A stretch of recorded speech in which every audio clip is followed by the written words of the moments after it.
Okay, we are live once again.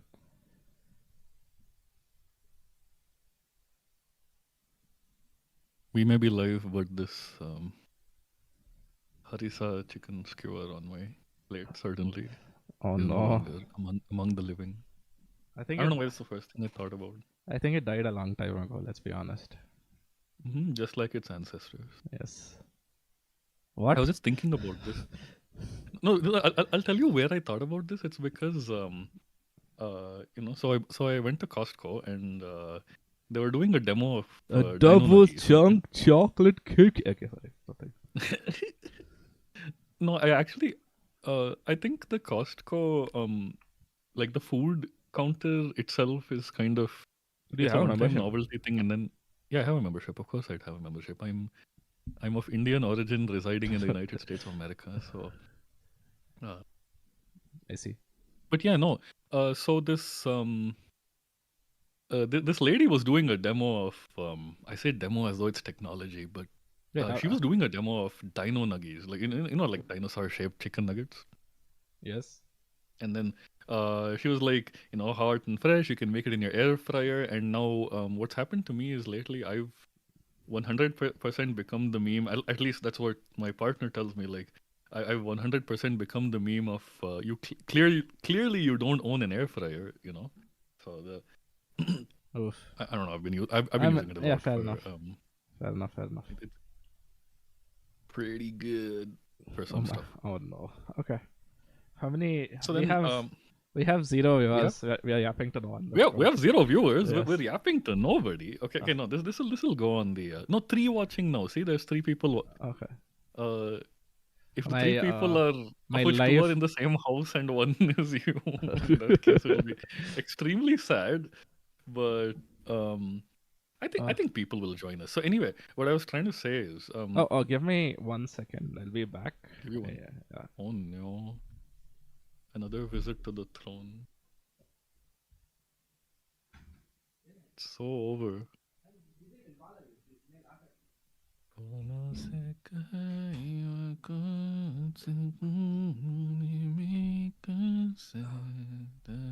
I'm back. You haven't switched? I am so back. Switch Yes. to what? Oh yes. I will switch. To the talking overlay? Yeah. No. Oh, This yeah, is the yeah, this yeah. is the Where intro. is... This is the introduction overlay. We will switch to the talking overlay in a bit, team. TM. Okay. What were you yapping about?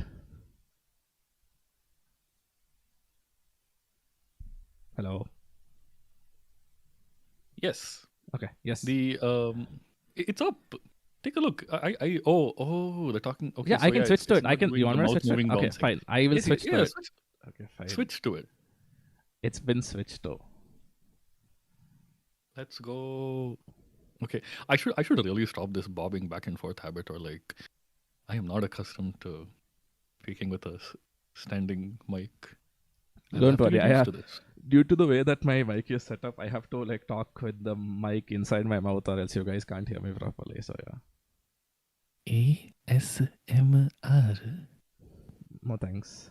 Thank God. Due to Discord compression, that doesn't sound as ASMR as it should. Because I hate Discord compression. I mean, I am now also recording my people my audio on my. Hey, there's a fourth person. There's a fourth person. We can't be too goofy. I mean, we can be a little goofy. Oh wait, I didn't start recording. Okay, Yes. wait. The episode didn't start. What do you mean you didn't start? No, I didn't start. I didn't start recording. Like streaming, but it's not recording.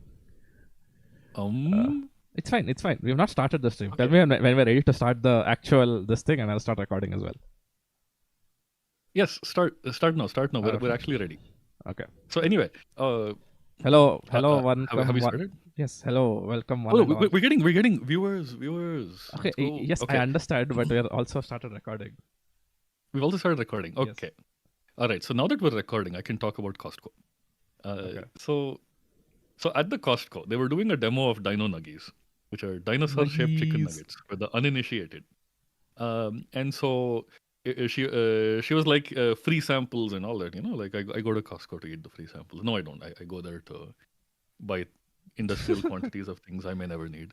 So just like so I go pick up I eat the free sample. I know against my I'm always like these ready-made frozen nuggies are like, there's not a lot of meat in them. There's a lot of like random fat and skin and like unwanted pieces of stuff from the byproducts of making chicken and processing chicken. So I never uh, really like desire them, but then this time I just put a dino nugget in my mouth and it was nice and hot, and I was like, you know what? Maybe I'll buy this. So I bought I it. see. Okay. All right. And while we were eating dino nuggies, Mew and I were like, aren't these literally just dinosaur nuggets? Because, phylogenetically, they're, yes, chicken jockey. Okay. Chicken jockey. No. Okay. But yes, like, Sorry. as far as cladistics go, the chicken is a species of dinosaur. Yes. No, I thought this was a pretty common. The dinosaur nuggies are actually dinosaur nuggies. Yes, I know. I thought this was a pretty common the thing Is to it? know. Yes, I mean, I've heard a lot of people talk about it. Like About dinosaur nuggies? Yeah, dino nuggies are dino nuggies. Literally dino nuggies. Yeah. Yeah. Oh, see? you were referencing meme. I thought it was like, Yeah, it's a we were meme. actually discussing like cladistics. Okay. No. Never mind. I am not. I'm not yeah, terminally. I'm not terminally online. No, Okay? you're I'm nothing terminally. like. You're terminally an ecologist. I'm nothing like. I'm nothing like y'all. Okay. Okay. So. We have 7 concurrent. We are picking up. I can't believe people in India are turning up at 9 o'clock on a Sunday. I barely woke up for the Twitter. On a Sunday morning. Okay. But yes. Okay. So, yeah, I don't know. We got super derailed by Costco. Anyway, all this to say, like the thank you, Miru, for the nice. Oh, you're thanking this time. Yes. Okay. Yes. I'm thanking this time. I'm thanking this time. Okay, yes. They have truly leveled up their cooking skills. Yes. Okay. If that's the words that you want to use. Okay. Some of them. One of them. Okay. One of the words. Some of the words of all time. Okay. So, to our viewers who have not run away by now, welcome back to Starlight Review. Or if this is the first time you're showing up to an episode, then welcome to Starlight Review. No, you said say welcome back and then welcome. Did you say welcome back? I said welcome back. Okay, fine. My bad. Them Uma Musame ears clearly not capable of much hearing. I have 2 sets of ears. Okay, I get confused sometimes. No, you don't. Don't Uma Musu girls only have horse ears? No, I think because I saw that like screenshot of where even their telephones are kind of longer so that it goes all the way up to the ear from the mouth. Yeah, no, so but that's a pretty common mistake though. Like having both sets of ears. True. Yeah. Oh yeah, we're on the dedicated channel now. Hello. Yes. Yes, we're on the dedicated channel. Yes, those of you who attended the first stream will know that due to YouTube requiring 24 hours advance notice, whatever, for what's it called, for number verification, we could not stream on this channel the first time. We actually had to stream on Ditto's channel. Correct. Ditto being this Uma Musume review Butai Shoujo standing here. Hans, I love Hans. Hans are cool. Hans are fast. Yes. The skewer is sweet. Is it? Slightly, I guess. So, can you take over briefly while I bite into another skewer? Oh no. Okay, it's fine. I'm an expert of taking over while you bite into meat. Okay, yes. So, excuse me? Nothing. I don't know. Why are you talking? Go eat your meat. This skewer is sweet. Okay. Yes. So again, to make a more formal introduction possible, welcome back to Review Starlight, as Moshi just said, or welcome to Review Starlight if this is your first episode. Starlight Review. Starlight Review. Yes. My bad.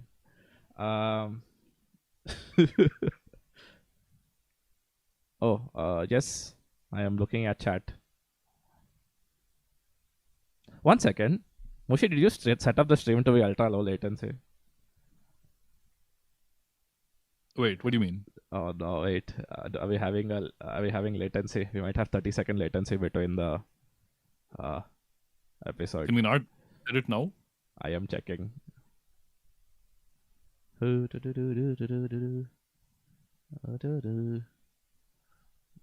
Don't worry. You can yap while I while I solve this issue.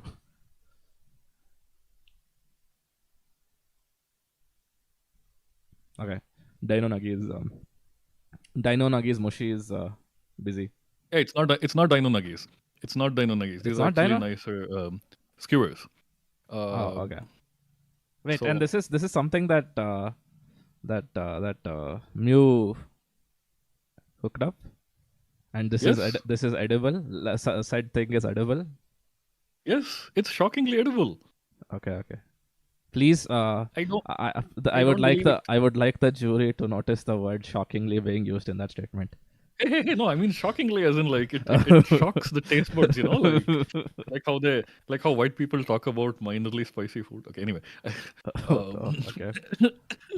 And I cannot get too. trim Don't this worry, part out of you're the not. word. Trim this part out of the way. No. No. The yappiness How part about of no? the yappiness Okay, part of the so podcast. Okay. Yes. so anyway, yes. Uh, So for those of you who missed episode 1 was, well, it had the lovely title of 100 normies versus one Mushiraya. Mushiraya, that would be me. Yes. And that's my Twitter handle. And so the thing, what we discussed in that episode, well, why it was titled that was because it was prompted by a random, it was prompted by two things. One was an old tweet about, that one reality show where people did not recognize what was it, Fully Kuli, Doro He Doro, Sunny Boy, and Saint Yeah. Oni-san, and then and then something about like basically it was about like how I don't know.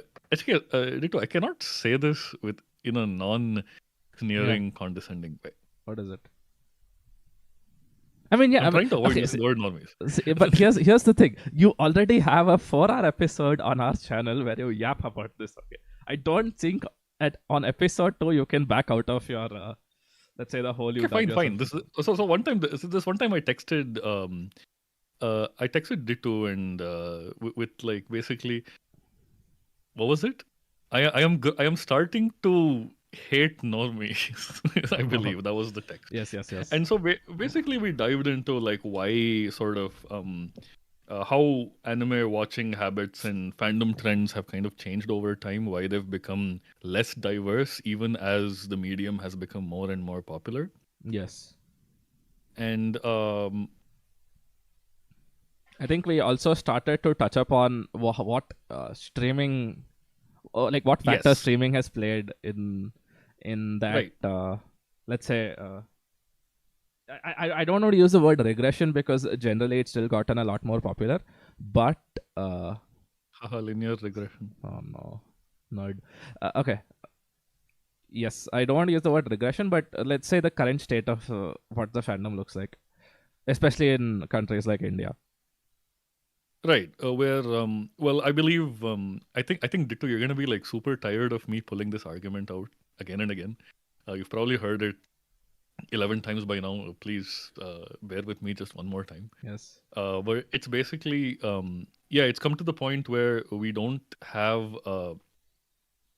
an anime fandom anymore, as in a fandom of people who watch anime, love anime, give anything a chance as long as it's anime. Instead, we have a disparate collection of specific IP fandoms. Yes.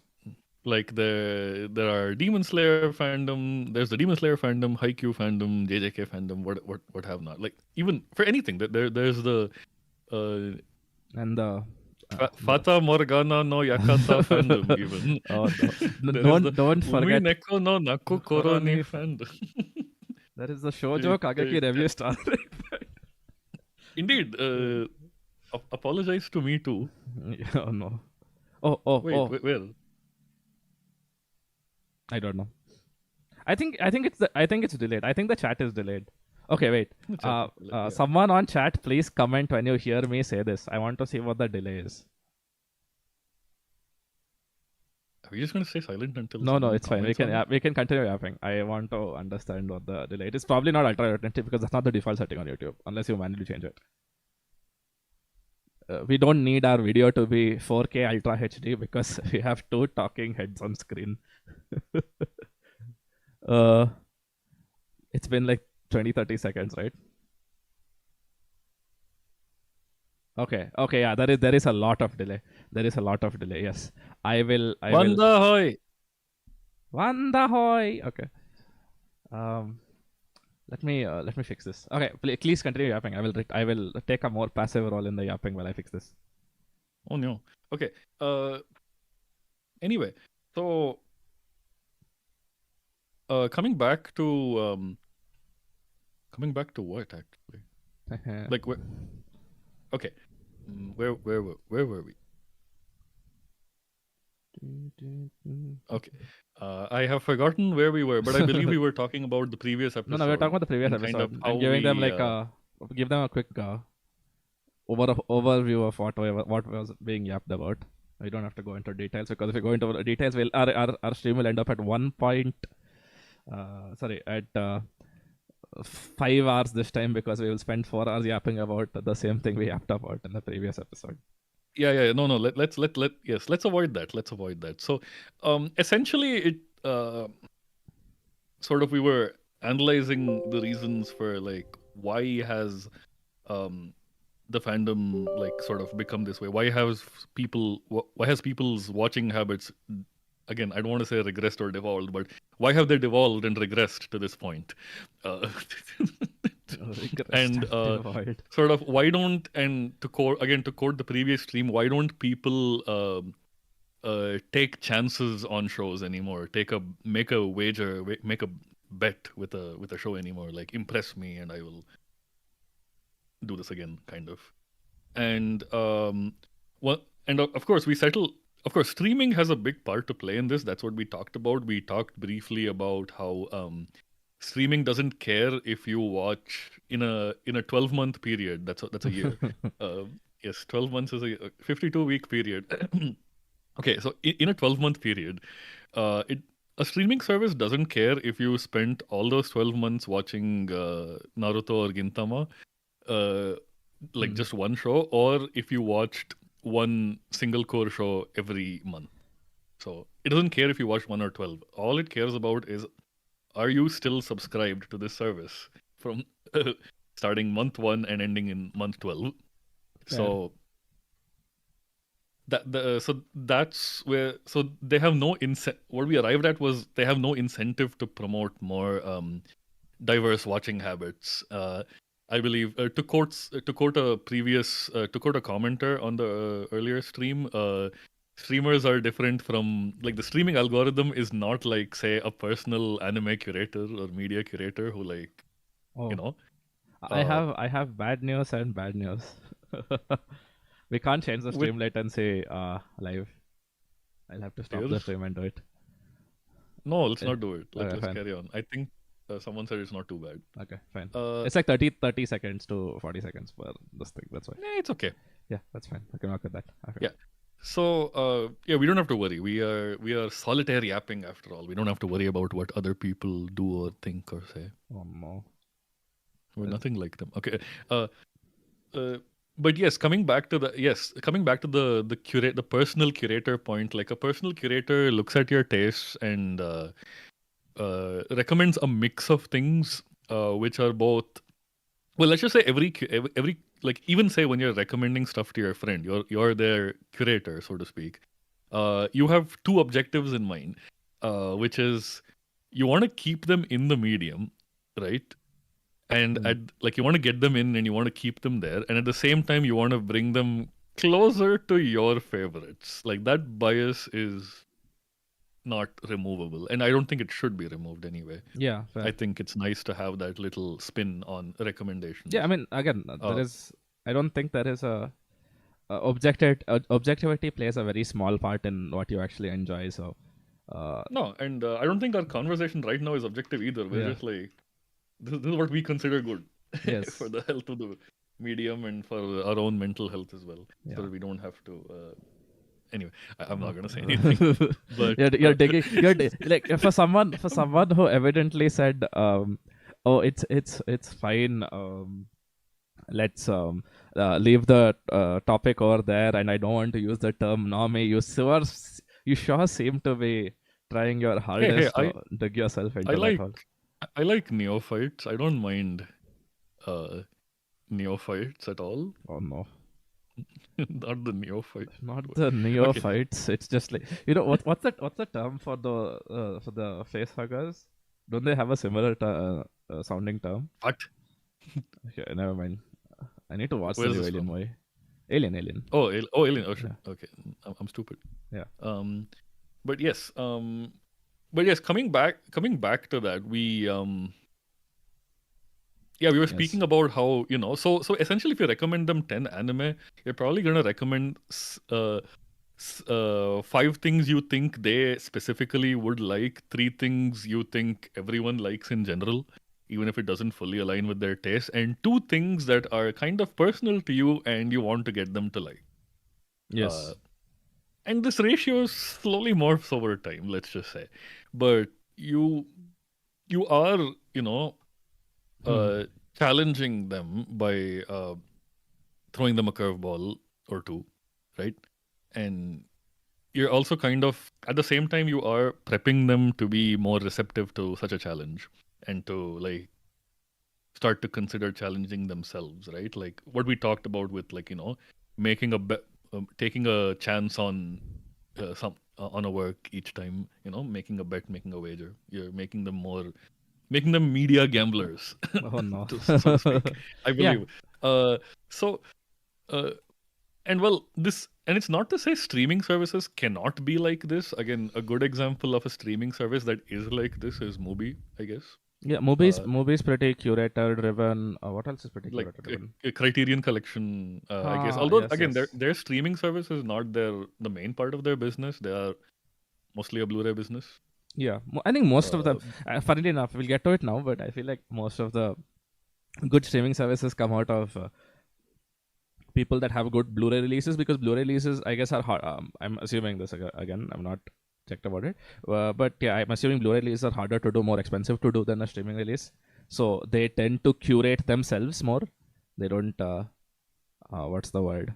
They don't just go for everything, because I think the point of marketing for several streaming services is, oh, we have X amount of shows, which isn't a point of marketing right. for a lot of Blu-ray publishers, because Blu-ray publishers have to publish stuff that will be successful or will be bought by, let's say, a dedicated niche of people. So their libraries tend to be, let's say, auto curated as a result of this. Oh, by the way, chat, if you can let us know how our audio sounds. If there is any like volume issues between the two of us, I can fix that.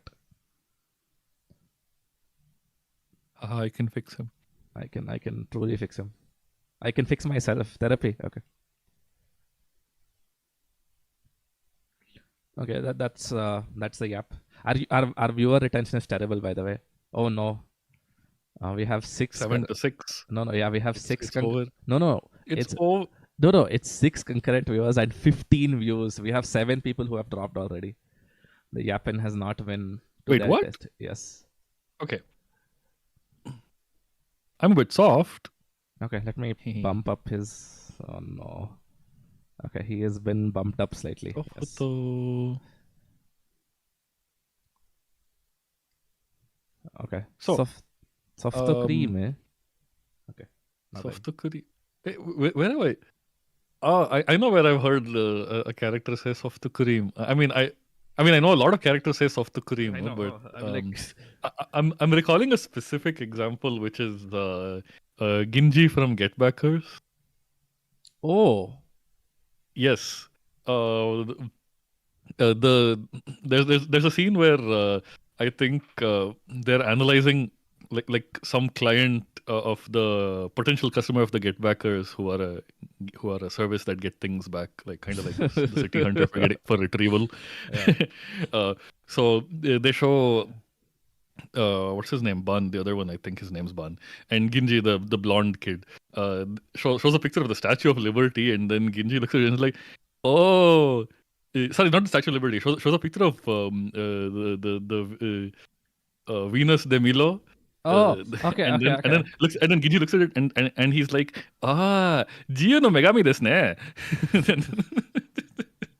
And which Gio no Megami is the Statue of Liberty, and then Bad like thwacks, like beats him into a wall, and like Milo no Venus datte no, and and then finally, and then Ginji has this really like funny chibi mode. It's been a while since I watched this, honestly. Chibi mode. And then okay, yeah, you know how like they have Ginji, like when for comedic shifts literally transforms into a small doll with chibi stubby arms, like literally becomes smaller. He's not actually smaller, it's the comedic shift, and they kind of treat it as such in the series, like in a really slapstick kind of way. It's yeah, I really mean, funny if you see a clip of it. I think I know what you're talking about when you Right. say. And then essentially he says something like "Wakatta," and then the one with the soft cream in her hand is the Statue of Liberty, and the one without it is the Venus de Milo. And then at which point Ban loses his mind and football kicks him out of the Yes, cafe. thank you, that they thank were you. in. That's fine. I don't think we can get Yes. copyright struck for describing this. It's fine. We should be But good. yes, yeah, that's where I've heard soft cream. But anyway, back to Mubi. I guess it's not really. It's hard to compare partly because Mubi is so. What do you say? Sorry, skewers were nice. Is so cinephile focused, kind of. Yeah, I mean, yes. It's a lot of older shows. It's a lot of It's a lot of older film and to like quote international film. to quote a certain friend of mine, Kino. It's a lot of Kino. It's a lot of Kino Ross. Okay. Yes. But and also it's movies, right? Like Yeah, it's all movies. so you are incentivized to watch more diversely because like it's not like a movie can occupy your attention for 12 months like a Naruto. Ouch. Straight down there. Okay. It'll change your life just like Naruto changed mine. Oh no. I forgot to include that in the description, the video description. Actually, yeah, I have. Even though I borrowed a lot of elements from. I have the copy pasta. Yes, we can probably end the stream by reading it out or something. Okay. Oh no. But yes. Back to this. Yeah. So you have to, and you can't like keep rewatching the same. Like, I am Kiarostami's strongest soldier, but there's only so many times I can rewatch Close Up and Taste of Cherry and Certified Copy and all those films. So I will watch, and they also do a good job of curation in that aspect. Like, yes, and they have a rotating catalog. They don't have the same thing forever, and so you will like, I see someone on just by being on it and subscribe to it, you will keep watching. Yes, I see someone on chat being let's say having heavy conflict of interest. I will not say it. I see. I will. Yes. I will pretend I do not see. Oh no. Yes. Okay. But where was I? Yeah, it's hard to compare these things. It's just targeting such a different audience. Honestly, you could say the audience that subscribes to Mubi probably watches diversely anyway. Yes. I mean, it's a relatively expensive streaming service. I'm talking from an Indian point of view. It is relatively expensive for what it offers, but again, the niche audience will pay for it. Speaking of, yes, we should. It is priceless. But yeah, that gets me to a pretty important point in this whole conversation, which is the whole niche audience versus the niche audience versus. Versus moving to a more general audience. Again, we will also known as the one-plussing of a company. Yes, also known as one-plussing of a company. Again, so people who are not aware of what happened with OnePlus, I'm pretty sure a lot of people are, but what happened was when they first came out, they were selling enthusiast phones, specifically enthusiast phone targeting enthusiasts or power users of phones. And gradually, as time went on, I think poetically you could say they settled, which is a counterpoint to their own slogan, which is never settle. So they were supposed to be, let's say, someone that what's the word? Challenges the market or challenges the status quo, which is what it was doing initially. Let's say from 2014 ish to, I would say around the OnePlus 5 is probably the last truly enthusiast phone they made, and now they're basically another phone company, and they have lost their identity of what made them special. Which They is are a boring company. Oh, no. no. Yi Long. Okay, sorry, nothing. No, let's not elongate this discussion No, for no. too much. And Yes. but yes, all of this. Where does all of this come in? Where does the service problem of streaming come in? Where does it tie into piracy habits, and what does that have to do with a certain massacre that took place this month? What? Okay, yes. We Yes, shall yes, yes, we yes, shall yes. find out. Symbolic massacre. I'm like, oh no, we're about to get political again. Oh no. No. We're a Magic the Gathering stream. We're talking about the Meat Hook Massacre. Yes, yes. X Black for legendary enchantment. Whenever the Meat Hook Massacre enters the battlefield, each creature gets -X until end of. Okay. Um. So let's start off with, I think most of you have used a streaming service at some point in your lives recently. It's and most of you have also kind of seen them emerge and take over the media delivery scene, Yes. right? Like most of us are old enough to remember when Netflix was just a up and coming, burgeoning sort of No, most of us don't. upstart. You're just I'm saying the same thing. you're just a boomer. Most of us don't. Most of us remember that. How old I'm is sorry. Netflix? Come I'm on. How sorry. old I'm can sorry. this Not stuff? all of us were born in the 1900s. You were born Okay, in I the was born in 1900s. I was born. Checkmate, liberal. Fair, fair. Okay, yeah. Okay. So, when was it even? Wait, what? Netflix is only 1 year younger than me? Oh no.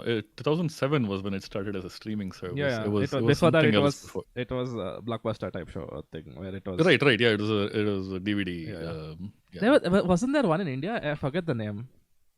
There was a similar service in India What, which used to ship out a Hindi rental movies. service? Yeah, a movie rental Yes, service. I'm trying to. I've definitely rented movies. Yes, I have seen rented movies from there. Can we have a side target yap about how the awful word OTT is now an industry term in India that more people understand than streaming service?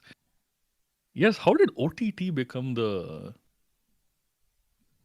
word of choice? Wait, I'm a streaming service. It's 4 syllable versus 3. At least I assume so. I mean, yeah, I feel like I've heard, as far as acronyms go for streaming, I've heard VOD a lot more often, at least here. But yes, to commenter Nivi's point, India indeed loves to use the word OTT, like OTT platform, but it doesn't really mean streaming. It's just,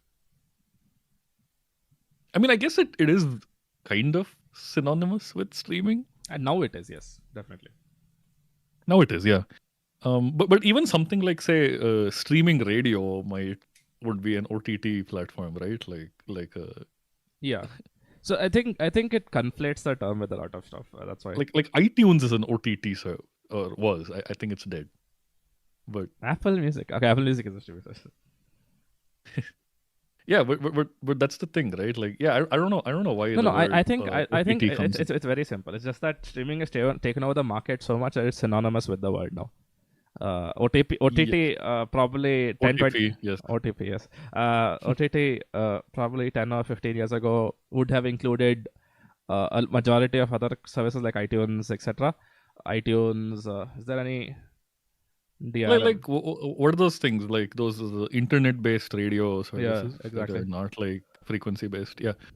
Uh, Yes. So yeah, that would have been a more generic term now, but basically every single OTT service has become a streaming service nowadays. right. So right, that's It's why I believe. another. It's yet another like pointless. I mean, it's not the worst acronym ever. I think that award should go to IoT. Uh, Oh no! Oh! Internet of Things is one Don't of say that the word. worst. Don't say that. I Uh, I can't think of a worse acronym. What is a worse acronym than IoT? IoT. Like in terms of being linguistically stupid. Like AI is probably worse in terms of how it's applied and what it's applied to. Like a goddamn washing machine versus a I have an translation AI. program. I have an AI washing machine chat. Oh, yes, I have an AI washing machine. Um, Yeah, I'm sending lonely 1 a.m. text to my washing defense machine. defense of the ancients. Defense of the ancient. It's a peak acronym. What are you talking about? I will not accept Dota slander. Fine, Dota has slandered itself enough over the past few years. Okay. Internet of Things. Internet on Titan. AI stands But for I Anime see India. I see more shameless self promotion. Okay, we're gonna ignore that. We have more viewers. We have 8 viewers. Okay. We started streaming 35 minutes ago and we've said nothing of note. I feel like I've said this before. I said this last Yeah, time. yeah, they said this. You said these exact Yes. words Yes, 1 I week said ago. the exact words. We've said nothing of. Okay, so coming back to by the way, are you even looking at the document where we made points to talk about? Let me. I'm Yes, looking. let us. I'm looking at the document. Trust me. Just, I'm not. I'm Yes, definitely not opening it right now as we speak. I knew it. That's why I decided to shame you on stream. Oh no. Okay.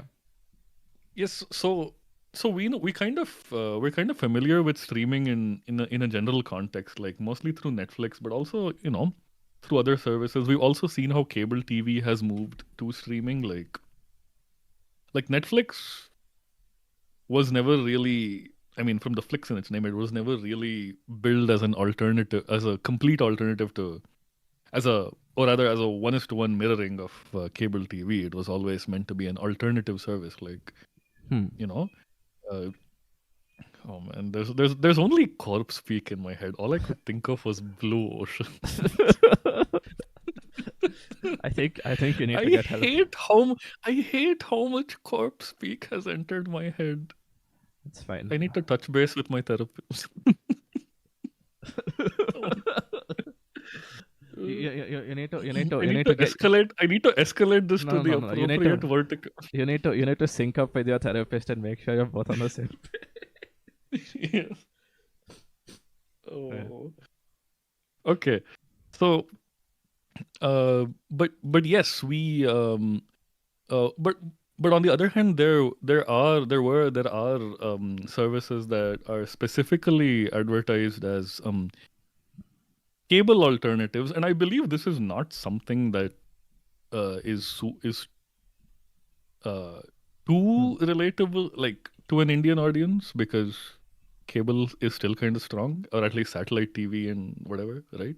Like Hmm. traditional TV, quote unquote, is still kind of going strong for us, but uh, it's not the case here in the US. It's again, like, yeah, so Hulu and such services, which kind of like pricier services that catch as many things as possible and kind of exist to supplant cable TV, but like provide a cable like experience, Yes. quote unquote. TM rights reserved copyright. No, I mean, I'm genuinely curious. Okay, to some extent, I see the positives of cable TV, which is, but wouldn't you argue that it is? I don't like using this word yet again. Objectively worse than streaming, or at least from a I freedom don't point of view. I don't know. I don't. Okay, I will say no. It is not objectively worse for one important reason, which is cable TV broadcasts of live sports does not lag. Whereas fair. streaming broadcasts of live sports have a 30 seconds to 1 minute lag, and because of this difference, I can No, yeah, we have to me and yeah. my dad have to do all kinds of we have jumped through all kinds of hoops to like synchronize our streams Oh, so interesting. that we can watch together live over the phone. Yeah, we've not watched in a while because the season's over. No, the season's not over. Something else is over. Okay. The season's over. I think it just ended. We're already entering the transfer market. Like. Yeah, I hear. You can't tweet about how much you love Saka without wasting 30 seconds of time, right? Bukayo. Okay. Yes. Football stream, by the way. The other the other day I was like talking to Mio, and I was like, like Bukayo is a nice name for a kid, and I think I scared them. You definitely did. What's wrong with Bukayo as a name for a kid? I guess that's not the issue. I guess the name's not the issue. It's more that I'm considering naming the child after. Yeah, yes. Just think. Hey, he's Star Boy. Okay. But yes, back to this. Like, as to whether it's objectively better, all I want to say is potentially it can be, but it's just not that way right now. Fair. I see. And also maybe obviously, like, most people are going to differ with me on this, but I think too much convenience is also not a good thing. Okay. Yeah. I guess we're gonna cover this over the course of this episode, but like in short, I guess all I want to say is because if you get used to convenience and everything, even the comfort in some ways you could say watching things outside your comfort zone is also an inconvenience, so to speak. Yes. And you start avoiding that as well. Fair. And I feel like it just like, I don't know, maybe it's all boomer talk, maybe it's not. But anyway, boomer. Coming back to streaming, so we kind of know how it's come up for like other services, but specifically for anime, I guess like I guess a lot of you know by now that a certain website named after the California sushi roll. Can we name drop? We can name drop them. They're big enough. Oh no, they're not going to come and take down our stream with 15 viewers. Calm down. Hey, they've done worse. Like I mean, companies have done worse. Like do you remember? I don't know if you remember. I don't know if you saw this news, but this one, I think Magic the Gathering streamer was sent was accidentally sent new unreleased cards in some package, and he started making a stream about it, and I think Wizards of the Coast sent the Pinkertons to his doorstep. Yeah, the Union Busters private security. Yes, they showed up to retrieve the cards. Yes, the get backers of our generation, of our world. They definitely got something back.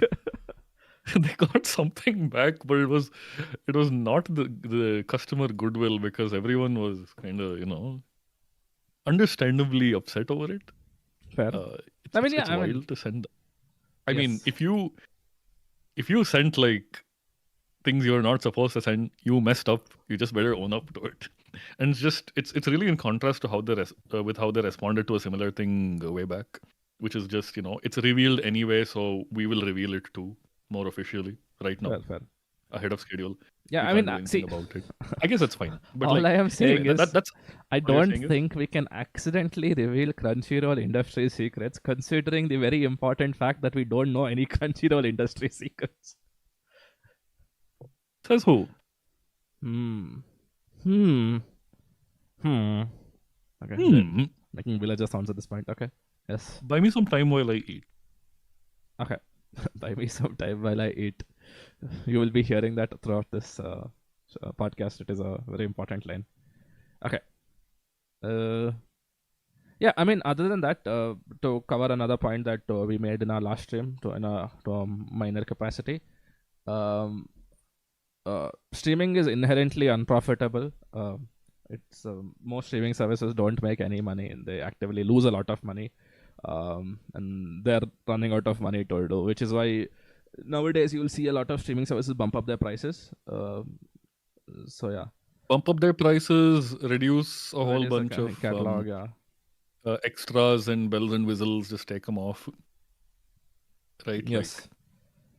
We're going to cover that in the case of this particular anime streamer with the orange logo. Oh my god, just say the name. My god. Okay, so most of you know that Crunchyroll started off as a pirate site. Yes. And then transitioned into being a legal streaming site. I believe it was... There were never anime only. There were like anime and some J-dramas and stuff as well.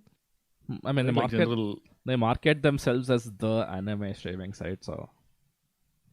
Right, at some point they pivoted hard to anime. Yeah. But I guess they were always like majorly an anime service, and yeah, I think now, during the early days they had other stuff in there. But again, I don't think they ever got official. Like, did they get official? To answer the comment, streaming is not inherently unprofitable. Netflix makes bank. It has taken Netflix all these years to only now start making bank. I think. Yeah, I mean, I believe it was last year or a couple years ago. That was the first time it reported profits. A net positive. Yeah. I mean, So, no, it's taken all this while. It's taken again like the It's simply that the cost, the price they charge the customer per month is simply not enough to cover the cost of licensing that library until unless you've monopolized the market enough to get like say literal hundreds of millions of subscribers, right?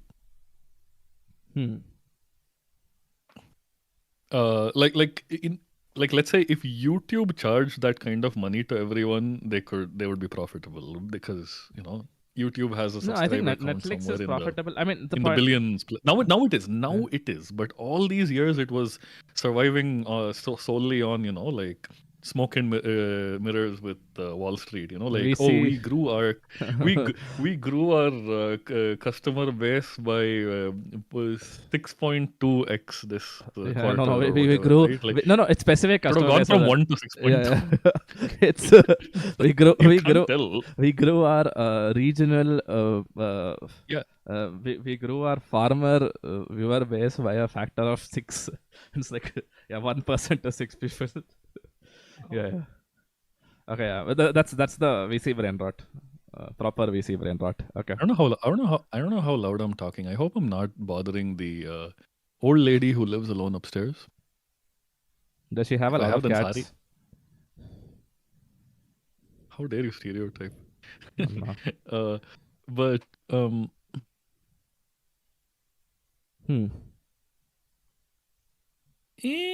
inherently, it's not possible unless you you can't offer a good service and also turn a profit. Actually, Netflix yes. can. Actually, yes. Yeah, you can't offer a good service. Netflix gets away with all of this because it's an early, entrant. No, you have to screw over someone. You have to screw over someone, and Steam screws over the best people, which is game publishers. They charge an extremely high cut of money from developers and offer an amazing service along with it. Okay, it's fine. Yeah, you just need enough subs is the problem. Like Netflix is the problem is subs is not a permanent thing. That's what it is. So Netflix makes money because it is ubiquitous as a streaming service. It is the streaming service. And also, again, I guess this is a point that we wanted to cover later on, but Netflix is bundled with a lot of things. So there's also that.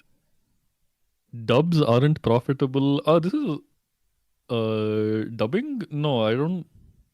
On the contrary, Again, Crunchyroll data indicates that most people watch dubbed Oh anime, no. and that we are actually in the minority. Yeah, fair. I mean, there are some But people that just refuse to read words. Words are difficult and hard to read. just a TikTok brain rot. But, like the one word one word subtitle on the screen at each time is just Fair. it I lose my mind. Like why do you need a different subtitle for it and is, like I cannot stand that. But anyway, back to this. So Hmm.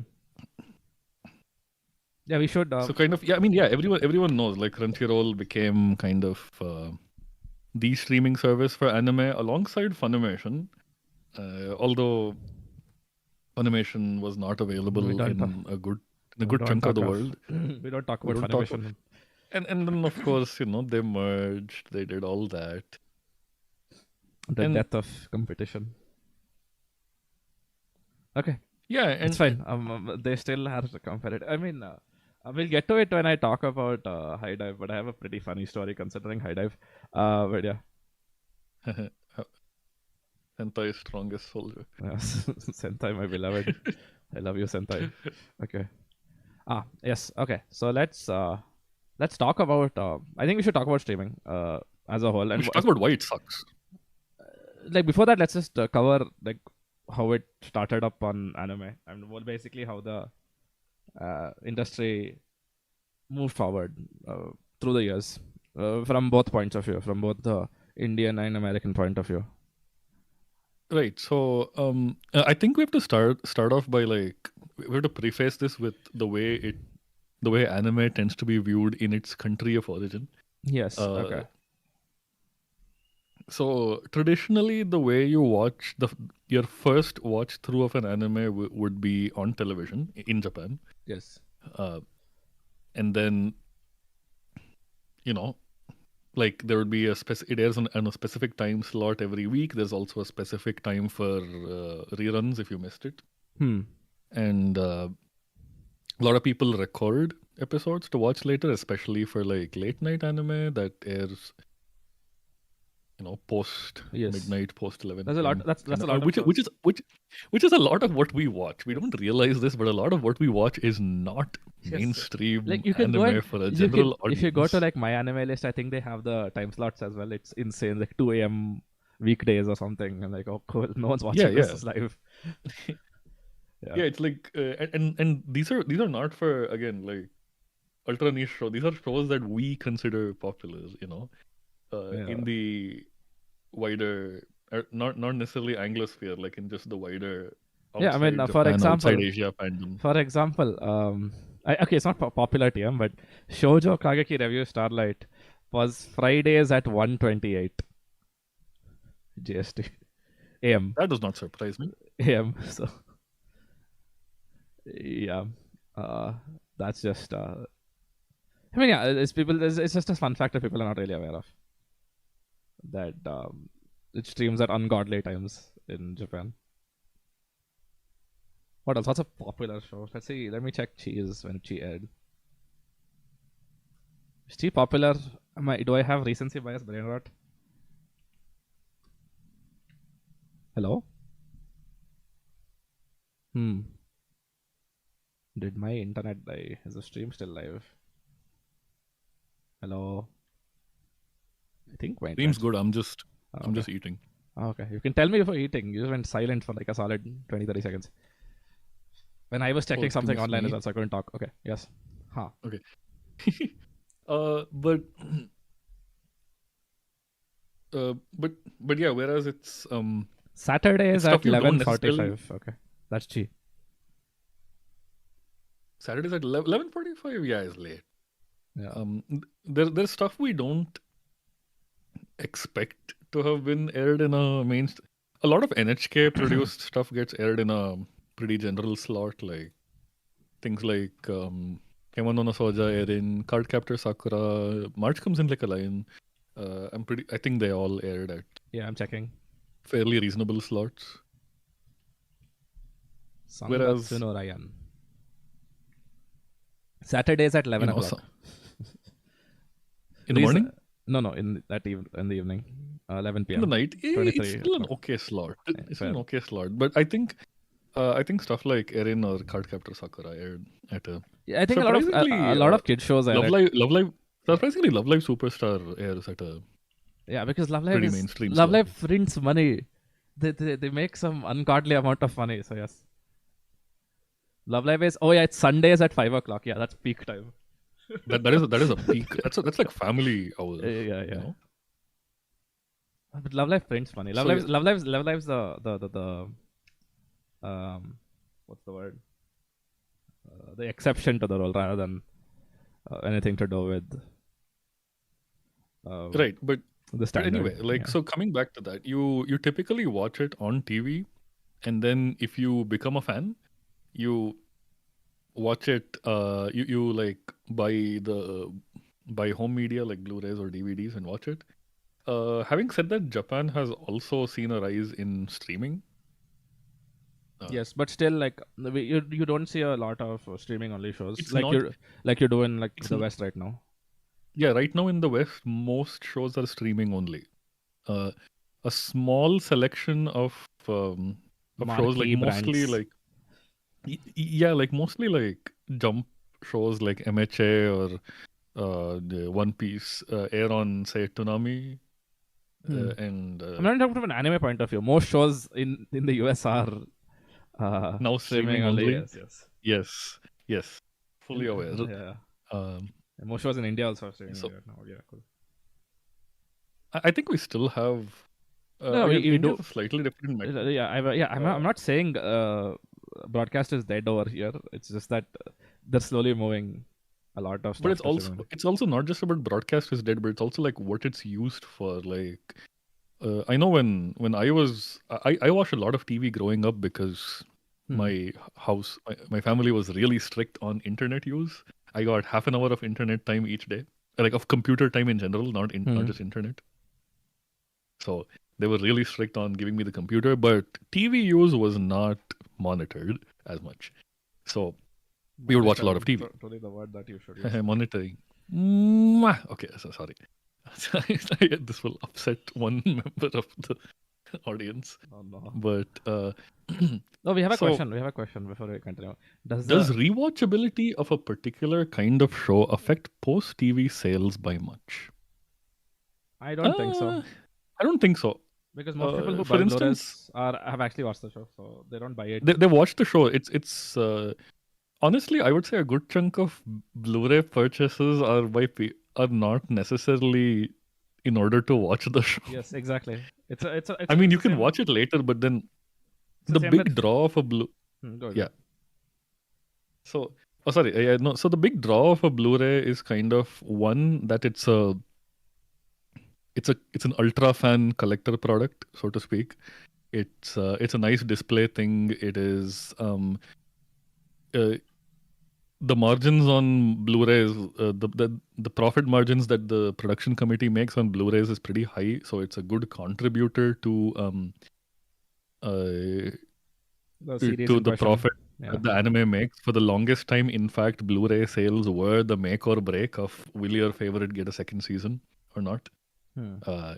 We have passed that point because something like Chainsaw Man, which sold an abysmal number of Blu-rays in its first season, can now get a sequel movie.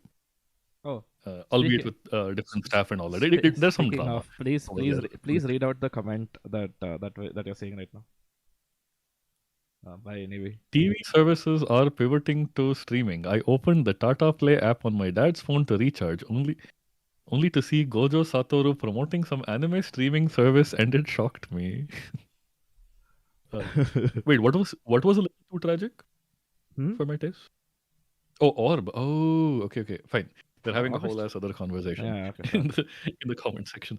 Okay, so, but yeah, and the other big draw, and right now I would say the biggest draw of Blu-rays, at least for series that still move a lot of Blu-rays, the sales have gone down, is extras. So Blu-rays tend to come with like video extras, which is things like interviews, like a little Seiyu radio segments Yes. or What's it called? It's called uh, I'm trying to remember the name. audio drama. No. The word as a whole, it's called something. Starts with O. Like fan, Oh, the small, uh, the small fan omake. things. Omake, yes, omake. Omake. Yes, lots of omake. So, yeah, so there's video, there's extras on the discs themselves. There's also extras in the Blu-ray box itself, like, little stickers or fold out postcards, this and that, Some of the steelbooks have lots of extras. And right now, the big trend, which is for series that are selling a lot of Blu-rays, Yeah. and these are series that also have a tie-in mobile game or PC game. See, just because I bought the Mamusume book. I mean, it is. Uh, Make. it is Omake. There's a town called Omak near here. There's literally nothing in that town. Don't go there. But so, but I mean, that was the case earlier. Not anymore. But Definitely not anymore. Not anymore for reasons that we will talk about. It's okay. So it's not. It's basically it's not the only way that a show can be popular. A small number of a relatively small but dedicated number of fans. But like you'll have stuff like Demon Slayer or Naruto, which is popular over a wide majority and is much more profitable than something like Love Live. Actually, no, Love Live is an exception. Why I say Love Live? What's a good example? I feel like so that was really important for so there was a time when the majority of anime was not manga adaptations. With manga adaptations, there's a very different route to profitability, which is because typically the publisher of the source manga also sits on the production committee, and they see a big uptick in sales once an anime is released. Yes, and that alone is enough to justify the money they invested into the production, and that often convinces them to like also sit on the committee for a season 2 production. So with manga, it's a bit different, right? Like, and this is why, like, for the longest time, people thought Haikyuu would not get any sort of anime continuation to complete it and all of that, because the manga had finished serializing. So they wouldn't see a huge spike in sales. They still see a spike, but not a huge one, because it's not a currently ongoing thing. It's not a hot thing. It wouldn't promote, like, for instance, sales of the Weekly Shonen Jump magazine itself, because it's no longer serializing in it. And so, yeah, so that's different. But for things like anime originals, OVAs, adaptations of media that's not gonna see a big uptick in sales from the anime, like say adaptations of visual novels, for instance. Which, do not say not that many word again. people. Not many people are gonna watch an anime and go back and play the source visual novel. So that's the thing. So for those, they did depend a lot on Blu-rays, but right now, at this moment in time, Western streaming revenue is the majority of the money any anime makes. It's always shocking, right? It's always the white people. The white saviors. White saviors. Have you watched this movie? Have you watched this movie, The Great Wall? I have watched the movie The Great Wall. Yes. Help. That's a movie made by Chinese people. It's the white. It's hilarious because it's a movie made by Chinese people as well. It's obviously it's a giant production, but still it was shot mostly in China. I wouldn't be. I mean, if you say if you said it was made by Indian people, I wouldn't be surprised. Ouch. No. Have you watched hit movie Kung Fu Yoga? I will decline to comment on this. I'm gonna take a bite. Hold on. I probably need to get food. Sugi. Ordering food in the background. Let's go. Oh, speaking of, in the rest of the stream, should I buy Netflix gourmet popcorn 4700 BC and eat it? Do you think that's too? What's I'm the word? concerned for you. Okay, it's fine. Yeah. Okay. So yes. Wait. There's a bunch of questions. So for a show to be profitable, you need to.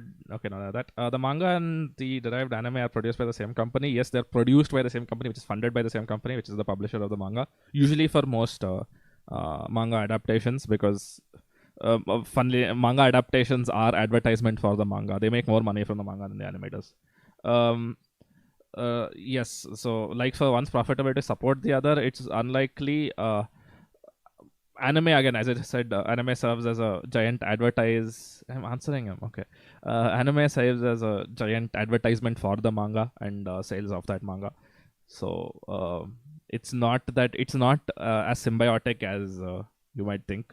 The anime's popularity would probably be I'm, dependent on how popular the manga is beforehand, but it's a feedback with loop. some exceptions. Yeah. Yeah. With some exceptions, like Demon Slayer, pretty classic exception, No, I'm wasn't saying at the top of jump popularity polls no, until the anime it's aired. a yeah, it's a feedback Right. loop of some sort. Like But obviously, if yes, if the manga is very popular, think about Chainsaw Man. The show will be marketed well or will have word of mouth to go behind it. I think I remember when MHA came out for the first time in 2015, there was a lot of word of mouth behind it. A lot of people were telling me, "Oh, I've read My yes, Hero Academia and it is peak and it's finally getting an yes, anime," and yes. so on and so forth. That is, anime producers do not care. They No, they do do. care. They do care. They do care a lot. They do care. They care about money. They Yes. don't care where it comes from. When there wasn't a lot of money in it, they didn't care as much, but now they care. Now which is they care which quite is a why bit. you'll That's see why a thing, good. things like solo leveling get made solely because of that revenue. Yeah, solo leveling is not Yeah. very popular in Japan. It's popular outside Japan. No. So yeah, I mean, Like solo leveling is not I'm very I'm going popular to in I'm Japan, I'm going and to say yeah, a 3 word phrase. I want to hear Mushi's reaction to it. Are you ready, Mushi? I'm scared. High Mom, come pick me Guardian up. Spice. I mean, too much, too much attention was devoted to that. It was really because they made a whole bunch of other shows as well, like Yeah, which didn't receive the same amount of attention. That was kind of like the all the drama around it was very nothing burger in the end. fair. But then again, the shows themselves were all nothing burger in the end as Yeah, well. exactly. I think I I remember don't think watching. I don't think it's a bad show. It's just interesting about how it exists. And It's a show that exists, yeah, like, right? it's one of the Like shows. Yes. Well, okay. just like all those Netflix original anime, they're all shows that exist. Ninja Kamui, yeah, it's one of the Yeah, shows Devil ever May made. Cry. Okay, sorry. Oh no, that is a I know, show I know, that I know, I exists. know, I know, I know. That is a show that exists in brackets derogatory. But Ouch. that is a Okay. show that takes up oxygen.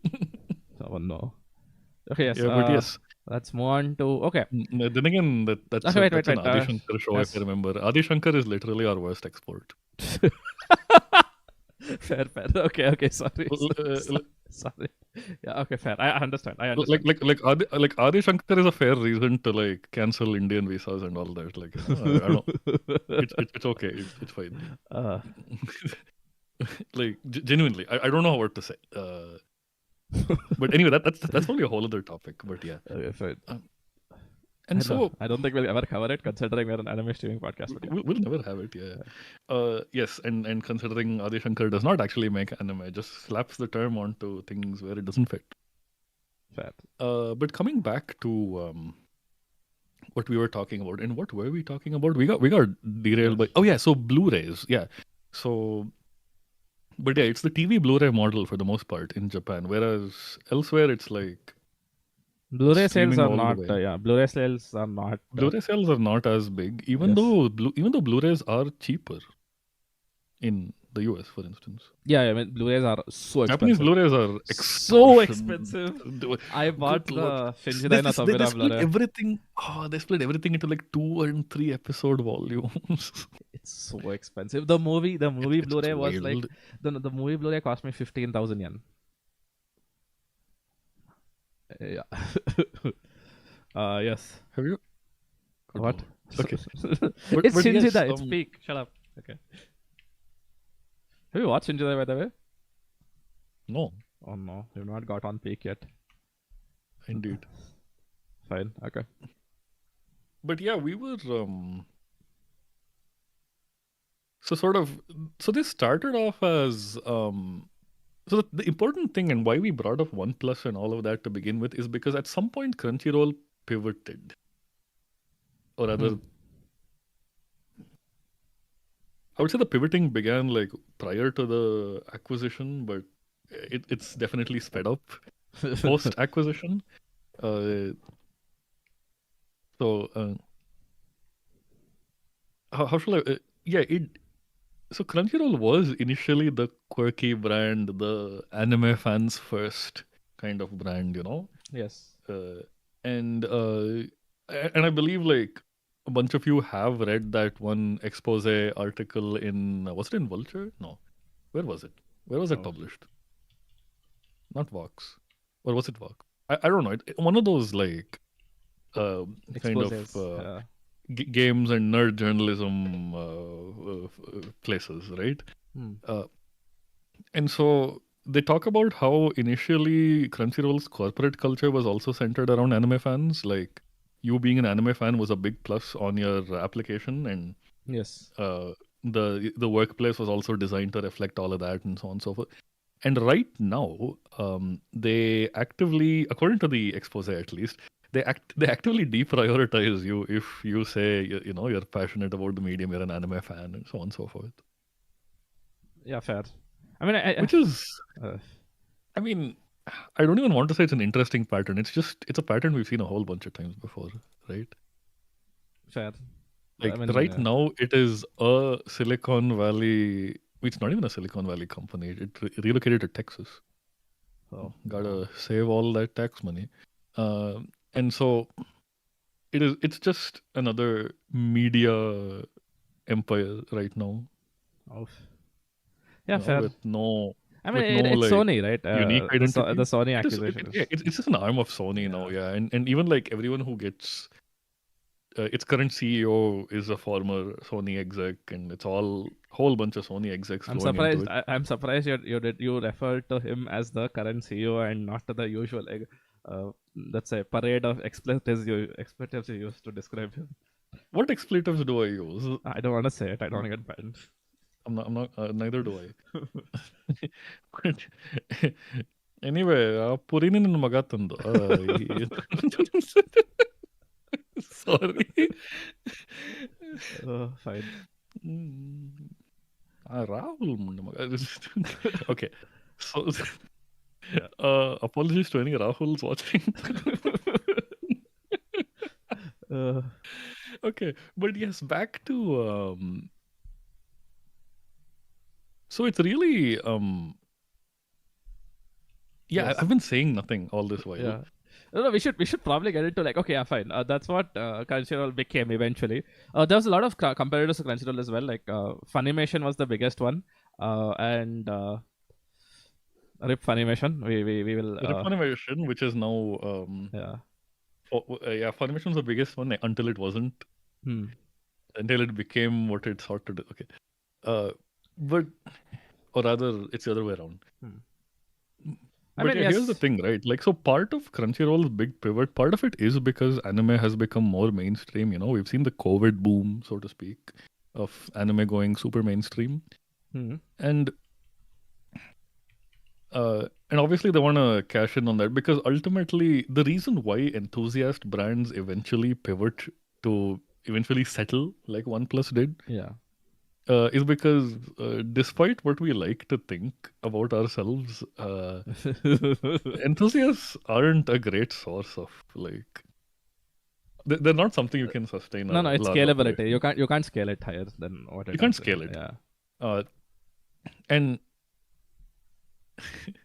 uh, the and it's also like it tends to be a you know for lack of a better word, less grateful audience. Oh no. And yeah, and more critical, more nitpicky, and so you can't really scale that, and so there is a reason why all this happens, and with Crunchy's case, or whereas with Sony's case, as they build their anime empire, they also own Aniplex. So Yes. yeah,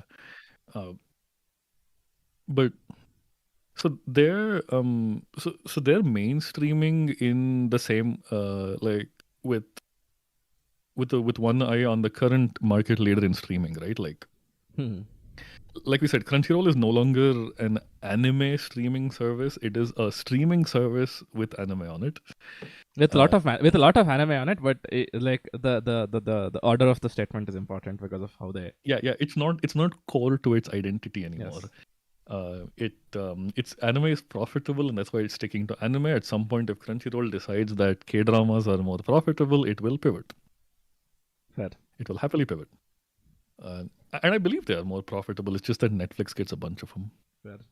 Gets a good chunk of them, and there's I other see platforms I see right, C like dramas Wiki coming up a and lot stuff. as well. Yeah, I see C dramas coming up a lot as well. Like, I think most people watch C dramas for as in what people are aware of through social media is the weird guilty pleasure looking rom-com ones.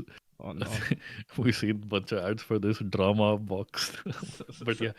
Fair. but what's actually really popular in China right now is historical dramas. And Period those are pieces. starting to pick up some steam. Oh. Right? Like, I know a lot of people watch The Untamed, the Mo Dao Zushi adaptation. It's considered a classic in China. And so yeah, so I think more and more interest building up in that. Yeah. On that front. So I see it. I see what you but mean. yes, but yes. So now they're a streaming service, and this just happens to be most of what they deal in, right? And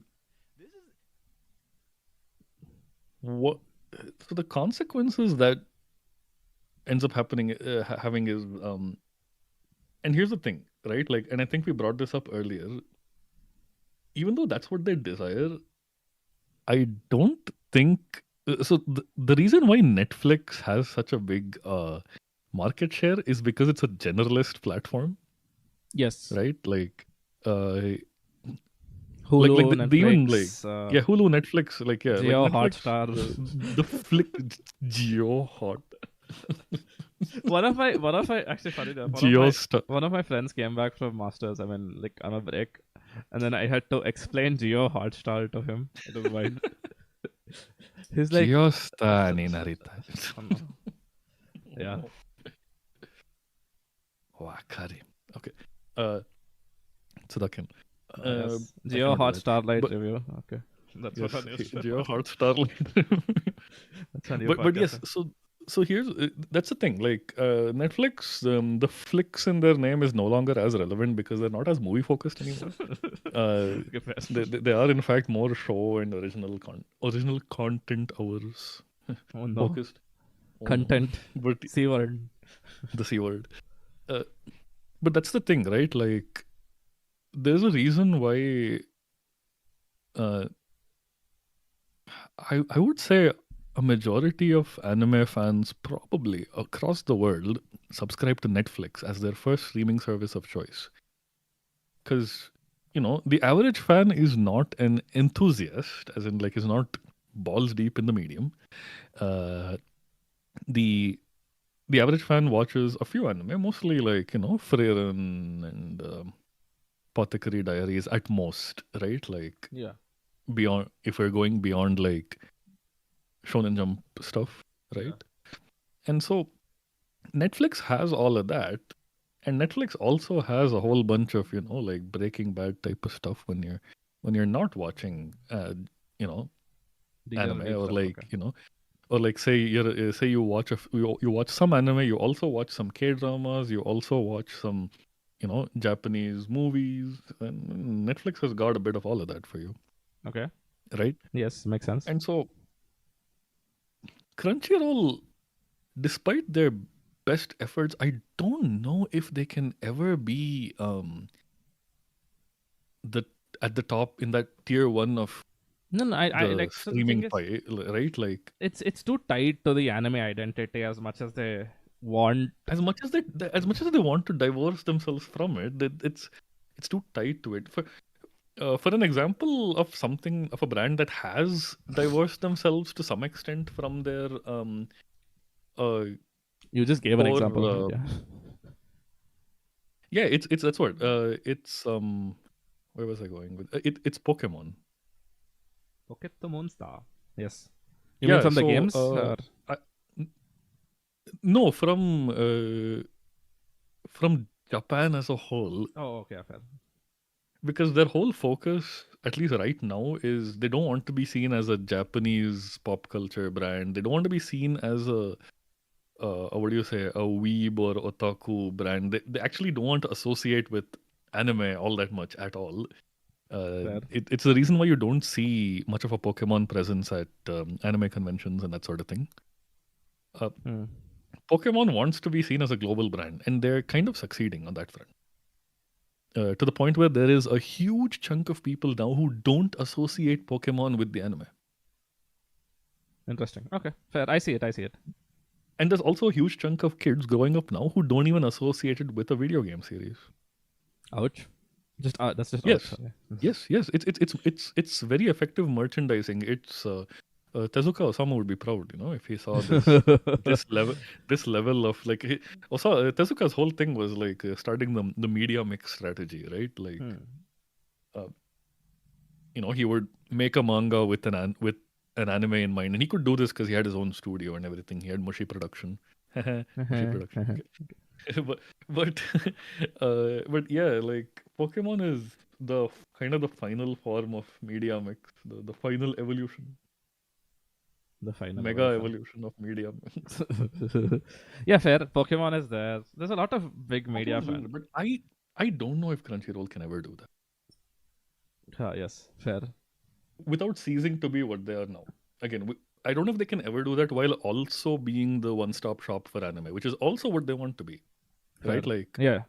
I think that's why they're pivoting to more Japanese culture as a whole, but yeah, I understand. I see why you're Tezuka has a son. He would often we came back to.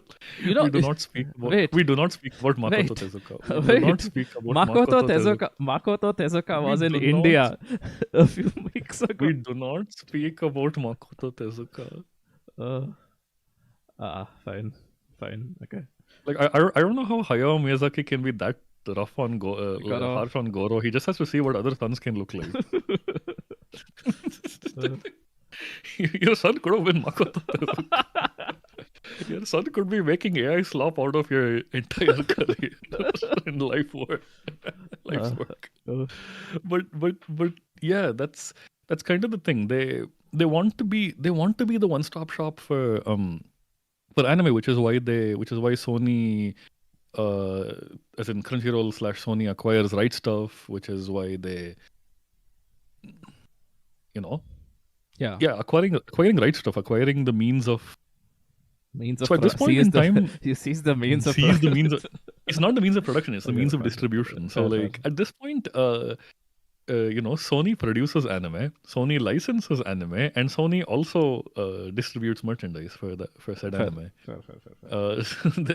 They own every step of the every step. That's what pipeline. That's what it's part of their wider strategy. Yeah. Actually, it works really well in Japan. The one company owns the entire pipeline approach, which you don't see much outside Japan.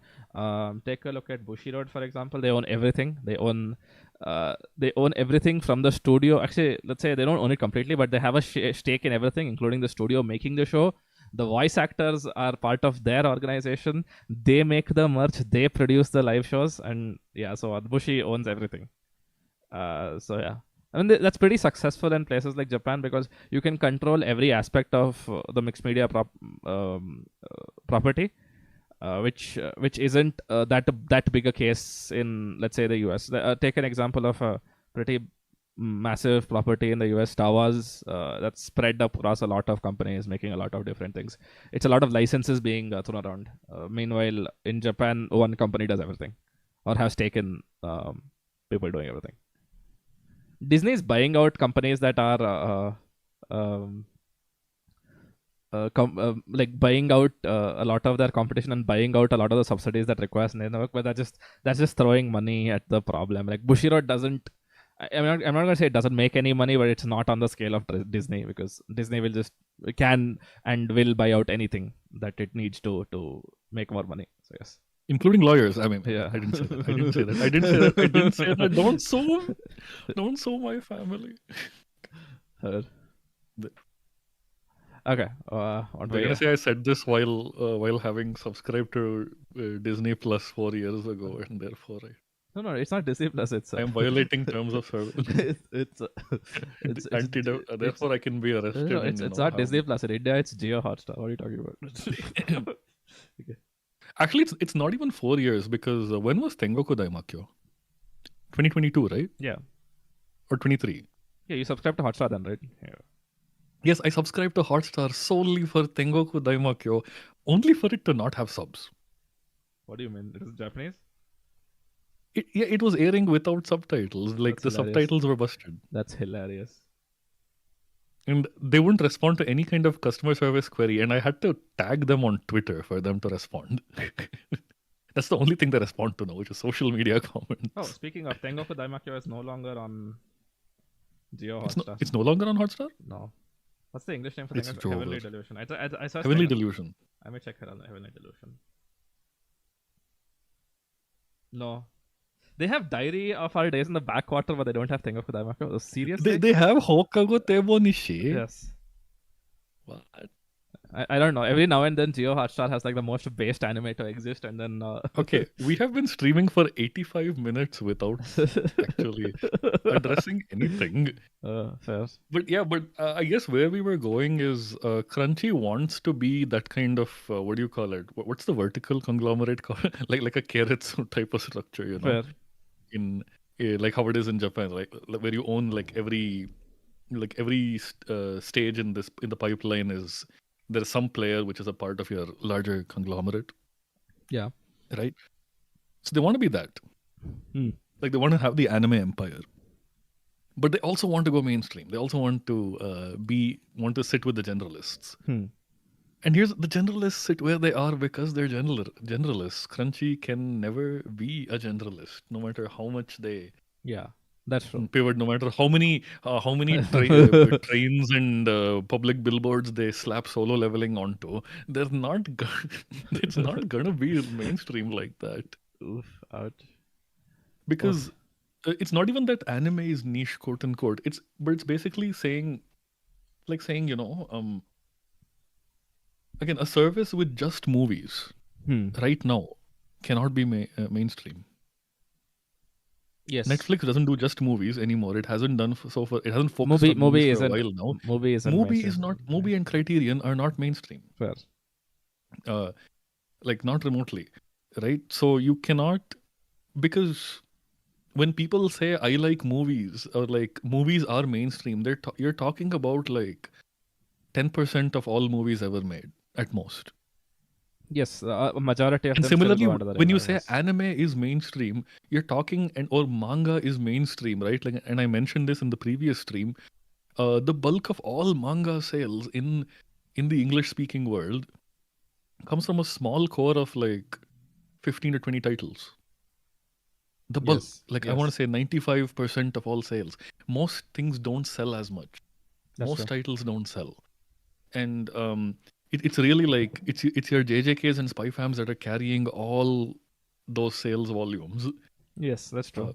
I mean, that's what, like, the industry is carried by a few properties that exist for basically every industry. Yeah, something like 3 and 5 manga volumes ever sold are like a Viz Media property, which means typically a Shonen Jump property, right? Yes. Like Shonen Jump or Junji Ito, their other big selling franchise, if you can call it a franchise. It's really funny to call it a franchise because, I mean, they've marketed the crap out of it. I agree. They've milked him dry. They release. Please don't. They release random like Junji Ito coloring books like and then you know, when they say we have 5 new licenses to announce, and then 2 of them are like a Junji Ito random collection of things it's not crawled on his notepad like early in his career, and then a coloring book or something. And like, okay, do you have real licenses, perhaps? Oh wait, but then you look at the guy. You look at the guy himself, and then he's like, you know, cat ears and nya nya. He's such a And unserious like I know people will be like, "Oh my God, Junji Ito is so mentally disturbed. Have you read this work he puts out?" And meanwhile, the man is like, "Nya nya, I like my cats. I Yeah, love cats." Shuzo Oshimi is who people think Junji Ito is. Fair. Oh yeah, okay. Again, it's not necessarily the Pareto principle, which is specifically causes and outcomes. I think it's a kind of offshoot of it. I'm not saying it's visibility. When you say something's becoming mainstream, when you say movies are becoming mainstream, it's because everyone's watching Marvel movies. When you say anime is Yes, getting mainstream, it's because everyone's watching like what's a good example? Naruto also has gotten pretty. I mean, solo level. this thing, Jujutsu Kaisen. Jujutsu Kaisen. Yeah. Dan. Dan, and Jujutsu Kaisen. Yes. Dan, and Bing Boom.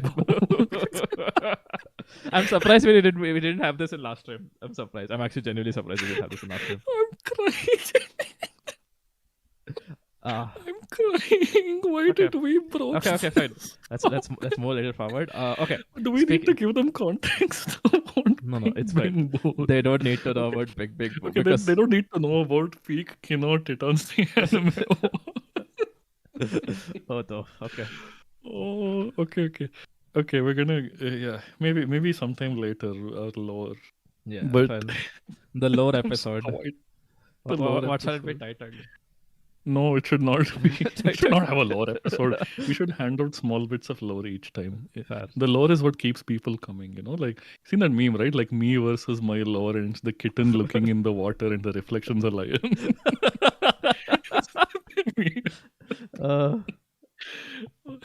I'm mentally disturbed and still go, Nya, I like my cat. It's true.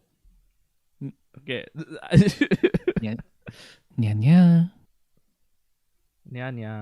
Okay, fine. Let's not. Shodanya. Okay.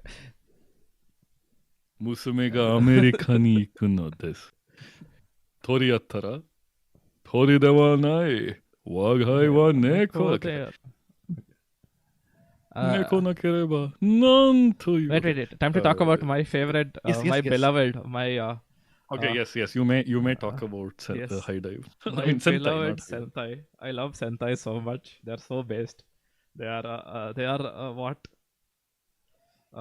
They are the closest thing to anime, Jesus. Okay, sorry.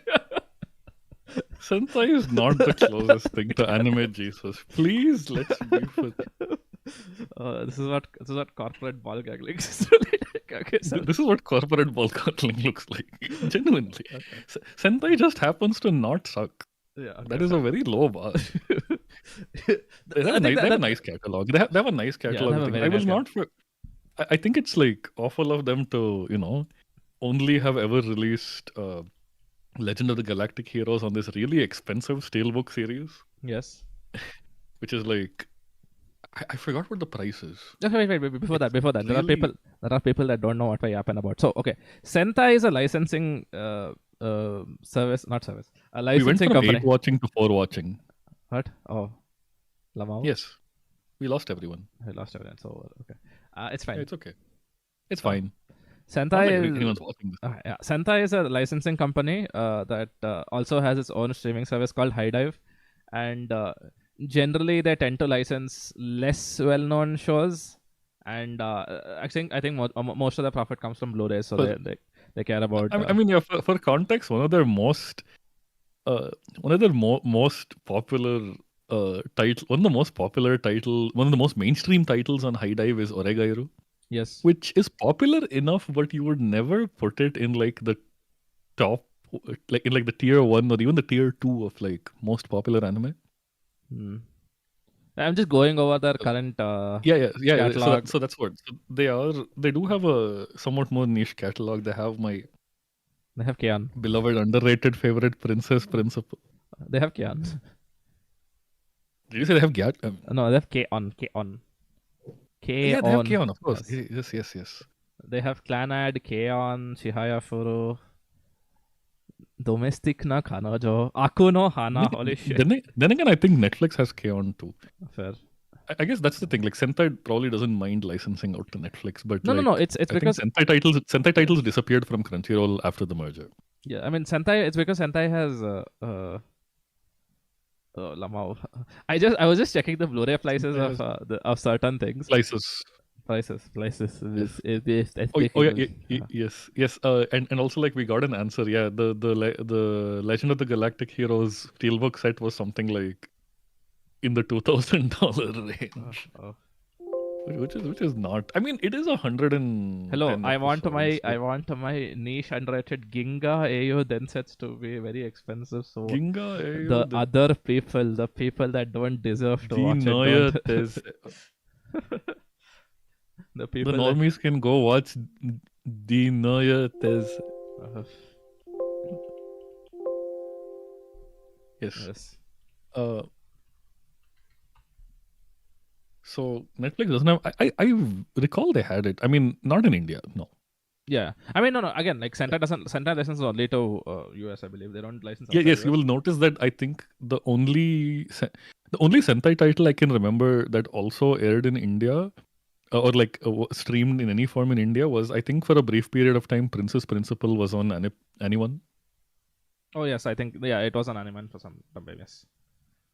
I Yes, mean, so- like it is region specific licensing. It's not that Sentai gets Right. everything.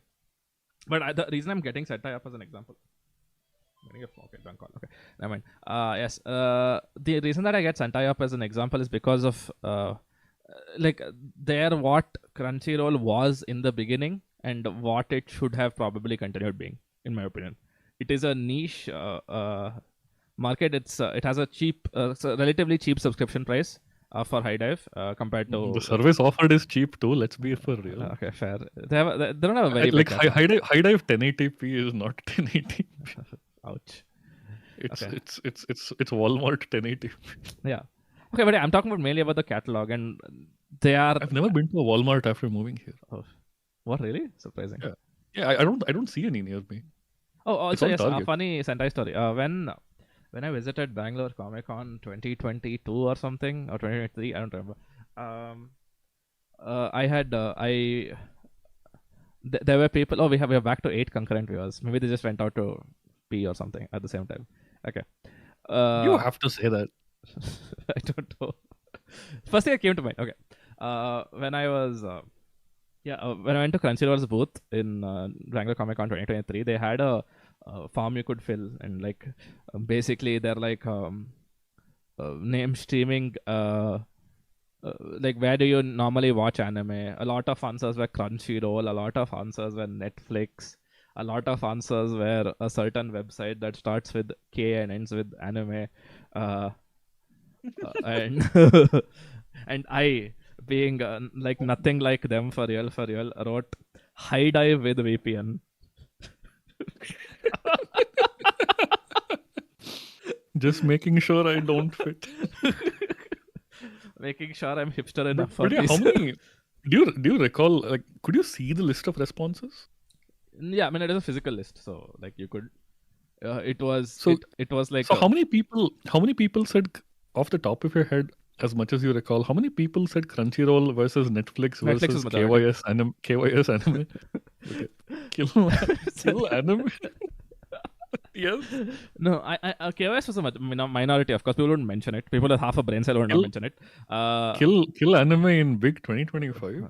Oh no. I've not heard that name in forever. Okay, yeah. I mean, something else got killed in big 2025. Which we'll cover. Yes. Which we will cover. What was I yapping about? I was saying something. Yes. Also, off the top of my head, Crunchyroll, Netflix was the majority. Crunchyroll was second. No one mentioned.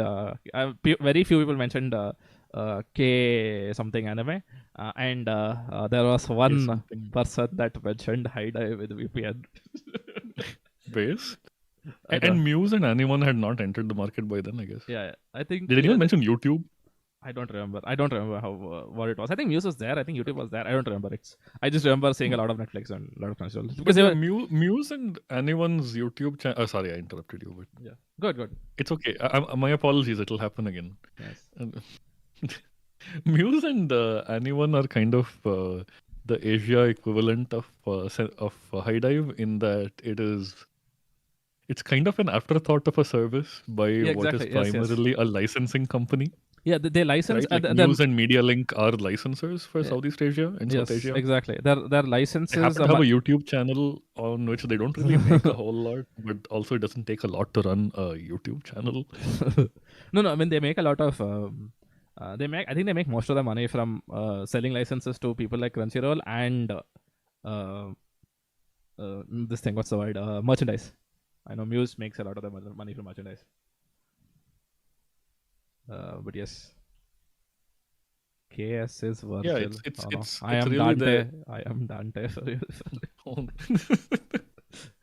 Unfortunately for you,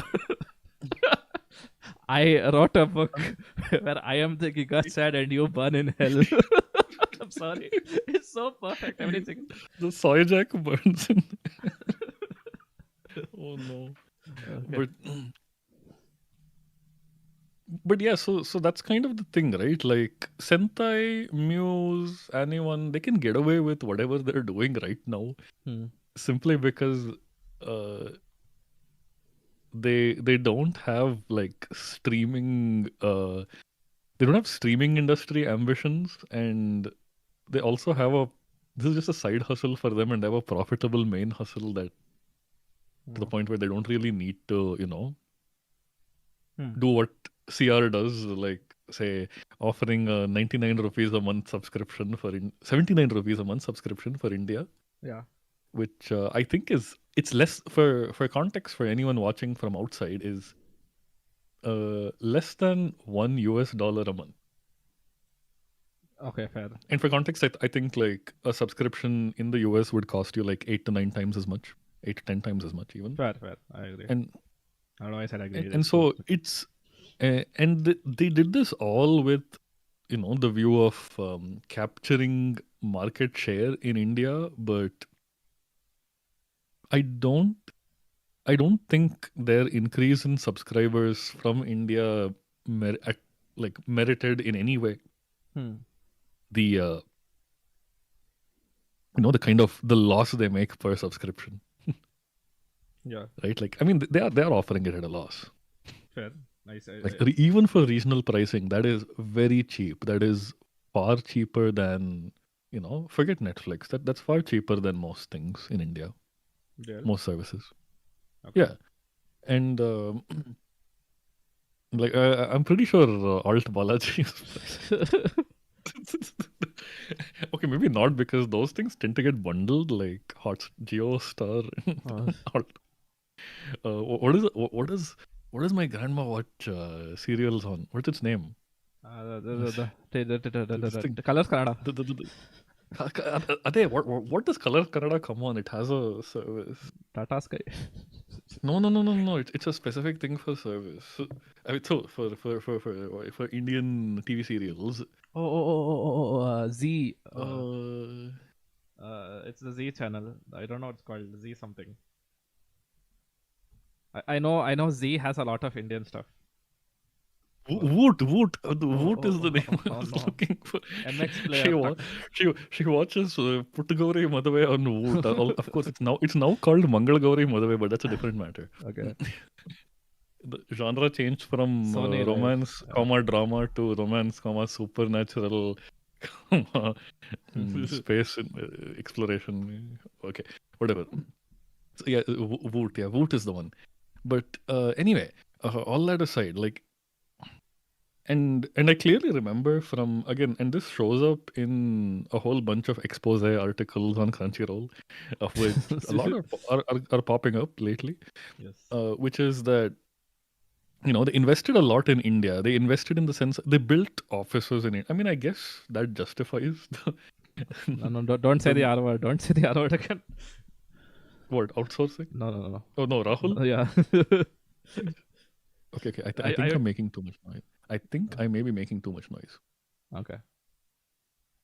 So, okay. Yes, I will attempt not to annoy my upstairs neighbor.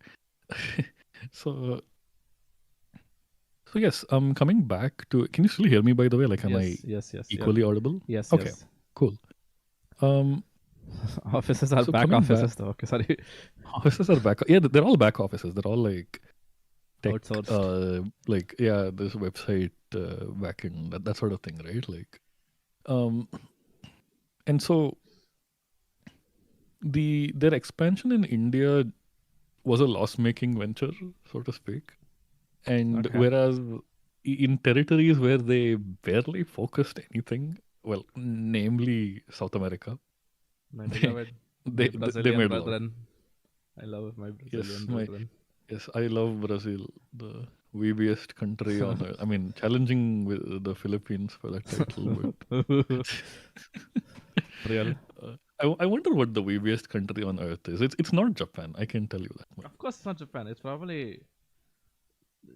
If you're talking about Is hot it- weebs, it's probably France. Because they're just hotty in general. Fair. Uh, Fair. Like France probably has the highest weeb to general population ratio, I Yes. suppose. there's Yeah, there's it might be France. France Express. France. There's France. There's South America as a there's whole. There's a lot of Brazil. Yeah, South America as a whole. Honestly, Mexico included. Oh no. There's the Philippines. Indonesia pretty weeby as well, but I don't know. Oh, how if I can we would say- forget? How can we forget? Don't forget. China. What? I don't know. They have a very strong domestic media scene, like even in animation and stuff. And it's I would really call it- specific anime that like take off big in China. Like, say it. Say what? A Like, certain scientific railgun. okay, I thought I gotta mention Bang Dream. It's my go. I mean, Bandare, of course, yeah, like recent phenomenon. But like railgun is the classic. Railgun's probably more popular in China than it is in Japan, and that's saying something because I think Index, the Raildex series, Light novels. is the highest selling light novel series ever. Yes. South America includes Argentina. Calm down, please. Hayasaka. Oh, wait, no. Hayasaka Aryan is from Mexico. Okay, I'm not gonna discuss Twitter drama. I'm not gonna discuss. say it to yourself 5 times. I'm not going to discuss Twitter drama. I'm not going to I'm discuss not gonna Twitter. discuss Twitter drama. I'm not gonna discuss Twitter drama. I'm not gonna discuss Twitter drama. I'm not gonna discuss Twitter drama. Oh no, it's changing him. It's changing him. Okay, yes. So Change it. Okay. let's talk about. But yes, coming. But I'm yes. not gonna do this. Okay. So coming back to and one of the. So again, the other reason why Crunchy cannot be mainstream is because the reason why like cannot be like tier 1 of the streaming industry scene is because there's something that the top, at least I would say the top 2, like I don't know if like Netflix and Hulu, I guess like a top 2, but Yeah, I mean, they have one thing and they have one important thing in common, which is that they entered early. Yes, They're they're established. why they're part of there. market. You know, that's what considered is as well. Like it was the reason that it's as popular it is today is because it was established early. Yes, and in fact that's precisely the reason why, even though Funimation was the Sony owned brand, the unified brand was took the Crunchyroll name. Yes. And not the Funimation name, because Crunchyroll is what is widely recognized as, and they are where they are because they were like early entrants, but now it's a case of hitherto shalt thou come but no further, right? Like, yeah. Fair. So, to quote my favorite book of all time, Oh no. the Pavitra Bible. Okay.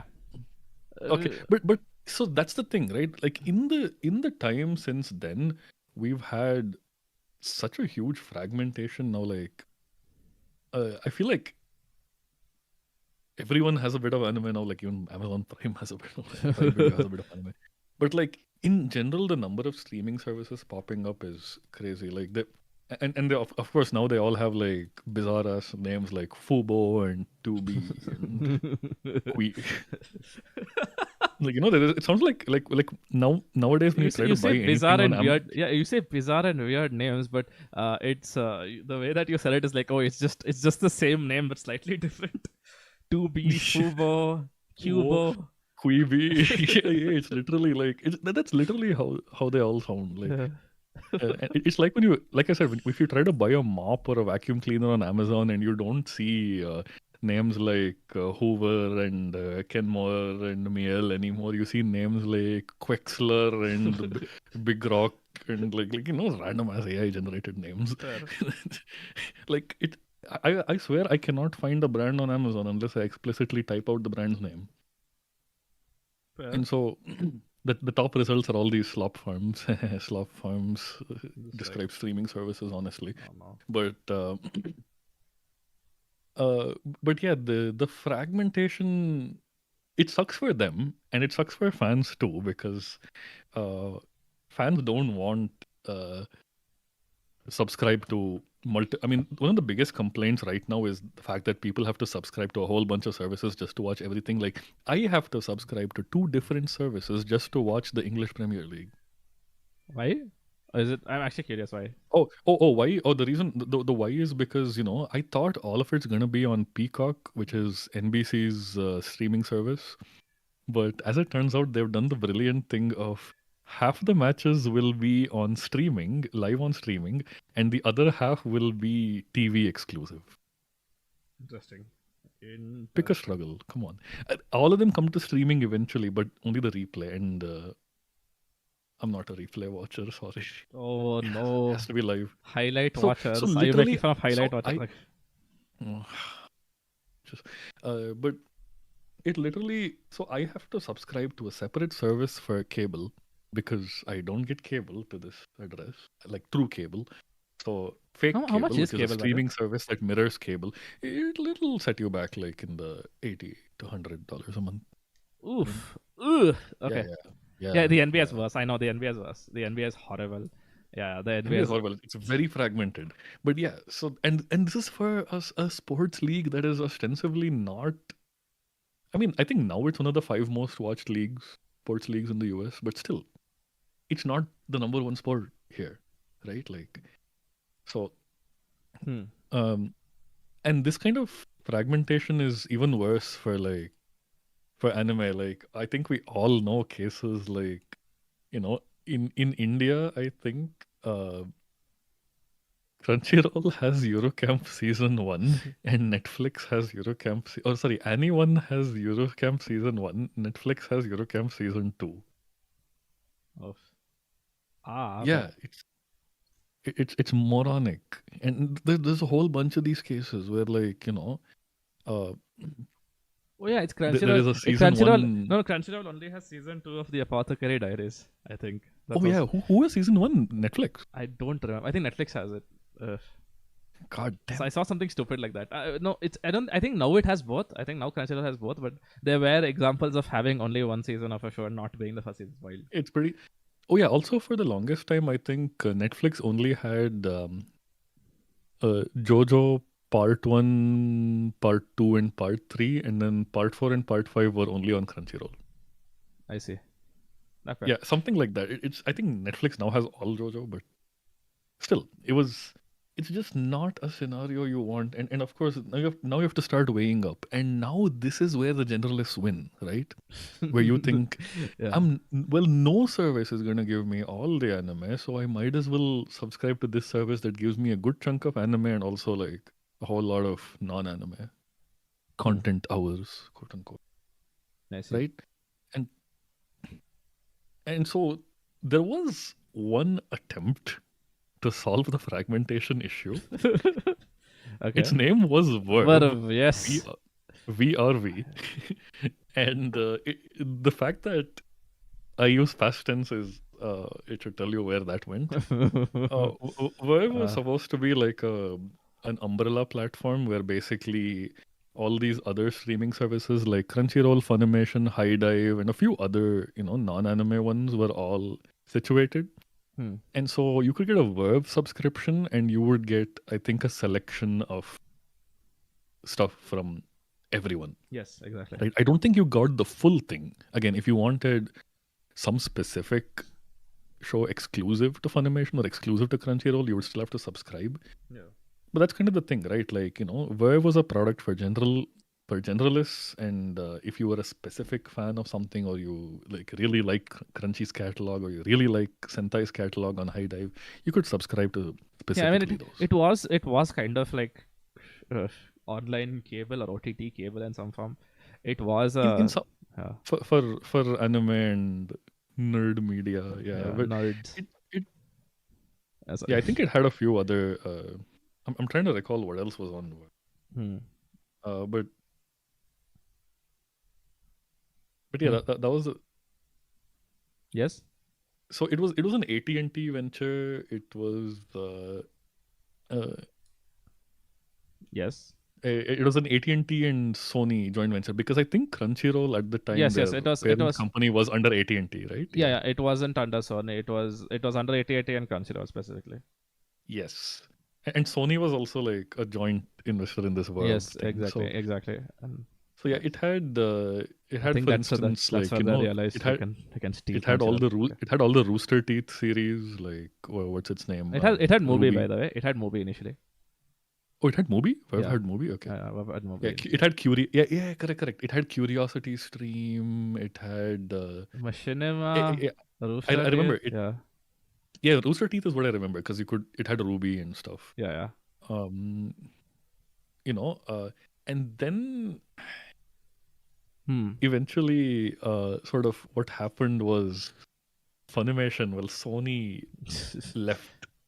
Yes. They walked out of the agreement because they could not get along with Crunchyroll. Then they bought Crunchyroll. No, this was 2018. This was well before the merger. And after that they bought Crunchyroll. They couldn't get around Crunchyroll. After they bought Crunchyroll, it was probably all according to Keikaku. Yeah. Keikaku means plant, TL don't. But it never gets old. I don't know, that particular joke. So, and yeah, High Dive replaced Funimation on Verve. But anyway, the whole point was, Verve could have been, but with a key exception. It was trying to be kind of the Steam of nerd/pop culture streaming. Yes. Like where you could get one subscription that unlocks everything. It tried to solve the catalog fragmentation issue. It's not Steam in the way that it's not Steam in the way that it solved the problem. It was just it's Steam in the way that tried to solve a problem. It didn't succeed like Steam did. It tried to solve a service problem, to quote. Yes. To quote this thing, gaming Jesus. to equate Gaben to gaming Jesus. That's what I wanted to say. Shrimp cheese. Okay. But he lives in Seattle. Okay. I think it, yeah. No. He lives in Bellevue. Please make that distinction. Same place. It's like, okay, Whitefield and Bangalore, the same. It's not. No, it's not the same place. It's like Whitefield if the name actually meant something. Sorry.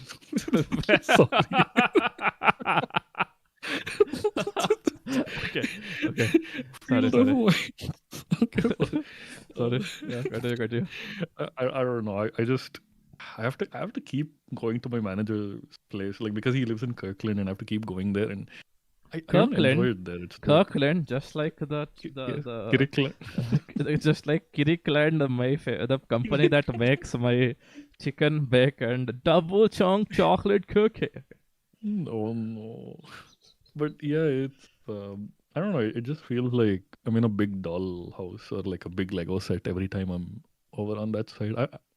It's kind of icky. I don't know how to describe it. I do not enjoy being there. Fair. But okay. I think Gaben lives in probably lives in one of the, like, between, like, the moment you cross the water, the moment you cross Lake Washington from Seattle, and when you enter it's the parts of the east side that are on the lake. Like Medina, yeah. There's one place called Medina, Clyde Hill, Yarrow Point. I stayed in Bellevue only. I think I stayed near Bellevue when I was in Seattle like 2 years ago. Indian. Yeah, I think stereotypical Indian. I think, yeah. I was staying with an Indian family, at least. Yeah. Wait. By the way, I see that our chat is being used for very appropriate purposes. Ice cream. Order your own ice cream. Okay. I will attempt to order ice cream in the back during this. Okay. I need to order food as well. It reminds me. Okay. But yeah, where were we on this? Yeah, so Verve failed because the partners couldn't get along. of course, now the warring partners have been united in ways we never imagined possible at the time. But uh, but there's a key difference between Verve and Steam, which is Steam is just a marketplace, Yeah. whereas Verve is trying to be a Game Pass kind of service. Okay, shut up, please. I can't. No. No. Ravi-chan, No. Hi. nanigaski. Chocomento. Okay, I'm gonna shut up. Aimu-chan. Hi. Hi. Okay. No. Strawberry flavor Yorimo nata. Shiki-chan. Shiki-chan. Hi. Okay, fine. No. Come on, audience, give us a cookie and the cream. sorry. Let's stop. Wait, is salt and straw still? No. We have 12 minutes to order from Salt and Straw. Let's go. Okay. Can you give me the phone? Limited edition pints. Strawberry tre leche. Okay. Yes, anime stream talks real. Chocolate chili crisp. Chocolate peanut chili butter crisp. Okay, shut up. I don't want to hear about this. Okay. Matcha man. Vanilla custard with with butterscotch swirl. Okay. It cut off there. Ice Banana cream, parsnip cream, Okay, I'm getting strawberry tre leche. cream. Ditu, do you want any ice cream? Yeah, I want some ice cream. I want chocomento. Yes. Ice cream. Okay, I'm getting ice cream for everyone in chat. Anyone in chat want ice cream, please? Yes, Chad, do you want ice cream? I can. Butterscotch? Based Proud Indian source choice. water. Indian choice. I'm actually butterscotch my favorite as well. Really? Yeah.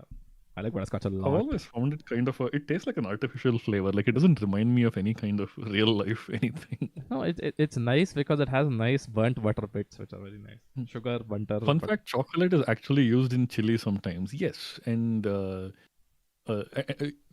chocolate is you use chocolate in certain kinds of mole. Like there are chocolate-based moles. Okay, the way that you said mole with a Kannada accent. Kannada accent or mole? Mole. Hey, ಮಾಡ್ತಿದ್ಯಾ? Okay. Sorry. Mole. Okay. Mole. That's just West Karnataka. That's like coastal Karnataka. True, actually. Okay. Fine. Yes. But yes. Let's talk about my favorite quote from Gaming Jesus Gabe Newell, Gaben Kun. Probably the most misused quote ever. Yes. Piracy One of the is a service problem. And I mean, yeah, it's brought up because it's used in. Okay, I'll tell you the context in which it's most commonly used, and which is not the context that Gaben had in mind at all. Yes. Which is piracy is a kind of noble moral duty. It's fully justified. No. It's used in justifying piracy, which is like I pirate because piracy is a service. No. But yeah, I mean they're not going to give you the game for free. That is not the service that they're offering. Yes, that's not a service that I don't think will ever be offered unless there's like I mean, if you can get the game for free, it's called Genshin Impact. It's called MTX. It's gonna MTX the hell out of you. Oh. But yeah, so that's really not what Gaben meant by that. What he really meant was and I think he was talking about specifically the context of game distributors not operating in Russia because it was specifically about Russia. He was mentioning because Russia had a massive piracy scene at the time, and Steam was looking to expand over there, and everyone called him stupid. Like, why would you launch a gaming platform on a site in a place where marketplace? Gaming marketplace in a place where piracy is basically the end all be all of all gaming. Yeah. And and that is when he used the statement piracy is a service problem because he wanted to solve the problem. That is the statement. And I mean, he was right, and Russia ended up becoming one of Steam's biggest markets. So yeah, Sasuga Gaben Kun, my beloved. Sausage Gabe and Kun. I love you, Gabe and Kun. Please reply to my mails. Yeah. Yes. But so yes, ice cream is on its way. People who have a vested interest in this must stay awake and must be ready to answer the door. That's all I will say. Also, ice cream arriving between 22:47 and 22:56. Damn. So- are you in the army? Because you're using army time. Oh. Sorry. Please go ahead. Yeah, I'm in the army. My, Military time. Yes, I'm in the army because I like gin and jungle. Sorry. Okay. Sorry, Every time I see it, you tree, are I in run the army away. because you want to serve your country. I am in the army because I want to emulate my gin and jungle. We are not. Sorry. Okay. But anyway, yes, back to what we're talking about. So, anime has a service issue, Yes. right? Like, there isn't I mean, for starters, there isn't a single place where you can get all your anime. There isn't even, how shall I put it? I don't know. There's core differences between each service as well. That means, there's no one service where you even want a show you're looking forward to end up on. Like for access reasons, you might think, want it to end up on. Yeah, I mean, so for example, okay, it's not necessarily the same thing as, let's say, streaming services or a platform, but I still remember, like, I may not remember, if Crunchyroll Games ever publishes a gacha game, I just consider it dead on arrival. After what happened to Princess Connect, that is all. Princess Connect read. I will never forgive them for what they did. They will hold my ire and disgust forever. Yeah, good point brought up here in the comment that I'll read it out. Piracy is much more justified in the gaming sector because old games are much more prone to being inaccessible due to hardware dependencies and distributors refuse to sell it further.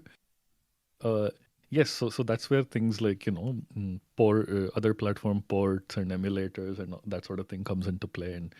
And honestly speaking, like I mean, yeah, that's the thing. Like, it's hilarious. Every because technologically based, I mean, or even otherwise, every successful medium also has a healthy bootleg scene going on. Yeah, I mean, no, that's what I'm talking about. I mean, even though gaming has a healthy bootleg scene, it does not take over the market. Like, Steam still dominates in every conceivable metric. So yeah, that is there. Similarly, like, traditional books and ebooks dominate the book market. It's not like everyone's downloading from sites that shall not be named. But on the other hand, the very existence of said sites that shall not be named means that, people in Iran, where they cannot get most books due to sanctions, especially textbooks, yes, okay, they have access to all of these, right? No company is going to step forth and say we're gonna make this exception, this one free download platform specifically for Iran or whatever, because it doesn't make financial sense for them to do that. Fair. And they're not in it for the love of the game. They're in it for revenue, and so they will never. Yes, exactly. So this thing, another great point brought up on chat. Media ownership is more possible for gaming than anime. Yes, I think the cultural consciousness around, let's say, film media as a whole has moved to streaming. Like, there is no concept of ownership of film media. Blu-rays are a dead medium. I cry every time I think about it.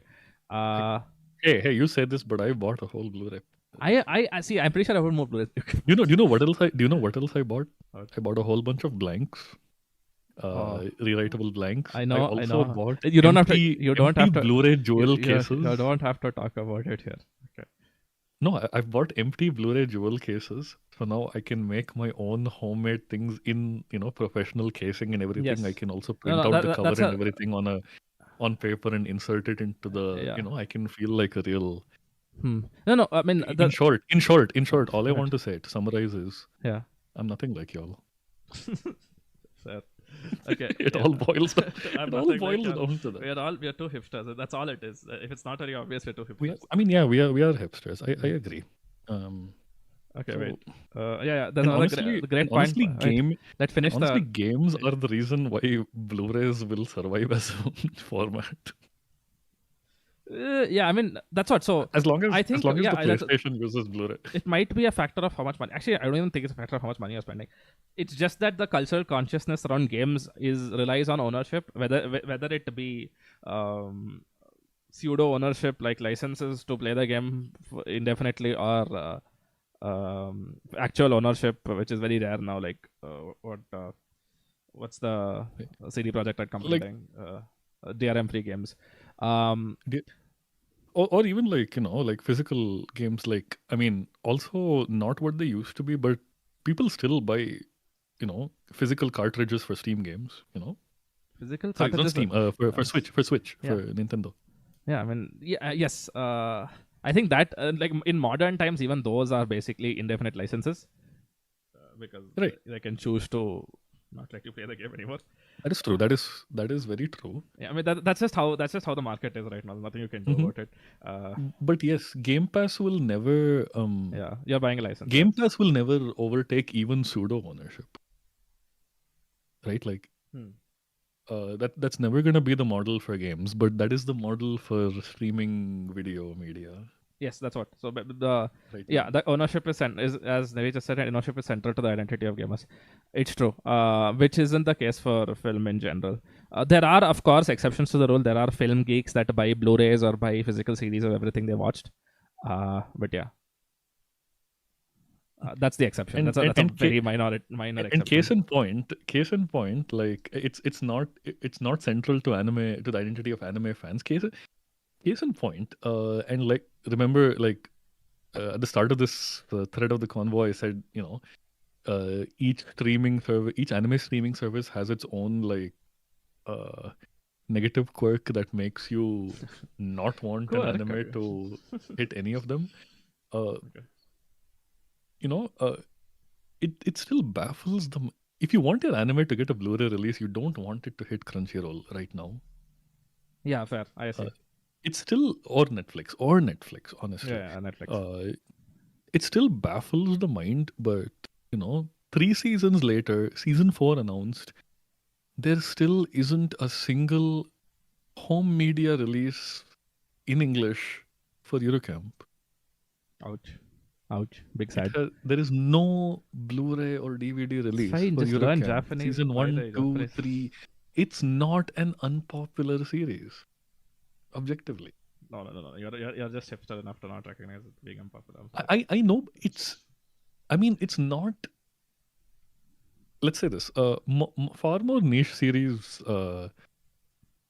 get home media. Fair. Okay. I mean I see the vision. I'm not complaining. It's just yes. Yeah. So that's the thing, right? So there is, and again, most. To the points being raised in the comments, yes, most people are simply not going to perceive it as such, so no one cares. But there is a service problem in anime. But again, so the core difference being Steam is a marketplace for pseudo purchase, whereas Verve or it wants to be a Game Pass like thing. And here's the thing: you can never. For market reasons, you can never charge like just a flat combined rate of all the services being offered. Right? Yeah, fair. You're not going to charge the customer to $250 a month, yeah, right? So it doesn't make sense. No one's going to buy that. Yeah. But at the same time, that's what it costs to an extent, right? Yeah, like, I agree. Like all the, I mean, it is sub-licensing, we're I guess, being rather circular than again. primary licensing. It's coming back to the point that streaming is unprofitable again. Yeah, streaming is unprofitable, right? Like so they have to price it lowish, but also, and I don't know. I mean, it's all about again. So streaming is. I would say the fragmentation problem is probably the biggest contributor to I mean, access, obviously, regional access Yes. sucks in a lot of places. Yes, correct.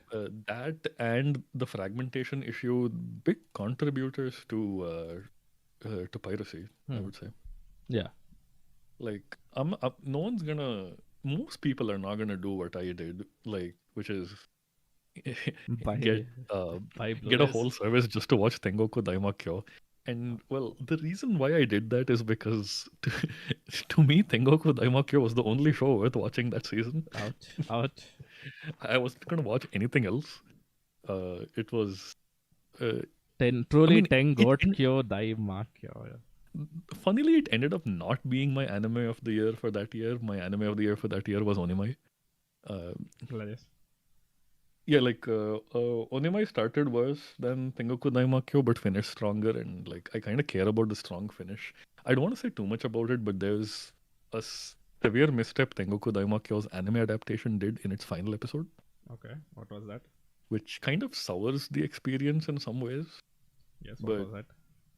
have you watched Tengoku Daimakyo, by the way? You've never told me. No, I have not watched it. You told me not to watch it, so I started reading it and then didn't. I didn't tell you not to watch it. I just told you there is one serious misstep it does. Yeah, but that's the but reason I reading it watched it. helps. Okay, yeah. Have you read it? I'm not ready now. I was supposed to read it. Then but what's I- the point? I'm What's the just point telling of you I saying did that? read it. You can't. It's P. Okay, fine. It's P. How many audience members? How many of our 3 watching audience members have watched or read Tengoku Daimakyo?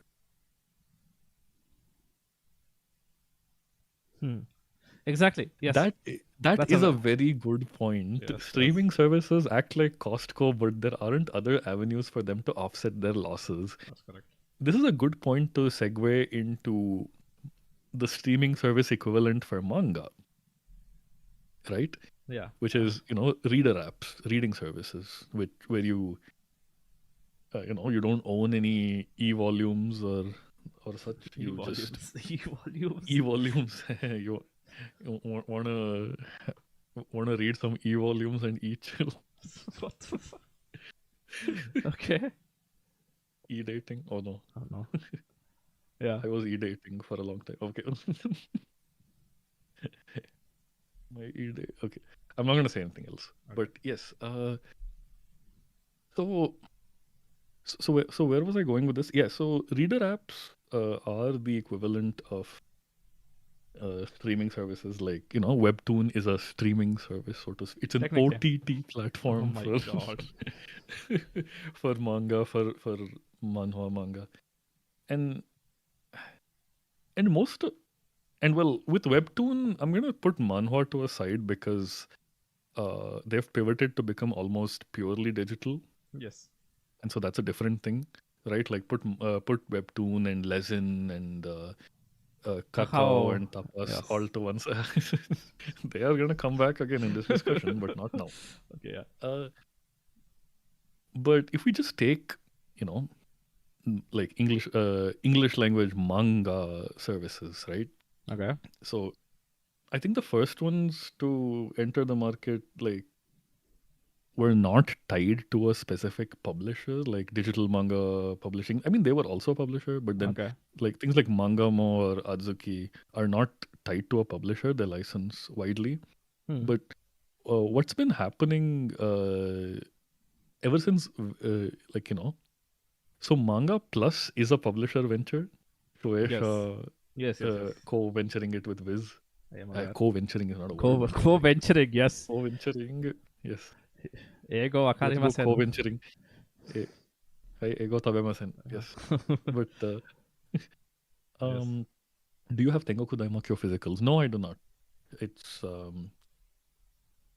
a little Fake fan. at the time it was a little pricey because Fake it's a fan. Dempa license. No, it's a Dempa series. And Ice Cream is coming in like 5 minutes. Okay, be ready for it.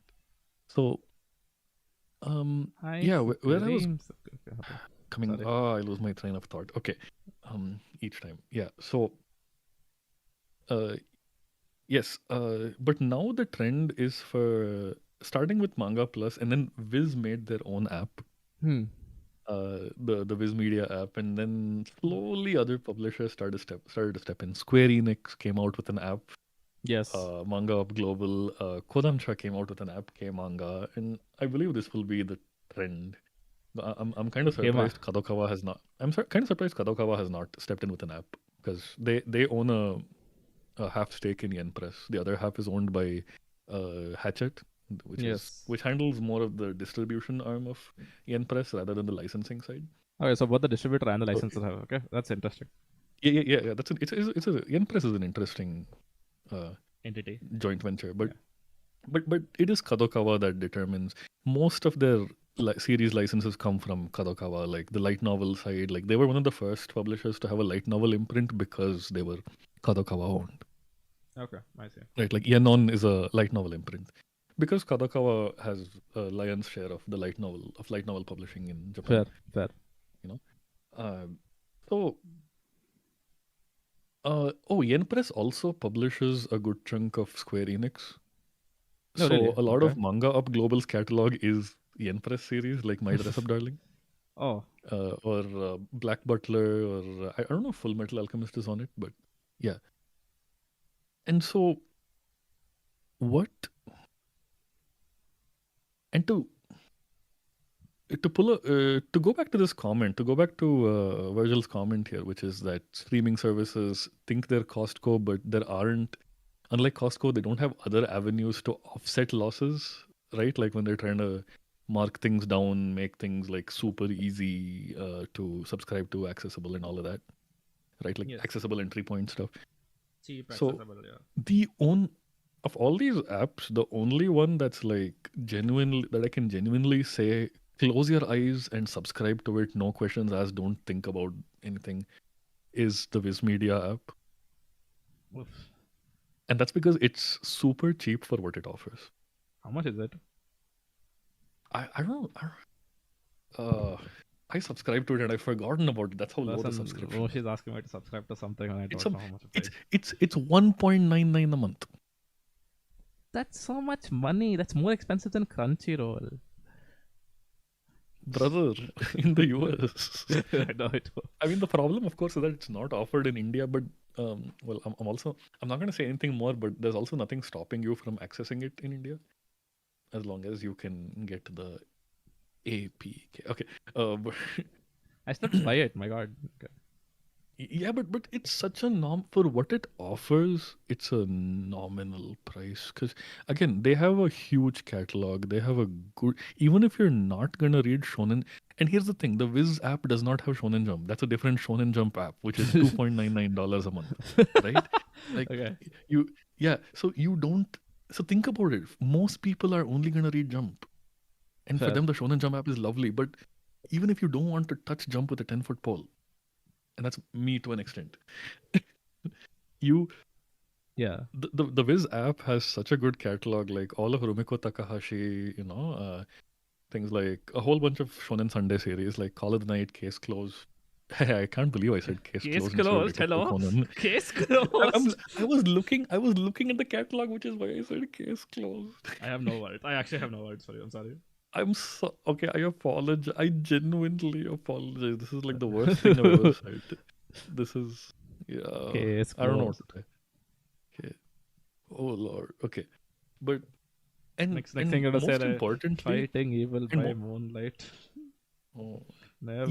yes, that's what I was gonna say. Even though that's a Kodansha series, but what I was gonna say is the coolest part about I remember for the longest time people were clamoring for a Shoujo Beat app because that was their other big imprint, Didn't Jollibee die? right? And well, Shoujo Beat is still in name survives as an imprint for their shoujo titles. Okay. Well, not an imprint for all their shoujo titles. Again, anything that they deem, quote unquote, mature for a for a US teenage girl audience, they don't put it under that imprint. I think because I think recently they licensed Pink Candy Kiss, Oh, okay. which well is it's a Yuri series, but it is it's either a shoujo or it's published either in a shoujo or josei magazine. It's in Kokohana. It's in Okay, Kokohana is a josei magazine, Yes. but here's the thing. Kokohana is also where Honey and Clover was published, and That's in Shoujo Beat? that's under the Shoujo Beat imprint. Okay, fair. But Pink Candy Kiss is not. Very obviously so. Okay, fine. I think it gives a. I mean, It's big fiction. What are you talking about? Okay. I mean, no, it's a great manga. Yeah. I was like shocked they picked it up. Like Oh. because I think in that announcement they picked up, or like I'm trying to remember. I Oh think wait, they picked it up is. 2 it is- Yuri manga in a single. It is under announcement. Shoujo Beat. Which one? Pink Candy Kiss. Yeah. Oh, I'm stupid then. Yeah. What is not under Shoujo Beat then?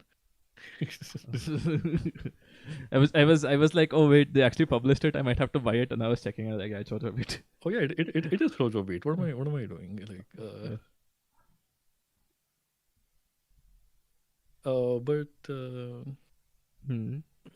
yeah. So okay, that was awkward. What I Awkward. was thinking. Yep, But and- yeah, so Oh for the longest my time, god! people- Look at chat. Look at chat.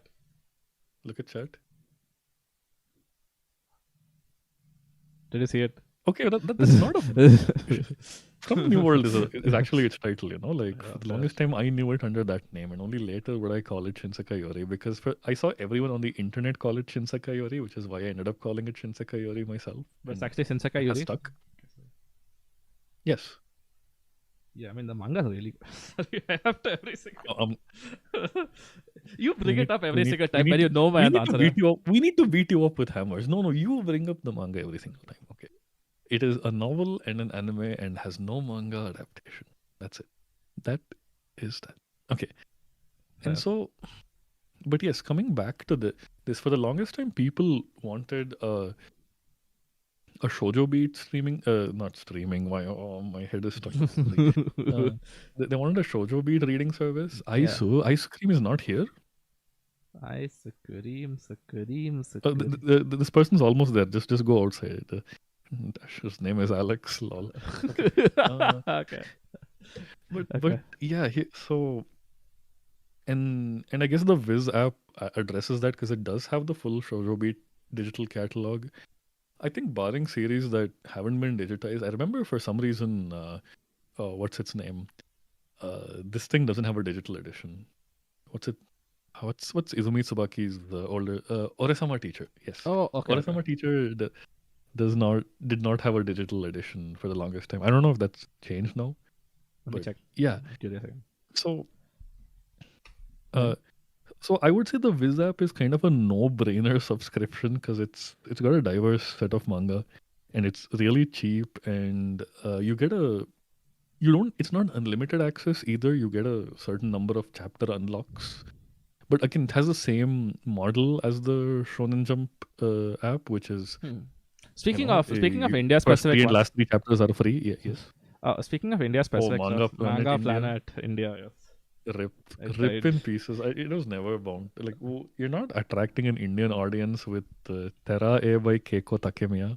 They had the entirety of Chihaya Furu. Okay, sorry. I'm mad. I'm just mad.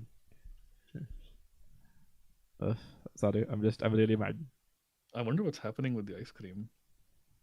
My God, it's fine. The ice cream doesn't matter. The fact that my door is going to open matters.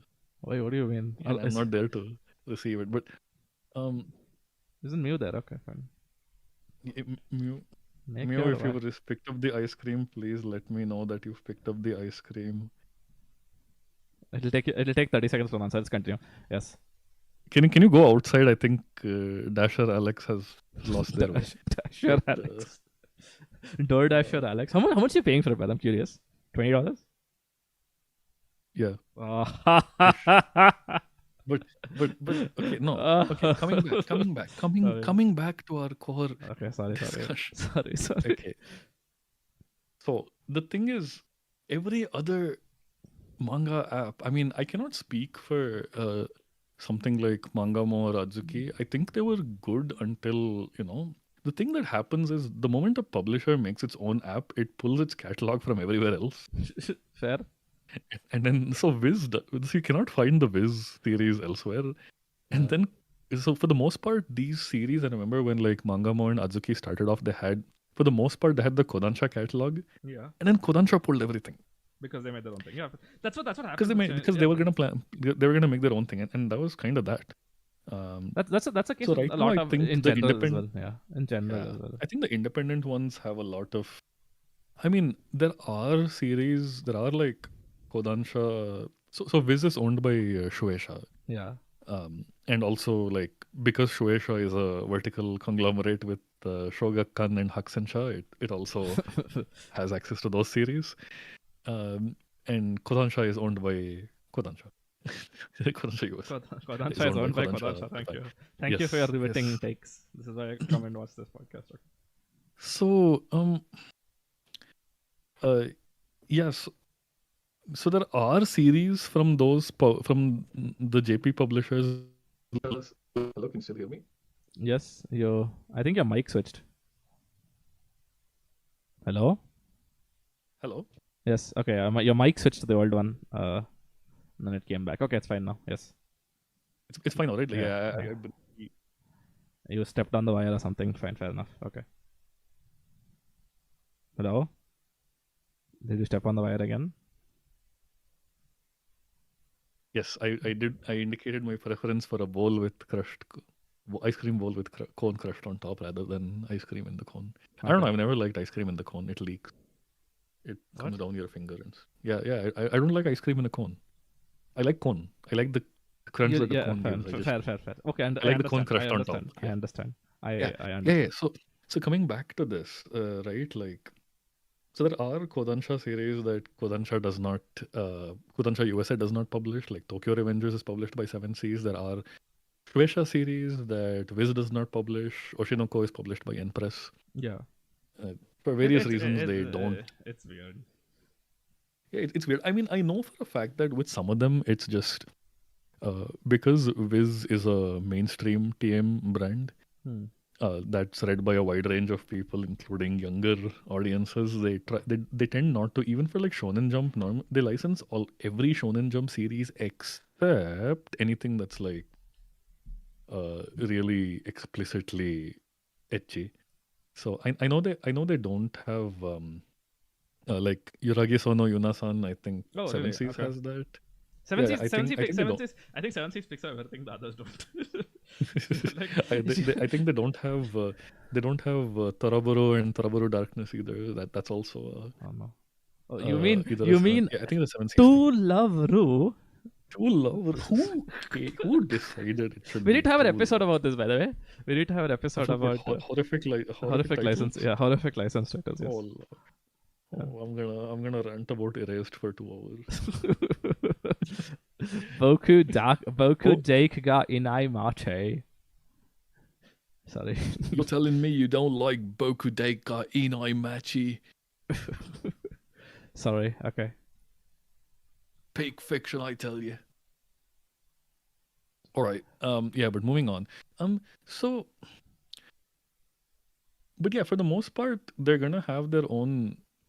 The thing is, you would expect that okay, cool. So let them all have their own service, and the Viz service is like it's a no-brainer. They're all gonna be no-brainers, right? Like there's 5 big players in the English manga Totally industry. $10-15 each month. There's Viz, Kodansha. Yeah, if you subscribe to all of them, it's gonna be less than like a single streaming subscription, right? Fair. Well, unfortunately, in reality, Viz only gets to do that because it is the Costco of the industry.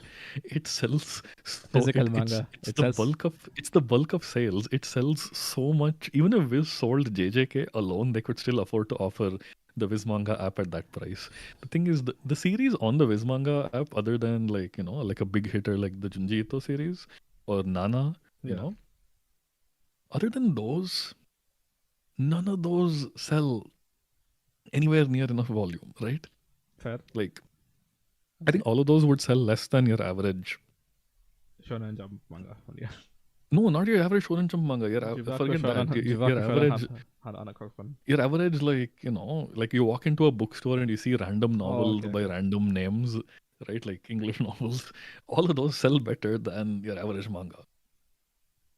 It's just that there's a small core that sells so much that they can afford to even like offer this remainder of the catalog, and they don't care what price they offer it at.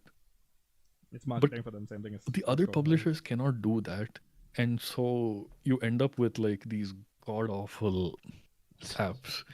And the thing is, Japan doesn't do subscriptions for manga apps, so Japan's big on digital manga. Yeah. I think it's overtaken print manga in terms of how Yes, people read manga. I have seen the same. Yeah, the numbers all point to like a huge digital takeover. And yeah, they have a lot of platforms to read it on. Like again, for Japan, every publisher has its platform. There's also like specific platforms like Bookwalker. I mean, Bookwalker is also Kadokawa.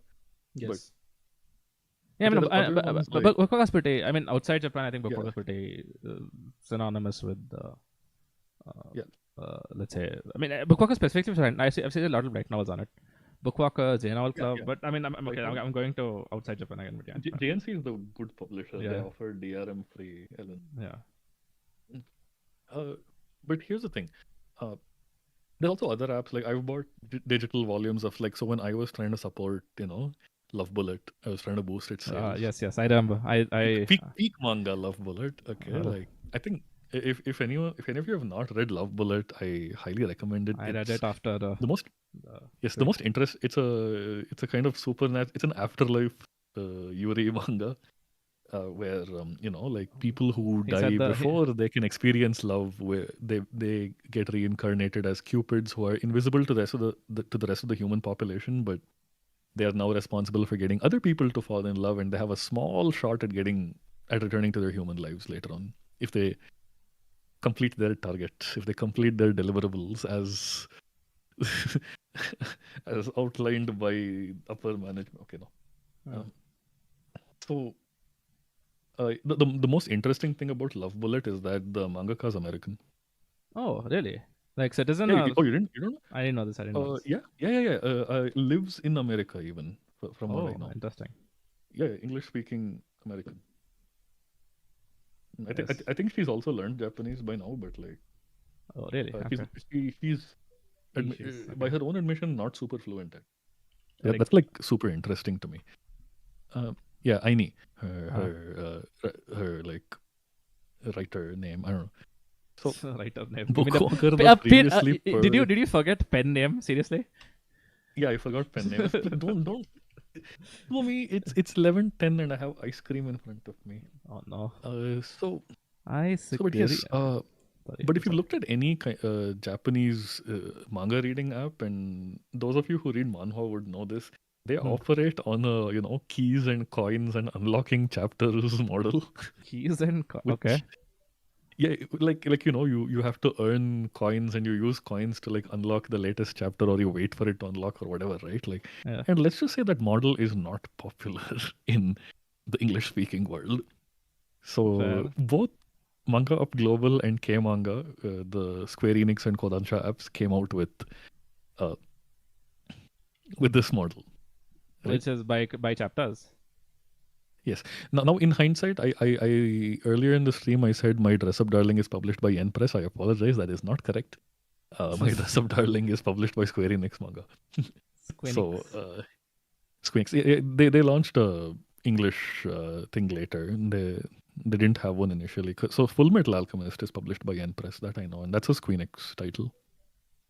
The way that you say Squeenix, it Gangan. sounds like you're saying squeamish, which is it's a very squeamish title. It's real. Nozaki-kun was under Yen Press as well. That's another Squeenix. Again, Gangan online. So Did you? here's others are worse than Webtoon. Yeah. So like Komiki, which has been there for again, that's a key system. You have to buy keys, unlock chapters, Yeah. And I only maintain a Komiki account just because there is one series I can only read on it. Star Strike It Rich. It's by it's the new Yabako Sandrovich series. Yabako Sandrovich is the Kengan Ashura. I see. The author of both Kengan Ashura and Dumbbell wa Nan Kilo Moter. Okay. I love pulling that fact out. It's one of the best facts ever. That the same person wrote both. Different artists, of course, but yeah. Yeah, but, like, do you think Star Strike do Rich you- is another that's what underground fighting. the main issue that I see with manga reading services is the whole the way that it works, which is chapters, unlocking chapters with currency, which isn't the case in streaming services. As well. I mean, think how inane it would be if you had Right. to pay for every single episode you had to watch. Yeah. So flat subscriptions are, and I guess streaming has also primed people for this, and also Yeah. equivalent services like Kindle Unlimited and Comixology. Yes. So that's what people expect, which is to have a flat subscription fee for whole catalog access. Yeah. But what people don't realize is that, Amazon can do it and Viz can do it, and that's because they are minting money every second. Sure. And again, the costs associated with for other publishers means, I mean, obviously the way they've implemented it is garbage. I think especially for K-manga. K-manga is like a top 5 worst app of all time, and I don't mean manga reading app. I mean apps in general. Why? How is, Like- I don't actually use it. Why is it so bad? It's the economy. Oh no. K-manga it's like it's got probably the worst economy of anything. What is the Wait. economy like? Wait. I had this pulled up and then I closed it. But it's like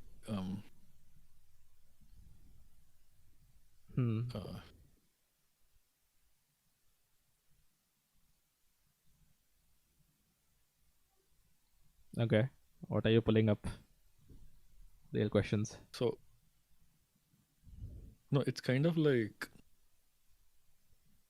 there's more. Okay, so K-manga is it's pulled like Genshin, where basically there's more than one kind of currency. Oh my god.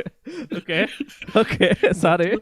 That's the problem. Like, it's not just coins, but there's also something else, Uh-huh. and they have some weird conversion pattern. Oh my god. Oh my god. Sorry, what? Okay. Please tell me. I'm Yeah. curious. So what is Yeah, the economy like? Okay, wait. Let's say hypothetically speaking. Let's work through this. I want to read. What's a manga I would want to read on? Okay, manga. You know my taste. What's a manga I'd want to read? Which I had to tell you? Okay, fine. I want to read which I tell you on K manga. What is the price? What kind of price am I supposed to pay for it? So the answer is I only have a minor degree in math that I took as part of my that I did as part of my biology major. Don't you love doing? Okay, I'm gonna say it. Okay, it's fine. So I don't think I am I'm a qualified enough mathematician to even answer that question. Okay, That's how. see, awful it's, it is. it's, So basically there's more than one kind of ticket. There is a free ticket. There's a free ticket, but if you miss out, it's literally FGO. Where if you don't do your daily login, you're screwed. Shut up. Okay, I play FGO religiously. Sorry. And you can also the paid points are very expensive, and I think it would literally cost you. I think it would cost you less to buy digital volumes on Google Play Books or something. Oof! Ouch! That's a big yub. It's a big yikes. Yeah, fair. It's supposed to be cheaper. It's yeah. Also, also you get one free ticket every 23 hours, and one free ticket unlocks one chapter. And ouch! And you can get 8,000 something points for $80. Okay. And each chapter is at least 59 points to unlock. And I say at least because some chapters are 59 and some chapters are 139. Yeah, They have okay, differentially priced chapters. I understand what you mean with the statement. So you need a math major for this. Okay. Yeah, so I mean, what even is 8318 by 59? I'm curious. So yes, for $80 you can unlock 140 chapters. $80. Okay, fine. I'm gonna So say you get essentially 6 chapters $1, And I guess that is less expensive than a volume Yeah. in the sense that it's still like the problem is, I guess, sort of the I guess it de-incentivizes binge reading. That's all. That's all it does for like people, low yeah, spenders or free and tier people. unlike anime streaming, where like it's been proven time and again that the Netflix binge model actually kills the build-up of hype Yeah. for a series, right? Yes. Like Yeah, I understand. Stone Ocean is probably the least watched JoJo part, Ouch. Yeah, and it's that's true. because it was binge released on Netflix. Ouch. Binge released. Yes, my You don't, favorite word. yeah, like literally everything else is more. Yeah, so I don't know what to say there, but for manga, the whole point is you can read a whole bunch. You can binge read a single series. You can read a whole bunch of different. You can follow a whole bunch of different series all at once, Oh, right? And yep. I understand what you you, mean. Manga, I think it purely comes down to the fact that manga is a very okay. It's what you control the pace at what you consume the story at. If you read quickly, you can go quicker. If you read slow, you can go slow, which isn't necessarily a case for film. And anyone who tries to say I can set Netflix at 2 times speed, please do not talk to me. I will block you. Sorry. oh, I will block you too, please. Like I will actually block you. I'm not joking. People who watch shows at One not. Piece at 1.5x. If you watch One Piece at This 1.5, shockingly, there's a lot of people who watch Monster at a higher speed. doesn't make sense. My God, what's the Why would point? you do that? Fine. Anyway. But yeah, oh, by the way, K-manga gets worse. Everything I see about it just gets worse. Oh no. Also, you can watch ads or do small tasks to earn points. But you That's can only what watch. that's what Project You Sekai can does only as watch well. three. Yeah, you can only watch 3 ads a day. But here's the thing: Mm. after you watch an ad, you don't get a flat number of points. You choose from 3 chests, and the chests can have any number of points from 5 to 50, up to 50 at Oh, most. the gacha has the gacha inside the gacha of the gacha. I see. Okay. Yeah, like, why have they gamified a reading app? No one needs that. And I think, honestly, I'm telling you, there are fun ways to gamify a platform like this, but just for basic use, no. Oof. Like, because there's no, I guess they view the incentive of getting to read something as, equivalent to, the incentive of. But here's the thing: most gacha games don't require all this for basic gameplay. That's true. They I mean, require this for advancement through the game. fair. Nothing is stopping you from not from only pulling like one Genshin 5-star every 6 to 8 months and playing with just who you have. Yeah, fair. So like this would be as though like every time you wanted to go from one region to another region in Genshin, you had to spend primogems and like pull a gacha, and you might fail, and if you fail, you have to try again in 5 hours or whatever. Hmm. Like that's a straight recipe for people abandoning your product. So like, and the other thing they don't realize is, for a gacha game, if I can't play it, I literally cannot play it.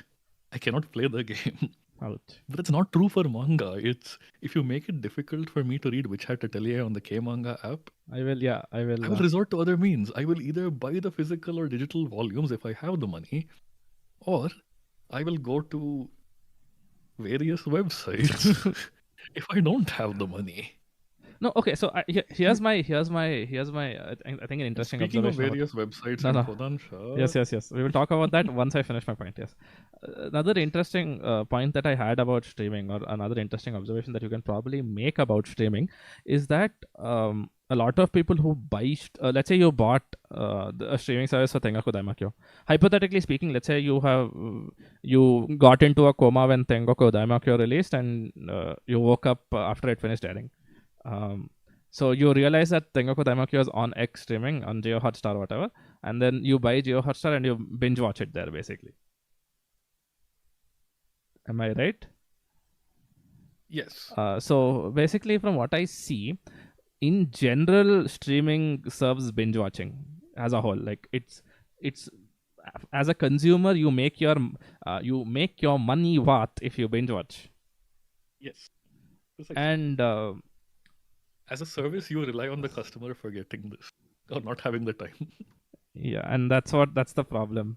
Because if you and the problem is that if you have a service like Kmanga which actively that's the argument that you have against volumes. Let's say you want to take your own time and read something. You'll buy a physical volume, you'll read it, you're like, okay, fine, I'll buy the next volume next month or something like that, and you read it slowly. The whole argument that streaming has over it is you can watch everything at once without spending a lot of money. That is the advantage of streaming, that I see, at least. Like if it's the same thing with renting. Like you want to rent a movie, you finish the movie and then you don't care about it anymore. The same thing works for streaming as well. It's basically renting a bunch of stuff. I feel like you care more about rental with it. Huh? Yeah, I mean, feel yeah. like, I cared more about rental when we still did rental, but just Yeah, I mean, yes. You see where I'm going with this, right? Like owning something means you have the freedom to watch it at any time and like at your own pace, basically. Streaming means that the longer you take to finish something, the more money you're wasting. Right. In some way. I mean, it doesn't extend to that more, because you generally, when you subscribe to a streaming service, you say subscribe for indefinitely or until they do something or you decide, okay, fine, it's not worth it.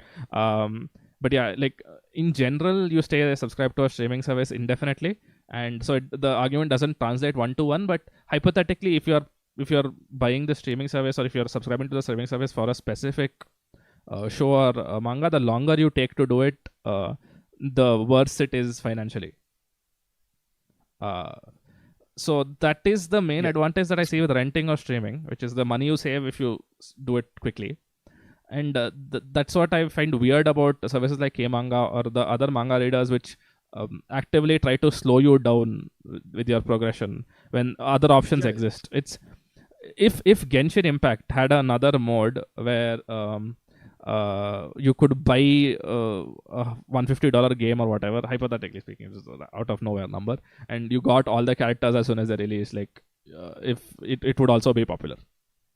And that model already exists for manga, so that the pseudo slowing down progression works for gacha games because there is no alternative to it. Like there you have to. There's no alternative to Genshin Impact. There are other games, but it's a game like Genshin is not succeeding off the back of its gameplay. Like you're not like, oh, I love gacha games for the gacha gameplay. Like no, you don't. You love that one specific waifu. Yes, you love Futao. That was the last time I did any Genshin grinding. But yes, I am. That's honestly like I'm on the verge of installing Love and Deep Space. Do I install Love and Deep Space as well? Yeah, I'm on the. Is it? Like, it's in English right now. Do I install Love? I'm actually like, I mean, I'm closer to installing Project Sekai because like after watching the movie, I found some of the characters endearing enough to the point where I'm like, maybe I can. Okay, sorry. Someone the Project Sekai. Funnily enough, Wandahoy is not who I found endearing. But who did you find endearing? And why is it Mizuki? Okay, it's not Mizuki. Is it? I mean, it is. I mean, it is. Surprisingly, it's Mizuki's like colleagues more than Mizuki. Yeah, I mean, yes. I don't like Mizuki much either. I am the number one. What's her face? Who's the main? Huh? No. What's her name? The main singer. She was forced to go to Ohio. Yes. The main singer of Kanade. Yes, Yoisaki Kanade. I am the strongest Yoisaki Kanade fan in the world. For reasons outside Project Sekai. Let's just say that. I think I found a lot of the VBS members endearing. So like, I'm willing to start project. I cannot believe I'm saying this, but yes. Oh my god. There are people in this house who are losing their mind. No, you should play hit video game Fate Grand Order. Trust. I have. Believe. Play hit video game Fate Grand Order. It's a nice place. Once you get past a lot of it. Okay. Yes. Going back to the going back to the actual discussion. Yes. You say it. I will shut up for a minute. Yes. So on the topic of people seeking out other means, I suppose one way of stopping them from seeking out other means is to destroy the means themselves. And this brings us to a certain cat website, not the other cat website. One of the cat websites of all time. One of the cat websites of all time. Okay, yeah, I guess all of you by now know like the situation with manga decks and the fact that a bunch of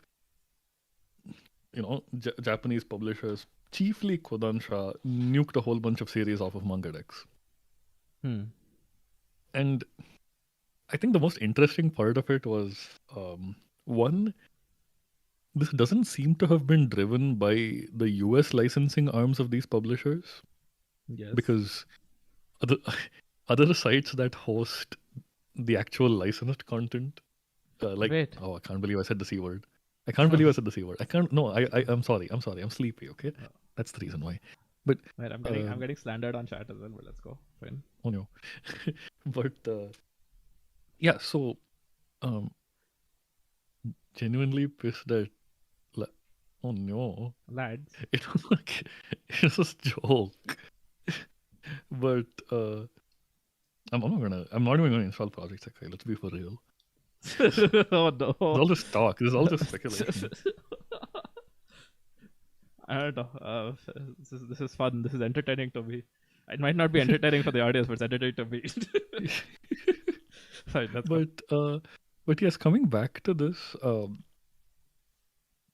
it doesn't seem to be driven by the US publishing arms simply because there's other sites that host pirated versions of the official translations, and those no one went after those. But and also a whole bunch of unlicensed series where you take one look at them and you're like, no US publisher is gonna pick these up. Fair. Like, I know Viz is never gonna pick up Papa Told Me, which is serialized in Kokohana and has 40 volumes and it's a really like good, critically acclaimed manga. I know they're not picking that. No one's picking up a 40-volume Josei manga. Let's be for real. Fair. They're not gonna do it. Their track record does not suggest it. Okay, so. And yes. The fact, so it does seem to be driven by Japanese publishers who seem to see this as, well, it's no. Again, it's conflating. It's conflating. I guess it's declaring dominance. Yeah, that to some extent. I mean, it's a lot of people conflating lost market share to them when it's not necessarily lost market share because there's nothing to lose. There is no market. There is no market. There is no English language market for Papa Told Me. And, name some other random series. There's some random Nishioka Kyodai series. Like there's no Onane Master Kurosawa. Was that nuked? No, I don't know. That's a doujinshi. That should not. I don't think there's no publisher that would claim that. That's a wild way to describe it, by the way. There's no publisher that would claim it. Oh, that was hilarious. I was just checking about Onyane Master Kurosawa, and the first image is blurred and with safe search blurring. I unblurred it, and it's literally just the title page, like the back outside title page. There's nothing. There's blurred because the word Onani. No, it just says Onani in it. That's why. Okay, fine. But yes, coming back to sort of, I mean, this is kind of a big topic of discussion everywhere right now, which is, I guess the best case scenario for this is that they have plans to license these, but I really doubt I don't think so. Like, no. I don't think so. They aren't. It's just not happening. Like, there is no market share for it. Okay, so basically, the argument comes down to one very small thing. What they're doing by affecting this, I understand. I don't care if you nuke the shit out of Jujutsu Kaisen off the manga site we were talking about, but like, I start caring when you start nuking stuff like Fate type Redline, which will never get an English deal. which will probably get an English title after several years, though. But it won't get one right now. It's barely popular in Japan. Forget outside Japan. So, But, yeah. I mean, I also kind of understand what it is, which is that like, you would probably just like, stake a claim onto your entire catalog rather than specific titles. So like, Oh. if I'm sure Kodansha is now gonna come up to MangaDex and say remove it, take AOT off the website, take AOT and Blue Lock off the website. They're gonna come up and say take everything of Yeah, ours everything. off the Yeah, website. exactly. Yes, I understand. So I guess that's why it gets caught. I think people, but it is probably AOT and JJK that even prompts that move. So Yeah, it's true. I don't think they care about the niche titles as much as people are, projecting it. And I mean, I feel like this is a general issue wherein, the fandom doesn't have a great understanding of market realities, That's true. especially when it comes to manga. So, Okay. like, there's a whole lot of questions that, like, I feel. I mean, I understand where they come from. I was there at one point of time. I was him. You are him. I was that person, right? So, Okay. No, I understand. So let's you know what? Let's go over a couple like, of. Let's go over a few of them. So, Yeah. so for instance, people think like,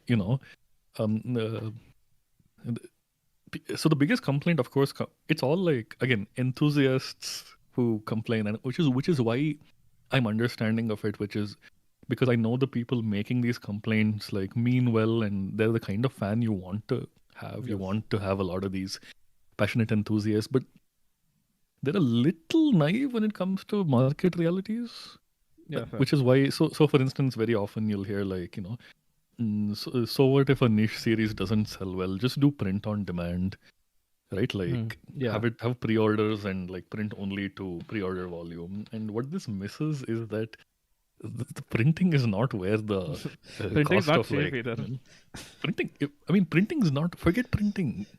Yeah. Like the thing is, printing is not the main contributor to sticker price for manga. Yeah, it's licensing. Yeah. Yeah, Licensing it's and the license translation. fee, it's the translation fee, Yes. and it's also the fact that, to revisit our earlier comment, like, the Hunger Games fanfic will probably sell better than your average manga. It's a very niche market. It does not sell at the volume at which, mainstream pulp novels sell, for instance. Fair. And so that's what like a hidden tax on the price of manga. It's what it's a big contributor to it's the reason why there's not a lot of regional pricing when it comes to manga. Indians know this.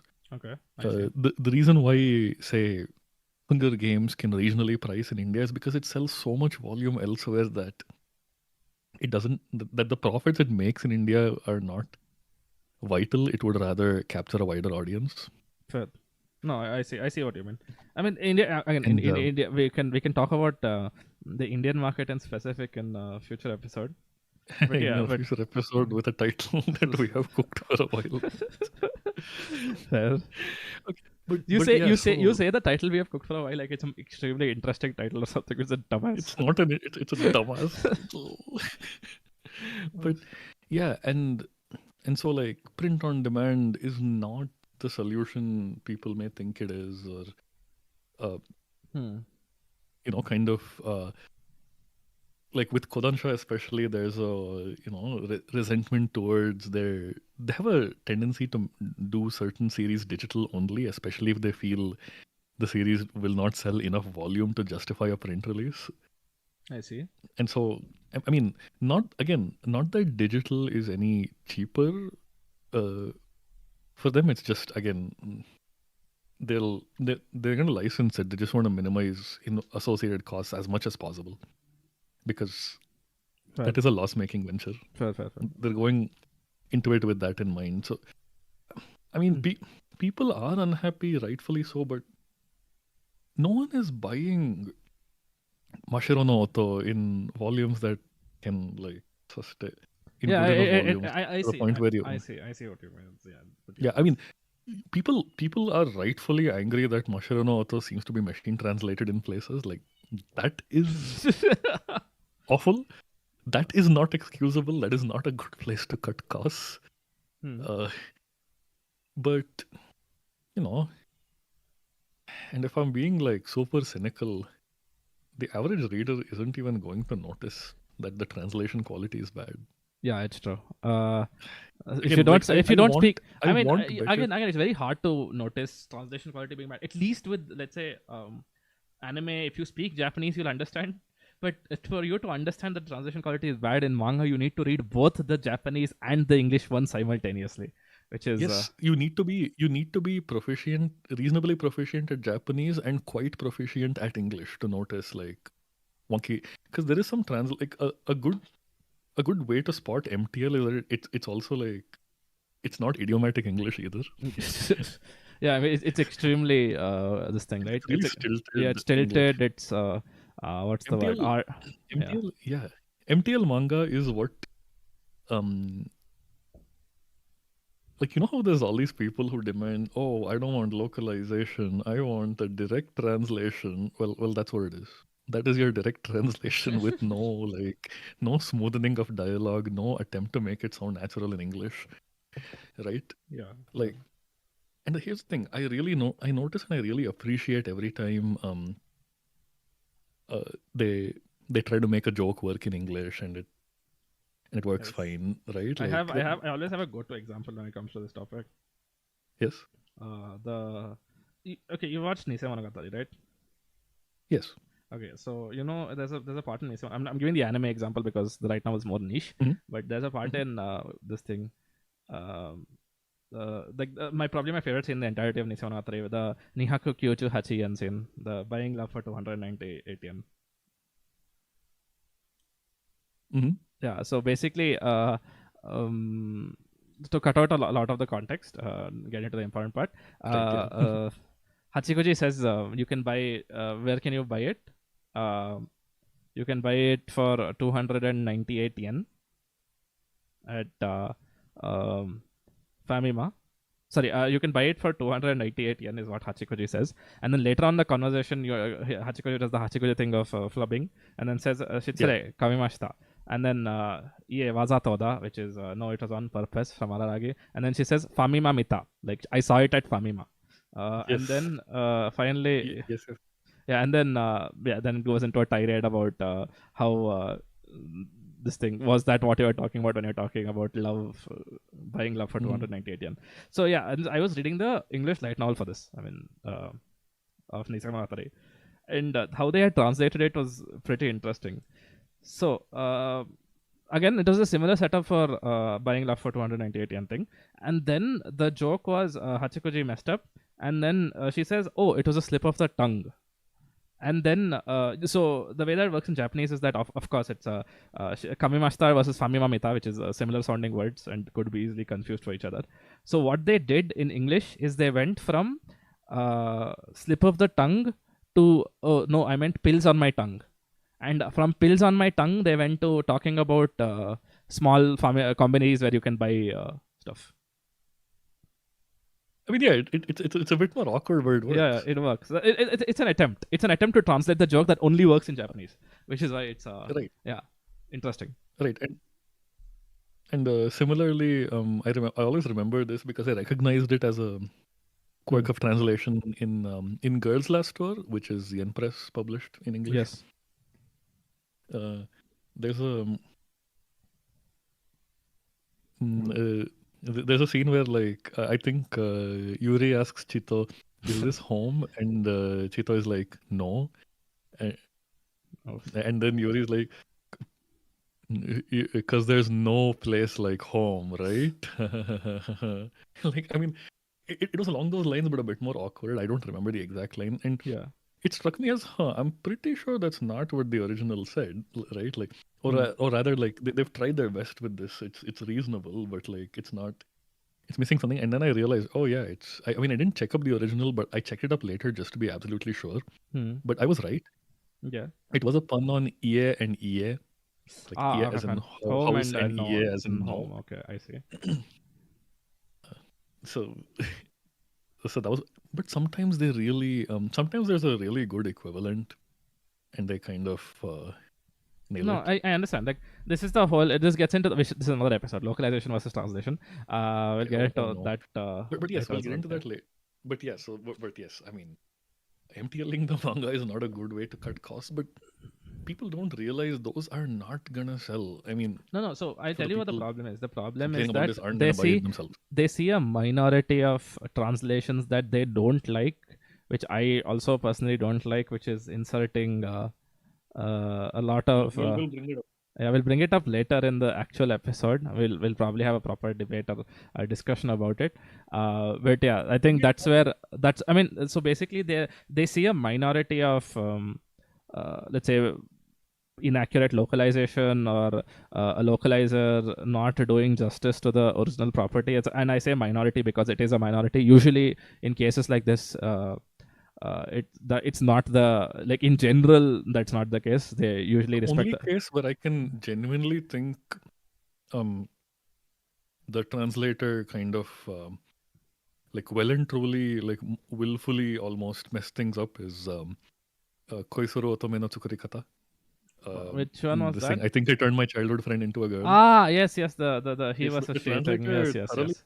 interpreted Uh, it, but then most people in the industry says it is very likely an error more than yeah, fair. Okay, I but yeah, mean, like it's stuff like that tends to make people or like tends to make enthusiast fans look upon localization with a bad negative light, which is again it comes from a place of not knowing I exactly what it is. It's fine. I We'll think they talk also about it later. We'll like talk about it later. we'll talk about it later. But I just want to say in the case of Koisuru Otome, they even you know reprinted volume 1 Oof.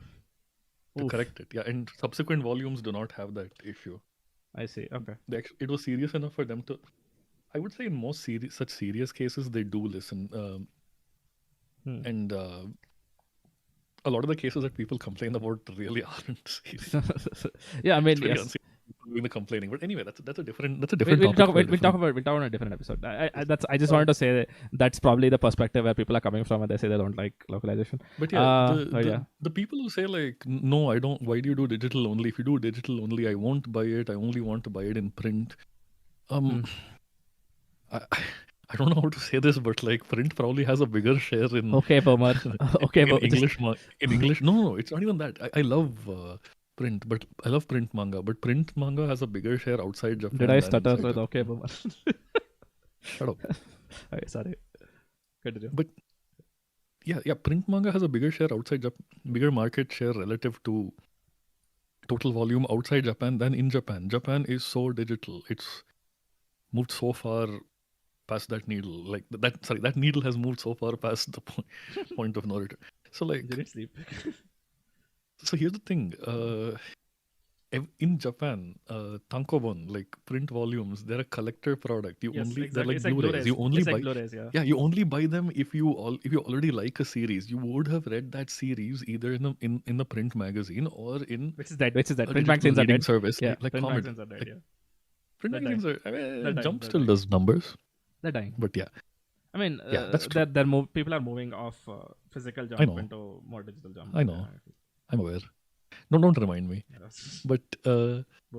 But yeah, so I think it's just obviously like you have to operate differently in different regions and all of that. Like you have to offer, like again, like what Gaben said, you have to offer them the service that they're looking for.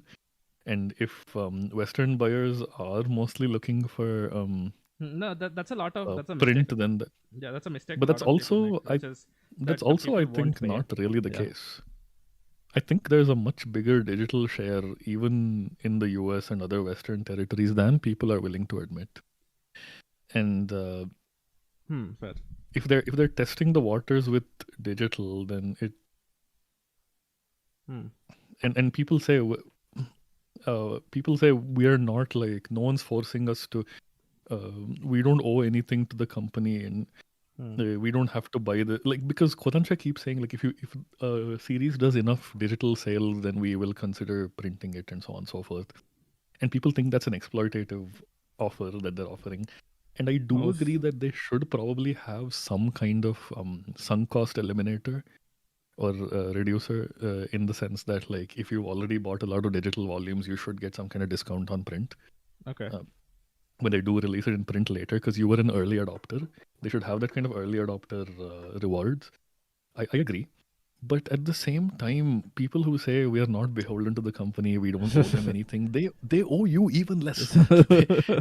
you are not moving volume for them. Like you are not. Fair. Oof. Our viewership has dropped a lot. Surprisingly. I don't care, right? Like, so, where am I going with this?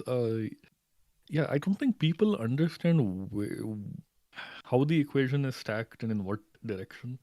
In No, people I understand. assume, I like, way too understand. much bargaining Yeah, power I understand. that I they don't understand what you have. mean. Like And again, it again, they is all mean something the company is they're doing. all very Yeah. they're all very big. Like I agree, many of them are like massive collectors. But here's the thing, if they're collecting, like, you know, Hmm. even if you're buying like 800 different volumes of Kodansha series, right? Like, Yeah. and you're like a big collector. Yeah. You're a big enough collector that if you buy one series less, that's not noticeable. Yeah. And the thing is, Kodansha is grateful for your existence, that you are like buying You are a everything they whale. have, Yeah. but you are a whale. But publishing isn't an industry that runs on whales. Yeah. Fair. It's an industry that runs They on a. need Yeah. they need every series to kind of sell Yeah, a that's what. certain Like minimum generally with whales, quantity. even with whales like manga, unless you're like a degenerate Love Life fan like me, who will spend money on anything and everything related to the franchise. Generally, even with the big manga collectors, they don't make money off you after you buy the volume, right? Which is the case for a lot of whale supported mediums. Like if gacha is a pretty whale supported medium, and people make the gacha company makes money off whales continuously. That's the whole point of Yes. it. Like there's And no. Yeah. the other point is, gacha doesn't make a lot of money off of non-whales. Yeah. That's true. It in fact makes, like, a lot of these games are free to play, Yes. That's true. right? Like they have MTX involved, but they don't make money off of off of a general audience outside of converting some of these people to whales or getting them to buy a. Small I believe dolphin things. Genshin did Yeah. good revenue numbers in India because Welkin Moon is a Yeah. affordable price point. Yeah. Fair. For instance, to continue, like, for some reason we've discussed Genshin a lot in this stream. But that's the point, right? Like, publishing is not like that. It's the example Publishing gacha does they're using. not. Okay, fine. Yeah, continue. Publishing doesn't rely on whales because there is no such thing as free money. And it's not as the margins in publishing are very low. Again, I keep citing this. Denpa brought it up at. Denpa is a somewhat more indie-oriented manga publisher. They brought this up at a convention. They had a publishers panel and all of that. I cannot find the quote. I cannot for the life of me find the quote. So take this with a heaping of salt. Yes, fair enough. But I clearly remember reading this. Okay. Right? I don't know who. I think Deboki retweeted or something like that. Someone like that. Some reporter reported on it. Yeah, and so the Dempa person said, I don't want to say who, but there is a major online book retailer who takes, I believe the number was 70% or 80%. I think it was 80%. Who takes an 80% cut? What the fuck? 80% goes to the retailer. This is what The publisher has 20% to This work is what Volkswagen is doing. So that's why they need to sell volume. That's why the margins are so bad. It's so skewed in favor of the retailer. Yeah, no, There's not a that's lot of money in publishing. Yeah, that's what, like, And they need to sell volume to make that up. So, like, I mean, think about it. you Numbers are saying it's a I am- numbers point. It's a numbers point of view. Like, a whale in Genshin is spending. Okay, let's compare a whale with the free player. A whale is spending infinitely more money than the free player because he's spending any money at all. If you compare him to a Welkin buyer, he's spending significantly more. I would hazard a guess to say 10x or 10x or 11x of. More than 10x. Let's say 20x of how much a low spender will be spending on the game because whales are whales. But the same thing doesn't work for manga because it is at the end of the day, the whale is it simply comes down to the fact that the whale is not contributing to the company past a certain point. If you buy every manga that Kodansha puts up, unless you're buying 2 copies or 3 copies of the manga you don't make a difference compared to a person who's only buying that one volume. That's the Yes, difference. you're not contributing more than the person who only buys that one volume. Yes, exactly. So there's no I mean, there's no point there's a in reason focusing why- on like Yeah. from a company point of view, there is no point in focusing on whales. Like the way that some of these gacha games cater to whales, there's no point in doing that. Yeah. I mean, there are some, again, for series that sell really well, they do put out, well, what is the closest to a whale product in manga, which is box sets or premium editions. Fair. So those are for whales. Those do very well. Dark Horse has done very well with its premium manga editions. Ever since they did the Berserk hardcover, Yeah. all of those have done quite well. Like Blade of the Immortal, Hellsing, Trigun, they've all sold really well. Okay, fair. And Sorry, so, fair. yeah, those kinds of premium editions. Kodansha, like the Akira box set, has done well. Okay. The Akira, I mean, that's for a different reason. It's because the Akira box set was until recently the only way to read Akira in right to left format. It's left right Earlier, everywhere, right? Akira- Yeah, it's left right everywhere else. Yeah, I remember. No, now they're releasing like individual versions of the box set volumes, Okay, fair. but without the box set extras. And that's Akira is beautiful. Dark Horse only. What? Is it Dark Horse? Akira, the box set. No, Kodansha. Okay, sorry. It's from Young. It's from Young Magazine. Okay. They even name drop Young Magazine in the movie. Yeah, that's how I remember. So, and then and again, like very common discussion, like why do you license so many ecchi isekai and so on and so forth, and not insert genre that I like, a niche underappreciated classic? Well, therein lies your answer. Like, Yeah, it's not like the ecchi isekai is making a ton of money either, but it does. I don't think they're licensing it if it has no audience, like is claimed. And the single biggest case of this is, there's a lot of resentment over the number of BL licenses. Oh, yeah, I'm aware of it. Yes. Yes, but what people don't understand is that BL sells. BL sells so much volume. It's not even funny. It's like BL fans are BL fans in the way we discussed anime Anime fans fans, earlier. yes. Like you give anything a chance as long as it's anime. BL fans give anything a chance as long as it's BL. Of course, whether they like it or not is up to them in the end. But like They'll give it a chance. BL fans give all BL a chance. BL fans buy exclusively and that's another thing. BL fans buy almost exclusively BL. Like as in it makes up a big chunk of what they buy. Oof, okay. And again, I mean, a lot of research, a lot of market research into how like, book buying is carried by women right now. Like men are, especially fiction.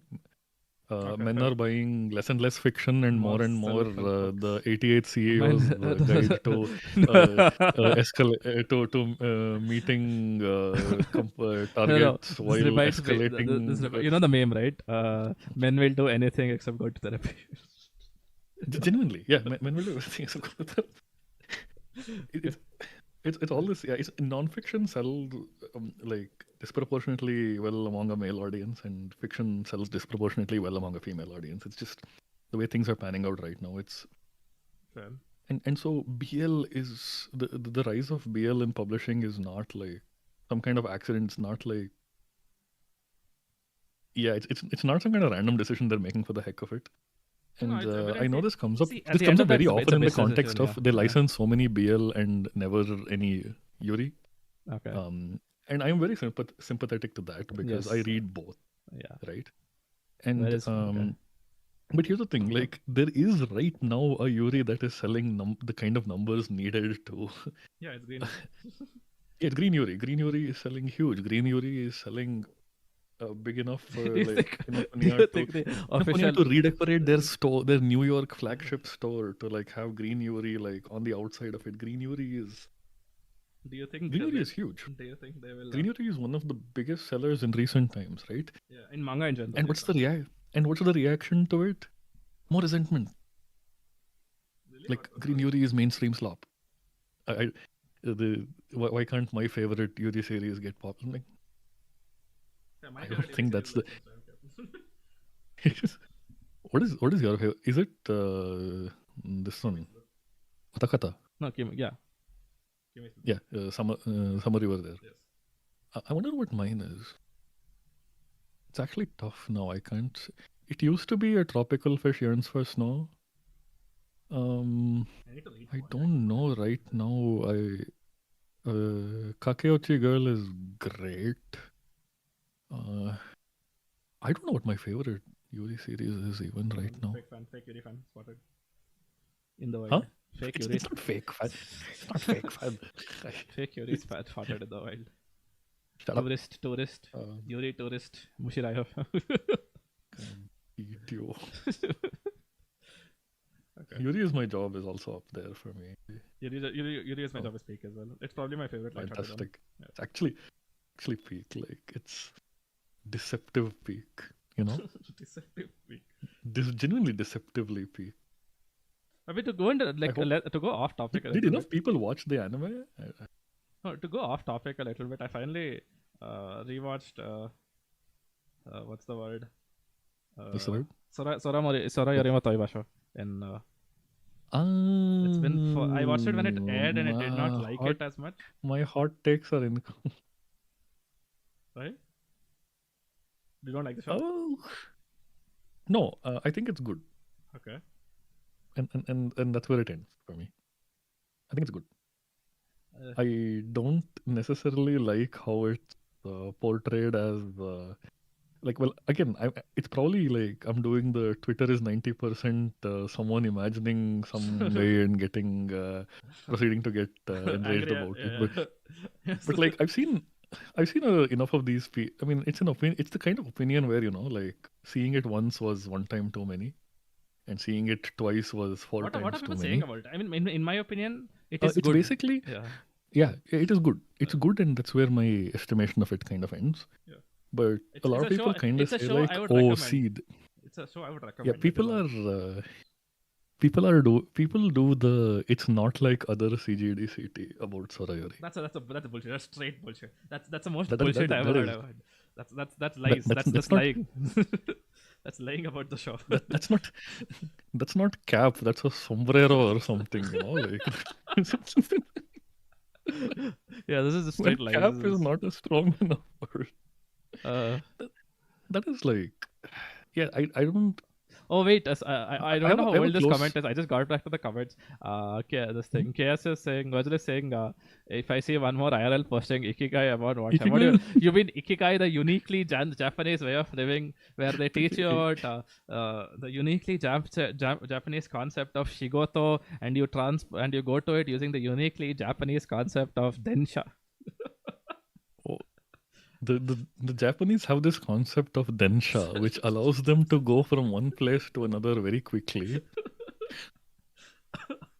Okay, sorry. Yeah.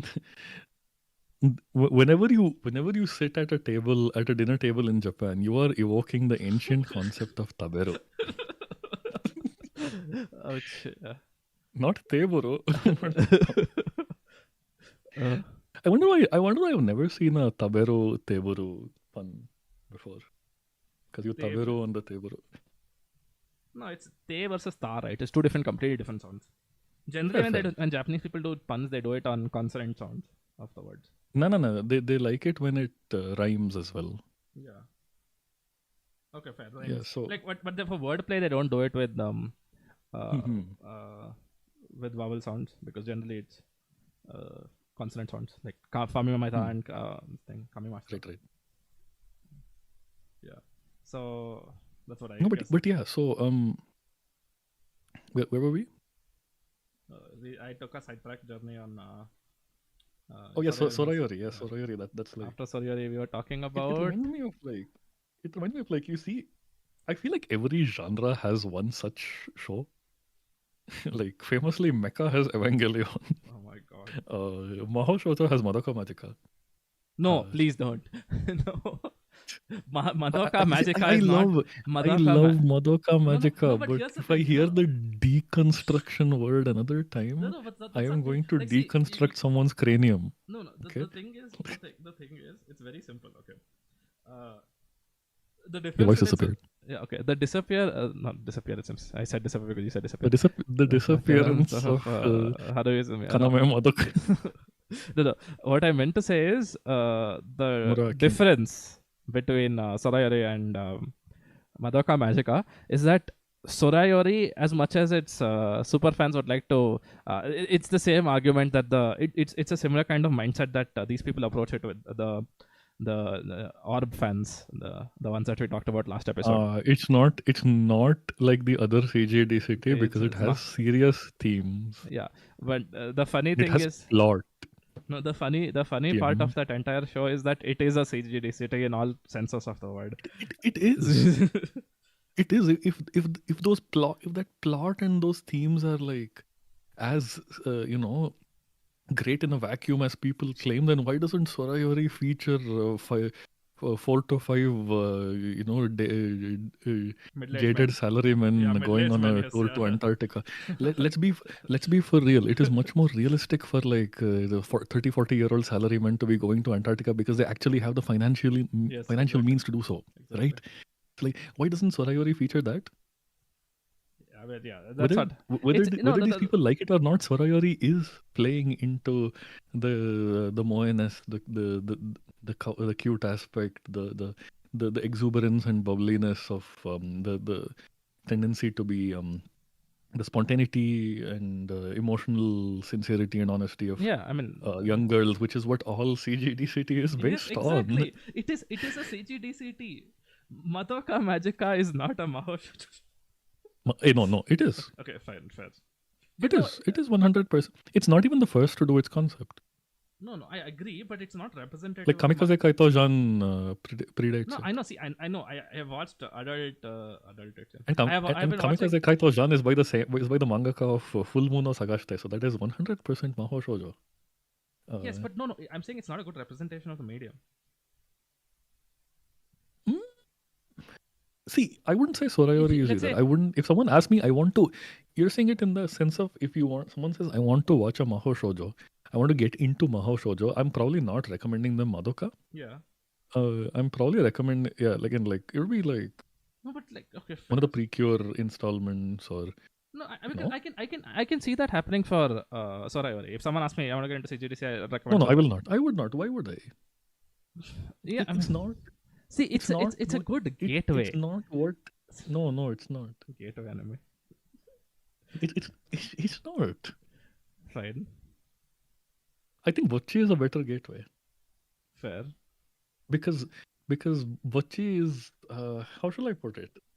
A lot of people they say they're put off by the cute girls and so on and so forth, but like I feel like a lot of people are mostly put off by the emotional honesty because they're not, or like the openness because they're not Yes. accustomed to that because we live in an irony poisoned culture. Correct. I feel like Bocce is detached enough to appeal to such an audience. In a Yeah. sense, like Bocce is not K-On. Bocce is not that emotive. No, okay, that gets back to my point. Like, uh, please read the chat again. Please read it out loud. It's irony. We live in an irony poisoned society. No, please read chat. Please read chat. Out loud. I'm reading. I read. I am looking at that. So, Sorry. No, but yeah, that's what I see the differences in. Like, it's at heart. Okay. Okay. I'm going to say this in a very weird way. At heart, Sorayori is a CGDCT show. At heart, this thing, Madoka Magica is Gen Urobuchi's Wild Ride. All of Gen Urobuchi's shows are all. at heart it's a Mahou Shoujo. At heart it's a Mahou Shoujo. I am going to. Fine. See, I am comparing it to the I'm other. about to get racist against horses. Shut up. I am going. What happened to horses? What did horses ever do to you? You have the horse out. Oh, yeah, But sorry. So, but no, see, Madoka it exemplifies every single trait of the Mahou Shoujo, like every single positive trait. Yeah, of I it. understand. It refuses to buck those things. I It understand. literally Okay, maybe I'm consumes talking with, from vibes. I'm not able to put it out. with like selflessness and altruism and like everyone can try, like good and everything can triumph in the end. Like I'm not going to get into this right now, but yes, it is a similarly Evangelion is 100% a mecha series. Yes. Like, oh, Evangelion's not a mecha, it deals with trauma. Like, have you watched the original Gundam? I swear. The original Gundam That has an autistic child soldier pilot a weapon of war for the first time. It has like an innocent twig killed off because of war reasons by by his scheming friend. I don't how, yes, I don't know how else to describe. I'm not going to say anything, but like it's I don't know how you can look at the original Gundam and say it doesn't delve into trauma and the horrors of war and all of that. Okay, fine. In I think fact, I think I Evangelion's think a I lot found more I found the through internal. line. But yeah. I found the through line to both our arguments. It comes from a fact that people view those shows as different from the medium, while in fact they are part of the medium. Yes. Yes, and it's because they have, like we said, some preconceived notion of the medium, Yes, exactly. Which is just false. which Yeah, all they do Madoka, not all want to Madoka be fans should, seen as a part of. They all think Madoka Mahou fans Shoujo should, is cringe. no, all Madoka fans should go watch Nanoha. Change my mind. That's the next All logical. Madoka fans should like watch and read Kamikaze Kaito-jan and watch Princess Tutu. Yeah, Princess Photo speak. They should I'm also not watch watched Cardcaptor. I'm not watched Kaito-John. I'll actually watch it. They should also watch like various Precure installments and realize that it's not as, like No, that's it's what not some kind of it's like about. It's about an ambitious walk yeah. in the park No, for it's children. Like no, it's a simple fact that people view sincerity as in a negative light, which is just false. yes, and that's why I said Bocchi is a better gateway for CGDCT because it's not sincere. Ouch. I mean, it's not insincere, of course. It's more Yeah. emotionally detached. It's Fair, more fair, Nichijou like fair. in its humor in that sense. Like it's Okay. detached in a sense. I see where you're coming from. Yes. But yeah, so Yeah, three where am I- three and a half hours of we've yapping, baby. yeah, we've gone very far off what we were. Oh, this came up because of like Yuri sales, but yeah. Like being resentful over Green Yuri's success is not going to boost the sales of other Yuri. I'm afraid to say. No, again, it's not. And here's another thing that very again, often I don't think it's a factor of. Again, we're going to yap about this, but I don't think it's a factor of being resentful as much as it's being representative. Okay, think about us as anime fans, and all you hear people talking about is Jujutsu Kaisen. It's nothing about the quality of Green Yuri. Green Yuri is fantastic. I really like Green Yuri, but it's all people talk about. And the argument is that BL gets varied licenses while Green Yuri is Green Yuri. It's only Green Yuri, and very few others. That is, I think, the. I mean, the other things get licensed too, if we actually look at. And there's another. I know, but there's another thing to keep in mind. There's exactly, to my knowledge, there's exactly two specialist Yuri magazines: Comic Yuri Hime and Gallet. Yeah. Comic Peak Hime, sorry. Comic Peak Hime, indeed. But like, compare that to the number of dedicated BL magazines. Sure. I mean, yeah, BL I think is. I agree that BL is more BL. There's more BL published. No, I think. In Japan. Yeah, I agree. BL sells higher. I agree that BL fans are more crazy than Yuri fans. Yes, you need to be insane. Yeah. But yeah, I see. I accept that fact, but that's where this comes back to. That's where. Back to. Do you think you will ever be the kind of person to say, why should I go watch the Detective Conan movie? Nobody's interested. We need the Black Clovers. No, please. No. I mean, that's what we heard that, right? When we're like, we need all of you to like go to these movies. And when we were talking to people about like, support any anime movie release in India because, we don't get a lot, right? Like, so go attend all of them, even if you're not interested. Like Lord knows, I attended like a whole bunch of non-canonical MHA movies, okay? I will not say that was peak cinema. It was anything but. Okay. The worst one was the first one I went to because it was a 2-year-old movie. I had to go to Whitefield to watch it in Phoenix Market City. And the worst part is I was alone in the theater. Okay. Except at some point another guy walks in Huh. like another person, yeah. Yeah. And so like, so this guy has the whole theater to himself, Yeah. and he comes and sits next to me. Okay. Why? Because So, you raised him up. You raised him up with your. shut up. Sorry. Okay. Why do I want to raise up MHF? I mean, okay, no, I didn't say. No, no. Apologies to MHF fans watching this stream. Oof. But so here's the Okay. here's the thing, right? Like, but yeah. So in response to us saying please support every release, we got a bunch of people saying why should I support every release? What do I? I don't owe these companies anything, and it all boils down to that, and like not understanding where you lie, and like, I mean, sure you don't owe these companies anything, but they owe you even less. Fair. Again, so they're not gonna care. You're gonna make it worse forever. So like, one day your favorite will be subjected to whatever you are subjecting this specific thing to, and there will be no one to. Okay. You only have yourself to blame. I mean, maybe I'm being too much of a corporate ball gargler. but I do think there's just so little money in publishing. I know that for a fact, and that's why it's kind of like honestly, like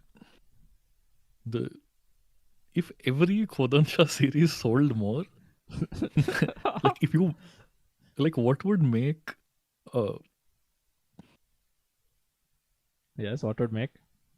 Oh, Mark. yeah, Oh, if make. Sorry. yeah, like that is equal. Like if every series sold like a few volumes more per series, that actually makes it likelier that your random favorite like Chihaya Furu will get a print release. Yeah, it is true. It is investing in slop so you can get peak later. That is what is what early 2000s anime fandom was about. Yes. It's that simple. You have to invest. I mean, see, first of all, like what? Not all the slop is slop. There's a lot of stuff that gets written off as slop that is not slop. Oh, right. Like I'm trying to recall. Like there was something where everyone said it was slop, and then I go and watch it or read it, and it turns out to be like peak fiction. actually good. Yeah. Stuff that gets written. I'm trying to recall what it was. There's something everyone doesn't like, but like. Oh. Yeah. I don't know. It's too late in the night. I cannot remember this. Okay. Fair. But yeah, the other thing that gets repeated is like you don't market your niche series enough, and that's why they don't sell. Dumbass like, argument. When was the last time you bought something because of an ad? It's true. Tell me, when was the last time you clicked on an ad? I don't remember. I genuinely don't remember. It's fine. I mean, the thing about ads is not that they get uninterested people interested in said thing. The thing about ads is they are looking for interested people, for which you have to put it everywhere in the hopes that someone marginally interested will look at it. Okay. You only click on ads that you're already interested in. Fair. The only thing the ad is doing in this scenario is letting you know that it exists. Otherwise, there are a lot of things whose existence you're unaware of that you are pre-interested in, so to speak. Yeah, makes sense. See, that's what. Like, I think word of mouth has affected. Advertising in whole is like conflated with visibility at this point, because how visible something is how well marketed it is. Like, okay, so I guess it does come from a point of view, which is that they're conflating obviously visibility with marketability. Maybe what people mean when they say marketability is visibility, because that makes sense. That argument makes sense to some extent. And I agree, it makes sense in the context of streaming because, like, again, for reasons we say, there's a lot of like half the catalog doesn't even show up in your queue, and these platforms are black boxes that are unsearchable. Fair, like virtually impossible to search, and they don't publish their full catalogs anywhere for you to like go through. Fair. I mean, you can go through a third-party site, and then in which case, good luck. Like. Ever wondered, that anime sounds cool, but where can I watch it? Ever wanted to know how... Wait, do you have it? I'll send it to you if you want to read it. Do we have... Hey, send me. I'm sending it to you. I have it saved on my clipboard as an important message. Okay, yeah, I've sent it. Wait, Discord? What's up? Wait, let me... Oh, I should open Discord. I'll send it on Discord as well. Send it on Discord. Give me a second. Okay, wait. I see it. No, I see it. I see it.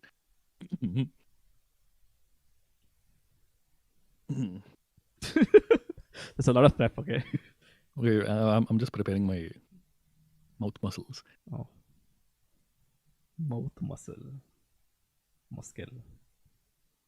Ever wondered, that anime sounds cool, but where can I watch it? Ever wanted to know what to watch without being at the mercy of treacherous streaming service algorithms? You are not alone. There are millions of anime fans in India, just like you, lost and confused. That's where Anistream comes in. Anistream is a comprehensive searchable database of every single anime that has ever streamed in India, ever. With Anistream, you can not only find out whether a specific title is streaming in India, you can also take a look at the entire catalog of a specific streaming service. Would you ever go back to the days of asking random people on your local anime club WhatsApp group? No. Go to Anistream now. It will change your life just like Naruto changed mine. Visit anistream.in for more. Don't just stream, Anistream. Just like Naruto changed mind. It'll change that life does. just like Naruto changed Naruto. Naruto. I love Naruto Shippuden. Okay. But yeah, so like, why do we get into? Yeah, so I agree that, because like, you mentioned there's like places where- searching out where catalog. visibility makes. But here's the thing. So I was reading up. So I subscribe to so the former what do you say, the publicity person at Crunchyroll, Miles Davis. Davis later went on to start White Box Entertainment, which is kind of a consultancy service for the anime industry, for licensing and so on and so forth. Yeah. And they publish a newsletter which I read every now and then. Yeah. Like, I mean, as in I subscribe to it, I read it all the time, not every now and then. And it's a really cool one. It has a lot of this insider info that I think a lot of people are missing. And it mentions something along these lines where, some series like, what is it called? I can't even remember what it was called. Some Netflix exclusive anime, which nobody talked about, even though it had like an all-star cast and it looked good and everything. And it was a Wit Studio anime. Oh, what was it called? I'm trying to remember. What is it about? Like, I can probably remember from my end. No, I cannot remember what it was. Wait, I can pull it up. But like, basically, like the biggest complaint was, oh no, I didn't even know this was there. This is because this was not what do you say? What? Yeah, like it is not visible. Like, what is it? It's no. What is its name? What's its name? I'm going down. Wait. Going down. I found it. Moonrise. Yeah, it's Moonrise. Oh, okay. Fine. Yeah. So no one watched Moonrise, and so here's the thing. Like the complaint was about Netflix's marketing and promotion. And this one came to light because I think a producer at Wit also like put out a thinly veiled plea saying like, please watch thinly this veiled. shit. Wow, thinly veiled. Yeah, I'm reading all of this. You can tell I'm sleepy. Yeah, fair. But yeah, so they had concerns that Netflix is not doing enough to promote the series. Never thought the legendary jazz player Miles Davis was an anime fan. Okay. Kind of blew by Miles Davis, the anime fan. Kind of blew is Miles Davis, right? I think. Yeah. Pretty sure, kind of. That's like the famous one. Yeah, it's a Miles Davis album. Yeah, it's the famous one. Okay, fine. Yes. It's the one this thing is from, na? This one, All Blues and Freddy Freelord. Yeah. So. Fine. So like, yeah, where am I going with this? Yeah. So, but here's the thing. Yes. What is the thing? Eagerly wait. So like basically they were talking. So basically people focused on the marketing strategy, which is like how much they've posted about it on social media chiefly, and how much they like email people about it in their mailing list and so on and so forth. But like the single most effective marketing technique for Netflix is Word of mouth. putting something in the top of the queue Okay. on the app itself. Fair. Because let's face it, like if you're not, because that is actually meaningful marketing that reaches a Netflix subscriber. Fair. If you just see Netflix post about it on social media, it's not going to incentivize you to get a Netflix subscription and go watch the series. Fair. Okay, let's if you're not already a subscriber, or if you're not already on the fence, Fair, there's not makes a lot sense. of people on the fence, right? Like you either get it or you don't. It's very easy to get, so there's no fencing here.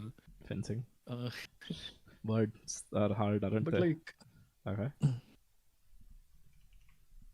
here's so the article actually goes on to place more blame on the binge model, like releasing all episodes at once is what kills the hype, Okay. more than lack of marketing, which I thought was an interesting article. Like it was just like very Hmm. yeah. It's a No, I see. so I basically see. even if it doesn't promote it, even if Netflix doesn't promote it the way it promotes like one of their like big plants, which they which they like jam everywhere in the queue, Yeah. right? Like if it had a weekly release, it would have built up the natural weekly hype, which the binge release didn't allow it to. So like it was kind of a 1-2 punch more than anything. Fair. But all of this to say, uh, marketing only means something if it's reaching an audience that's already going to buy it, right? Like there's a more fundamental Yeah, problem exactly. No, here. it's Like again the marketing in modern. marketing my niche wave manga is not going to get the That's what the average JJK Spy Fam buyer to buy it.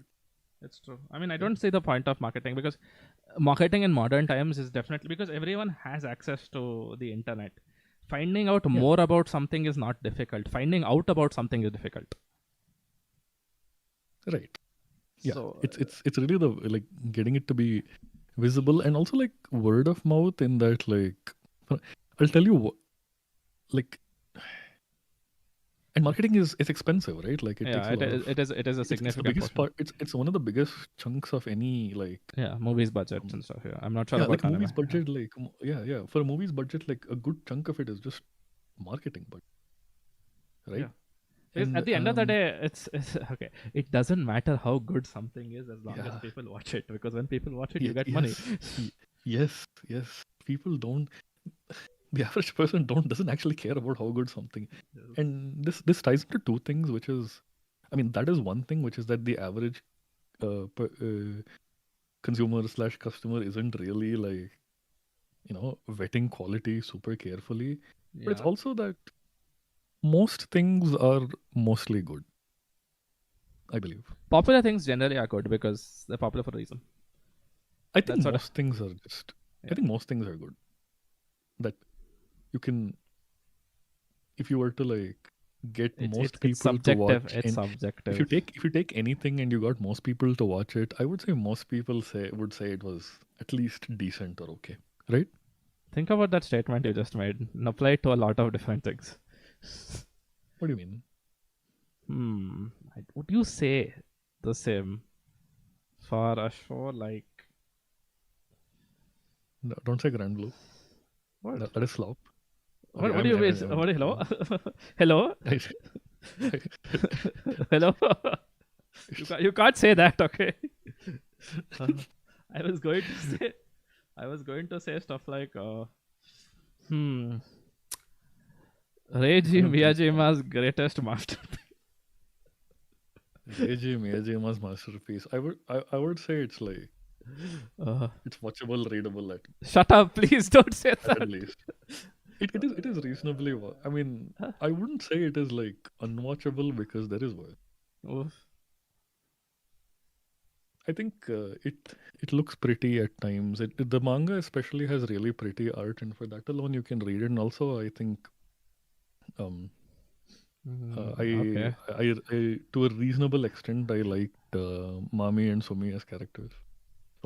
Oh no. I think the rest of the cast was hideous, so that's a different thing.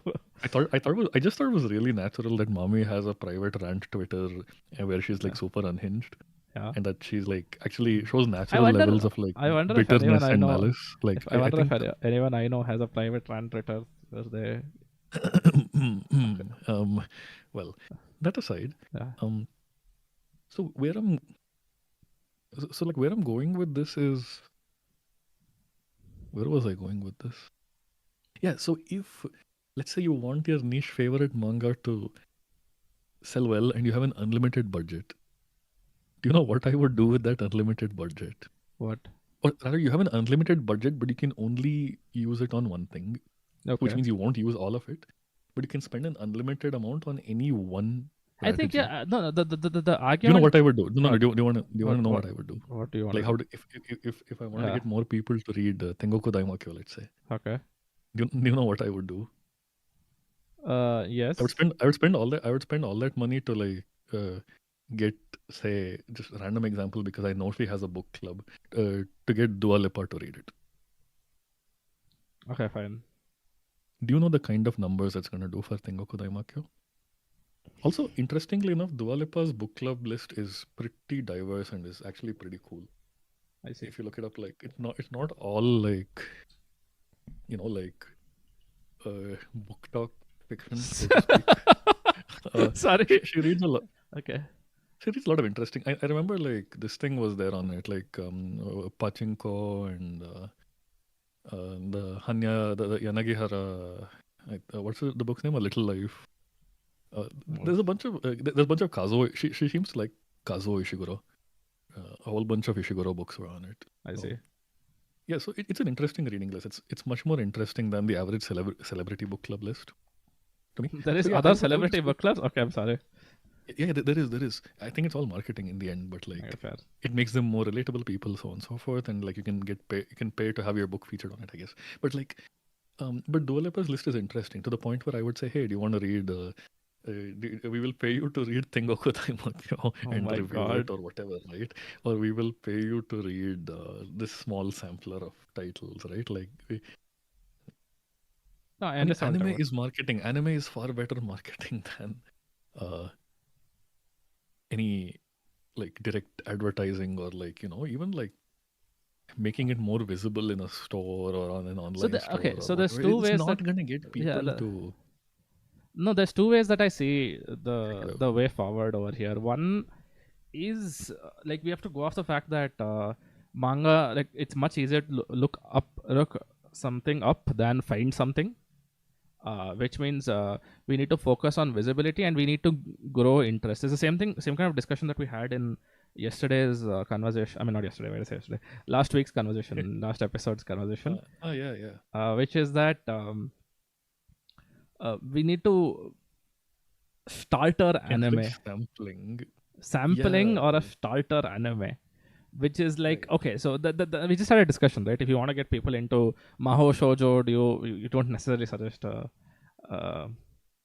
what's the word, you don't suggest meiguka, okay, but yeah, we just had a small tirade about how to get people into CGDCT, Bochi versus Right, yeah. the other Right. Sorry. competitors. Yeah, sorry. Yeah. Sorry is example, but yeah, like that kind of stuff really helps, because what people don't really know what they like versus what they don't like yet. They And- also like a lot of things they don't know they like. Yeah, that's what. So like people don't know, let's say that they will like something just because they don't try it. The same thing Right. the same thing happened with anime as a whole over the past 5 or 6 years, when it went from what it was to what it is right now. Right. It but went from people bullying you for watching anime to it has good graphics. anime fans bullying you off the internet for minor criticism of. yes. Yeah, So, but yeah, like I think the come a long focus way. should But be yeah, a on- lot of the people who were bullying you for watching anime didn't know that. Probably didn't know that there was some anime that they'd like, yes, exactly. right? Like, That's like the, they were just. It was Hmm. just fear of the unknown, ultimately, in a sense. I like how you said bullying you. Like you did participate in this argument. No, it's you who got bullied, not me. I never got bullied because I was not an anime fan in school. I know. Okay, fair. No, but yeah, that's where that's where it comes from. Like, it's discovery that matters the most. At the end of the Right. day, streaming. Organic discovery Yeah, should not yeah. it's not forcing something down someone's throat. Ideas. Obviously, streaming companies do what they do to make money. But yeah, like what Similarly, they do. yeah, manga publishers again. Exactly.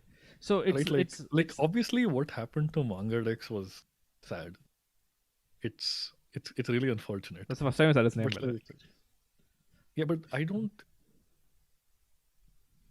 like if you looking at it objectively, they don't like even if someone came for it was always like a tenuous piece, so to speak.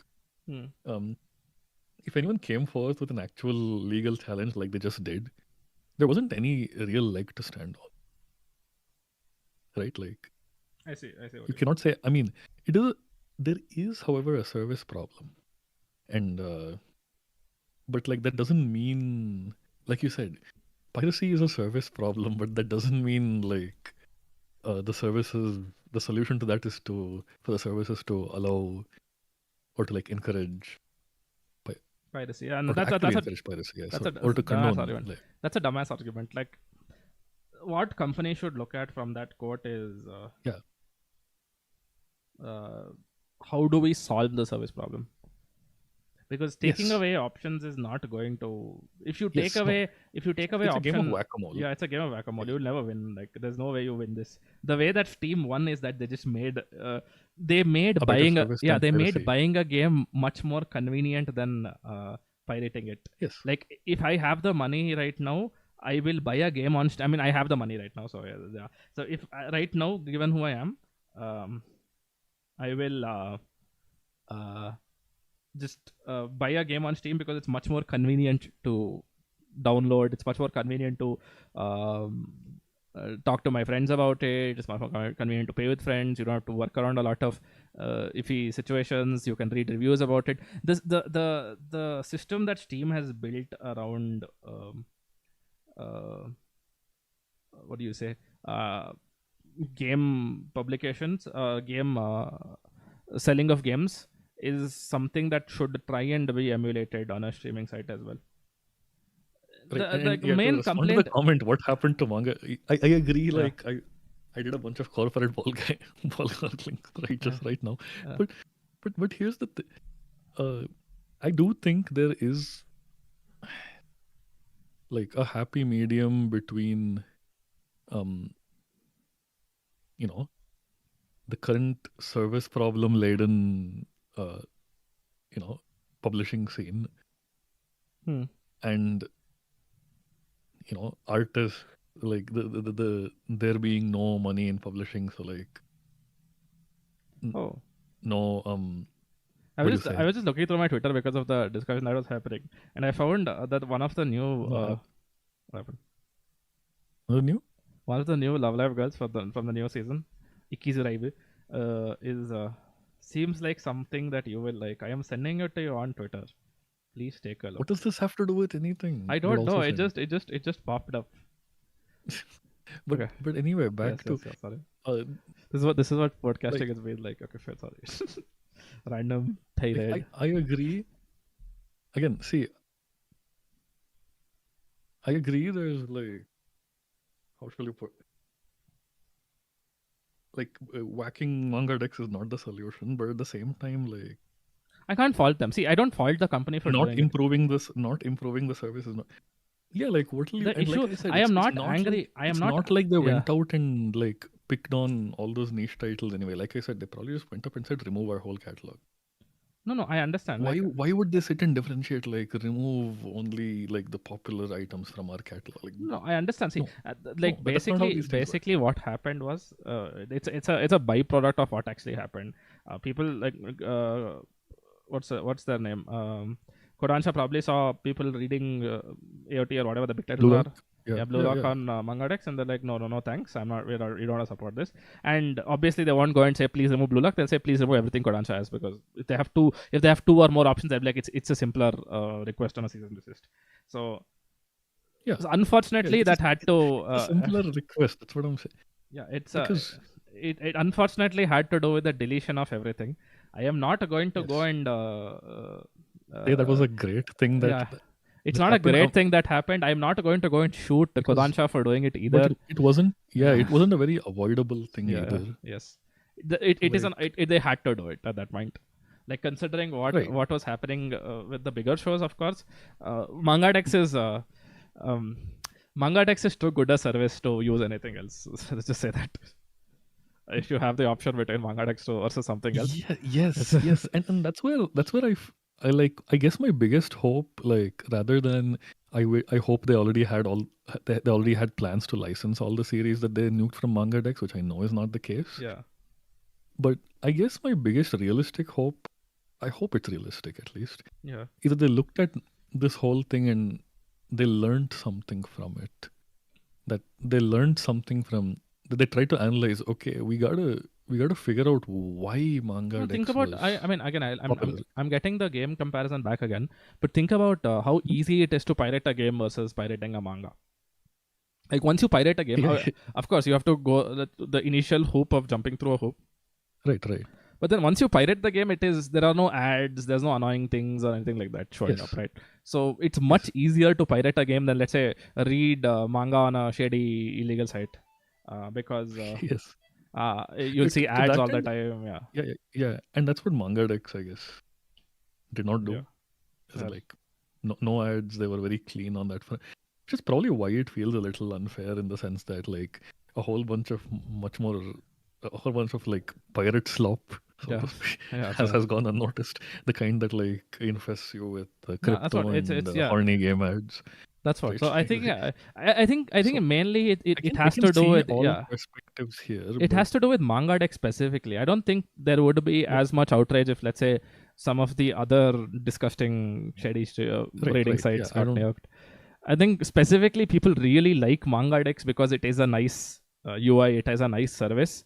It's a halfway ethical service in the sense it doesn't profit off of whatever it hosts on the site, and they also have I mean, not everyone follows the agreement, but, like, mostly the agreement is if a series gets licensed, stop scanlating it.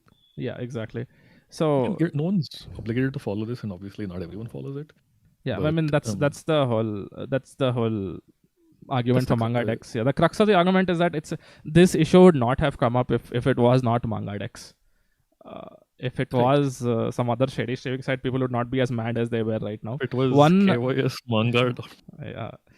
If it like so it mainly comes down to the fact that manga decks was offering something that the company wasn't, and it was a more convenient way to read that service.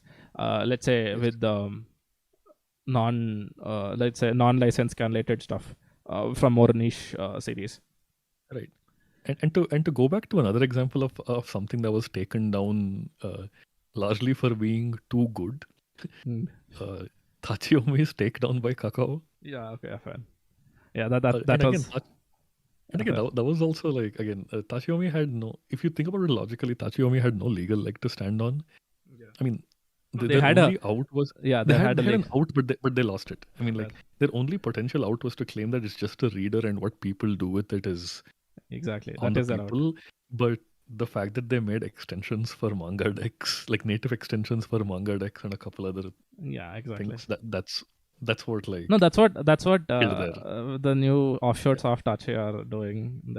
They're isolating the extensions or whatever into different entities altogether, so they don't have to deal with it. And like, how much whack-a-mole is a publisher gonna play anyway? It costs exactly, you money. Exactly. All these legal fees whack-a-mole. are costly. Exactly. Yeah. No. My whole point is that it is pointless because as soon as you strike one down, another going to pop in its place. It's probably going to be a worse service, which means it's just worse for consumers as a whole. It's probably it's gonna be pirate slop with that. Yeah. With crypto ads. So, like, why? That's why my biggest hope in all of this is that there was. It's a simple difference. Like there was a moment of reflection gaming Jesus gave Newell.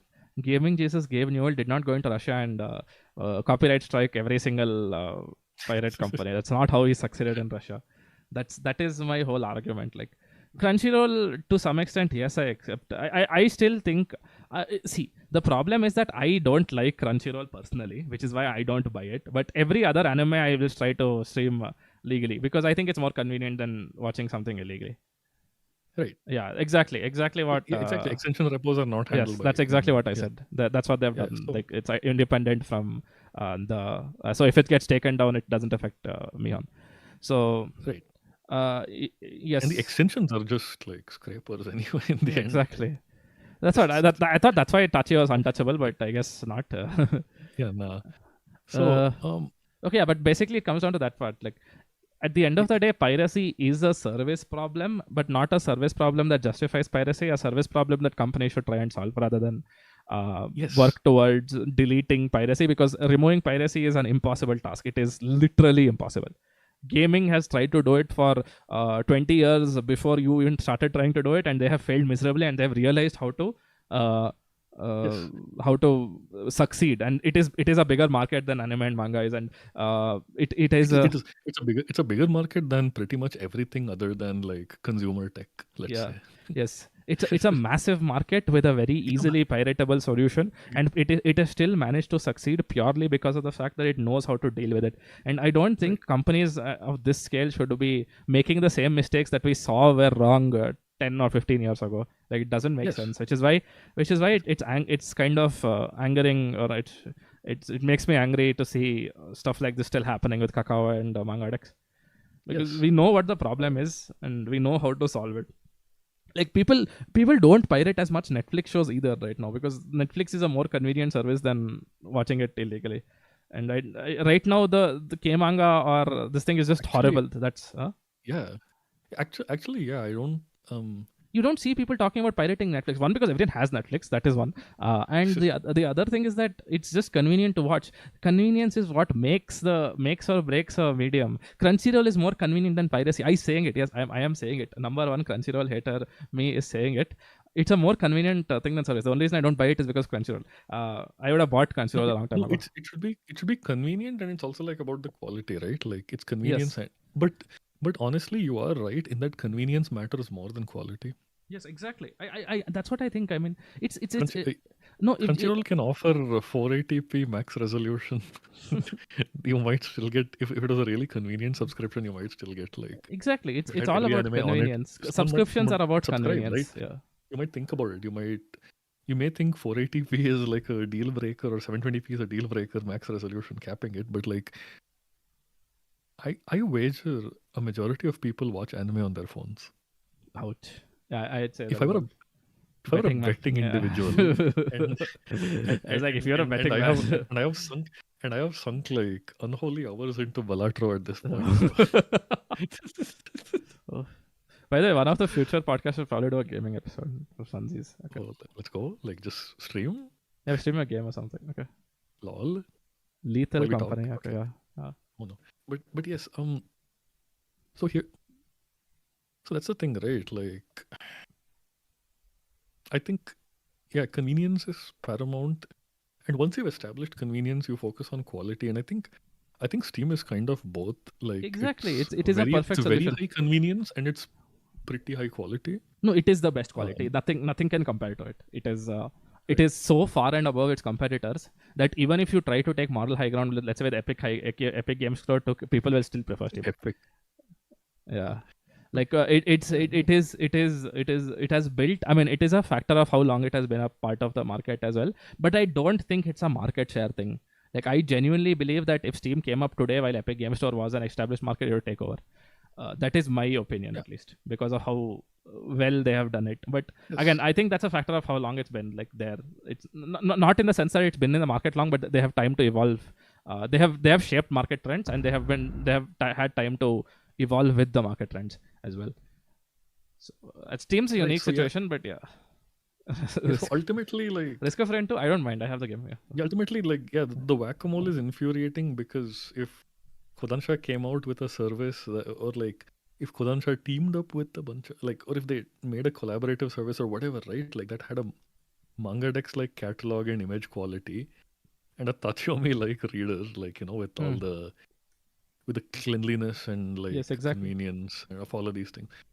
Do you think I'd still be pirating? Like I would be like, yeah, I don't know, like I wanna buy this, No, that's what, like that's the thing. That there is of course a small a surprising minority of people that will not pay for it. These are your college kids or your school kids who cannot afford it. That wouldn't is pay for anything yes, anyway. exactly, Like, why would you focus on that exactly. That's what I audience? want to say. That small minority you cannot get. It is impossible. Just give up on them. There is a majority of people that pirate your service that will willingly pay for it as long as it is convenient. And if it is not convenient, they will Yeah. not pay for it. And when I say not convenient, I mean stuff like buying keys to buy manga. Streaming is convenient. Yeah. Opening gacha boxes to potentially get a chapter of Attack on Titan. it's it's like when you like when I go to this like Target or some such store here and I see all these like gift cards for Nintendo shop cash or what e-wallet cash or whatever, and it's all like $10, $15, $35 is the highest. And I got that home, and then I tell Mio here it's my gift to you, and they're like, you know, this will not even buy me a full game. This buys me maybe the Pokemon DLC. Exactly. Yes. So ungrateful. I don't know if they're asleep now, probably. But I actually wanted to bring up a point they brought up with me earlier today. Okay. I mean, we should stop soon, but like, they mentioned something about like, you know, like publishers should offer manga courses. No, I don't think really so. Interesting thing. I don't mean, necessarily agree with that because should I don't see the. I mean, no. See, here's the thing. It doesn't have to be like a course, as in like an academic course. It can be a course, as in a curated like. No, you're suggesting a book club. That you can read in order with a little. This is a book club. You are talking about a book club. Yeah, a book club. Yeah, I think. See, I think those kinds of things, like they feel, like, you know, small and low key. Like humble is the word I want to use. Kind of. No, but accessible and friendly to the problem is the problem is it's about optics to some extent. We saw it with we saw it with an event that shall not be named. Yeah, but no, but I agree. Like optics, I guess it can be seen, but if they include every title in something, then that's fine, right? If they're not including every title, it can potentially be seen as some titles are being promoted more than others. But with enough care. No, it's an online book club. It's basically suggesting an online book club, and that's the. I agree with it. I agree with it, but I don't think it's a good place to grow your appreciation in the medium. But I don't think it's a good place to start your appreciation on the medium. You don't go to a book club to learn how to read books. You go to a book club to talk about books you've already read, or once you've determined yourself to be a book reader, you go to a book club to get recommendations and like learn about more. That's what I thought about the event that shall not be named as well. But yeah, I know, but I do think that kind of personal element. So okay, wait. I'm going to say something. I'm going to say something. I'm going to say something. Wait. I'm going to say something cursed. Go ahead. Okay, I'm going to say something cursed. Do you remember a service called Manga Rock? It was also shady. With 84 years. Yes, but I have friends that refuse to move out of Manga Rock to Tachi or any of those other illegal sites purely because they liked Manga Rock's recommendation system. So I mean, it's also a big part of Mal, right? Like the fact that Mal has recommendations and reviews. Yes, exactly. So that you can use it. So there are stuff like this. And see, here's the thing: Tachi is better than Manga Rock in almost every single way. And you can even put Manga Rock as we're able to put Manga Rock as a source on Tachi. But it's this little bell. It's these little small things that make people want to. Bell and whistle in a singular. Yeah. Bell and whistle, but I want to talk about a specific bell and a specific whistle. Yeah. No, but that's what I mean. Like you'll have niche things like this that pop up every now and then. Like niche. I mean, things you would think are irrelevant. Stuff like I have not personally met someone like this, but someone might probably say, "Oh, I don't want to use X streaming site because Netflix or Amazon offers me the option to easily skip OPs and skip endings and auto go to the next episode." Yes. You would think that it doesn't matter, but it does evidently. It does. It has historically literally mattered in every way possible. Again, classic textbook example being. Why the VCR became the format of choice over the Betamax. Okay, fair. Yes, like for people who may not, for our 3 other viewers who may not know, the Uh, the, uh, the Betamax was so VCR, the VHS tapes. hmm. Uh, that was like the big. That was the video. That's the video format that preceded the DVD and Yes, yes, stuff. I'm And aware. it's Wait, are most you people telling me now people use don't it. know what a VCR is? Are you telling me this? Yes, Am yes, I? Oh my yes, God, I feel bad. I feel yes. horrible. The vast majority of people do not know what a VCR is. Oh, ouch, ouch. I don't know. Yes, yes. No, as the possessor of one of the largest uh, VHS tape collections in the country of India, Oh my God. I it's all Disney. Okay, like it's almost all Disney. Oh. But No, we should yeah, it's almost every single Disney series on Blu-ray. when you're back here, we should probably watch something on YouTube. But yeah, Yeah, cool. actually, like we should because I still have a working player as well. Oh. Yeah. Who are So these people? We are. who are these people? Oh, where can Oh, I find them? which Oh, people are we talking it's me. about? Oh yes, it is. But It is literally just him. Okay, okay, so correct, correct. That is 100% true. It is.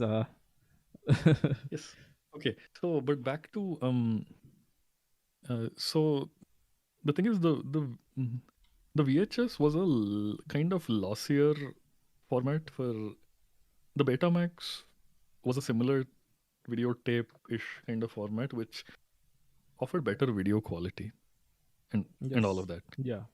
The Betamax was wiped off the face of the earth because the VCR could record longer Huh. videos. And basically, the Betamax recording time, like on a single disc, was not long enough to record like one episode of a TV show, but the VCR was. I see. Yeah, that's it. That kills the Betamax Yeah, I know. because people want to use it because the main use of these tapes was, I mean, yes, home video and all that, but one huge use of it back in the day was to record things on TV so that you can watch it later, like late night stuff or like stuff that's gonna air when you're out at school or at work or whatever. Hmm.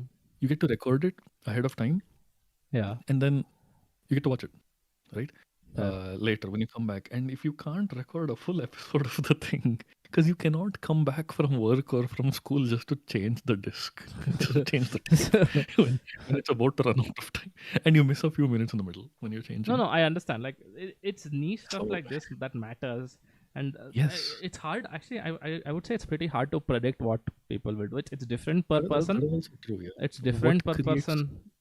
these Yeah. minor inconveniences kind of add up because again, like I feel like there's a lot of focus on, like service quality.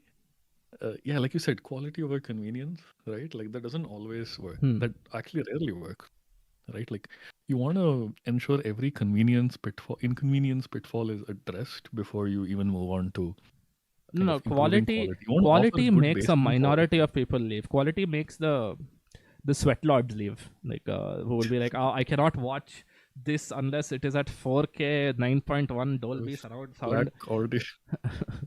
Yeah, but Yes, convenience will make the majority leave. Like if it is stuff is inconvenient, then we're like, it's fine. I don't and feel like paying for it. even if it's Yeah, minorly inconvenient, right? yeah. It's a Like again, there's stuff to study about this video.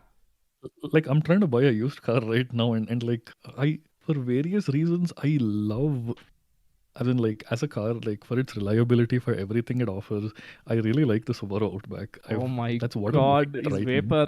He's a vape. She's a Not a vapor. vape. Not a vape. Okay. No, Vapor. not yet. Not yet. No. How much are you paying? Holy shit! It's vape. Something like I'm looking at this. They're asking 20K. I think I can go lower. It's 20K. 2018. You can It's buy a 2018. It's only done 2000. 50K. You can buy a 1993 Mazda RX-7 for $17,777. Are you sure this is the choice you want to make? Yes. And like everything about it, like I did a little test drive when I went there and everything about it was great, but there's Yes. a minor thing that is making that's planted a little seed of doubt in my head, and that's simply the fact that the headroom is not the greatest. Oh, It's I a, it's mean, a lit- it's a slight it's a it's not slightly as flattened it's not car. as slight as you think it is, but yeah. Okay, there is It's a not. I'm not kidding. 2017. There's a So 2017 Audi the thing is, A4 I would all-road have quattro. normally. Sorry. So here's the thing. I would have normally not noticed the headroom, Hmm. but the last month or so, I've been driving a rental car, Hmm. which is a Jeep Grand Cherokee, Oh the my god. hybrid version, Yeah, yeah. the plug-in hybrid, and it's objectively a worse car in many aspects, but its headroom is fantastic. Oh, Like fair. it behaves weirdly. As a car, it behaves weirdly. The hybrid thing is a gimmick. It's not like a true hybrid, nor is it a true electric. Oh no. It's just Why it's don't you kind of neither buy? here nor Why there, don't not you buy anywhere. a Tesla Model X? Sorry, shut up. Why don't I jump off the Space Needle? uh, But headroom yeah, real so true. it's the headroom. I actually got to think about the headroom. Remember one Like second. Remember when we joked about? objectively speaking, I think I can get used to the reduced headroom. I think I can just have my seat as low as possible and all of I that. But just want to make a statement. Remember when we joked about how this episode will be shorter because we don't have to do introduction? We have officially crossed last episode in length. let's go. Okay, we should probably actually generally stop. So I think we've covered everything because I have to go and have lunch and you need to go sleep. I mean, no, but yeah, I guess we wanted to according to the topic list, to the segue list, we the document that we've been going off of. Yeah, The last thing we wanted to do was that's what we did, right? how do we solve the service? we just did. We just spoke about what the But, problems. It's but, yeah, convenience. with You have to solve respect for to- but with convenience. I That's know. all you So have to do. with respect to Verve, or with respect to say a collaborative manga service, Hmm. right? Like obviously it's gonna have to be third party or into which all these parties invest. I guess like Verve, otherwise it's not gonna work. Yeah. And you may or may not need to do the United Nations thing, wherein you might have to give Viz a slightly better part of the deal Oh, because no. they're bringing more to it. You mean Uh, work for manga, basically? Yeah, Verve for manga or Verve itself. Like if I had to bring back Verve, like going back to anime, we've been on manga for a while now. Hmm. So going back to anime, if I had to bring back Verve now, and like I said, it's never gonna be economical for Verve to offer the full catalogs of all the participating services and still keep the price reasonable. Hmm. So I don't know, imagine if you had Verve, but every month you could you had a basket or you had a number of credits and you had to get specific shows from different participating services No, put it in your basket and watch think- it each month. I think that's what I mean. It should be a sampler of kind of service, of course. It if should be a you- sampler service, but I feel like if you were given a choice in how to sample, Okay, fine. right? Let's say you get some 30 credits a month, let's say, and you need 3 credits get you a series, right? Let's just say it's probably too generous, but I'm just saying, right? Okay. And let's say there is some it's almost like a D&D points kind of system. Like you can't put too many points into something, right? Let's say, Okay. it's like Fantasy Premier League where you can't have more than 3 players from one team, right? I see. Okay. So imagine that. So you need to have a certain number of seasonals, a certain number of you cannot have more than let's say 3 things from one service. Right? You have to choose 11. Literally just choose a team of 11. Okay, you can't have more than 3 from one service, let's say, and so you sample. You have to, according to the stipulation, sample your 11. Let's say you can make pointless achievements, right? Within in-game achievements, It's which not give you quite nothing other than a pointless. badge. Fine. Yeah, it's giving nothing other than a badge. But Fair, you know fair. what motivates people to do it? If you have a badge which is choose one show from 11 different services, and that's a badge, cool. And on top of that, if they give you a random sampler of 4 shows to bump it up to 15, you get to watch 15 things every month, let's say. I mean, yeah. I don't know, It's that's those grand. both are both And then great, I guess. at the end of the month, or so let's say seasonals you pick them up for their full run, the season, or no, let's say it's the month. Okay. right? At the end of the month, you get to do the IPL thing of choosing which players you retain and My which ones you God. let go of. My God. All I want to say is two words: What? sports brain rot.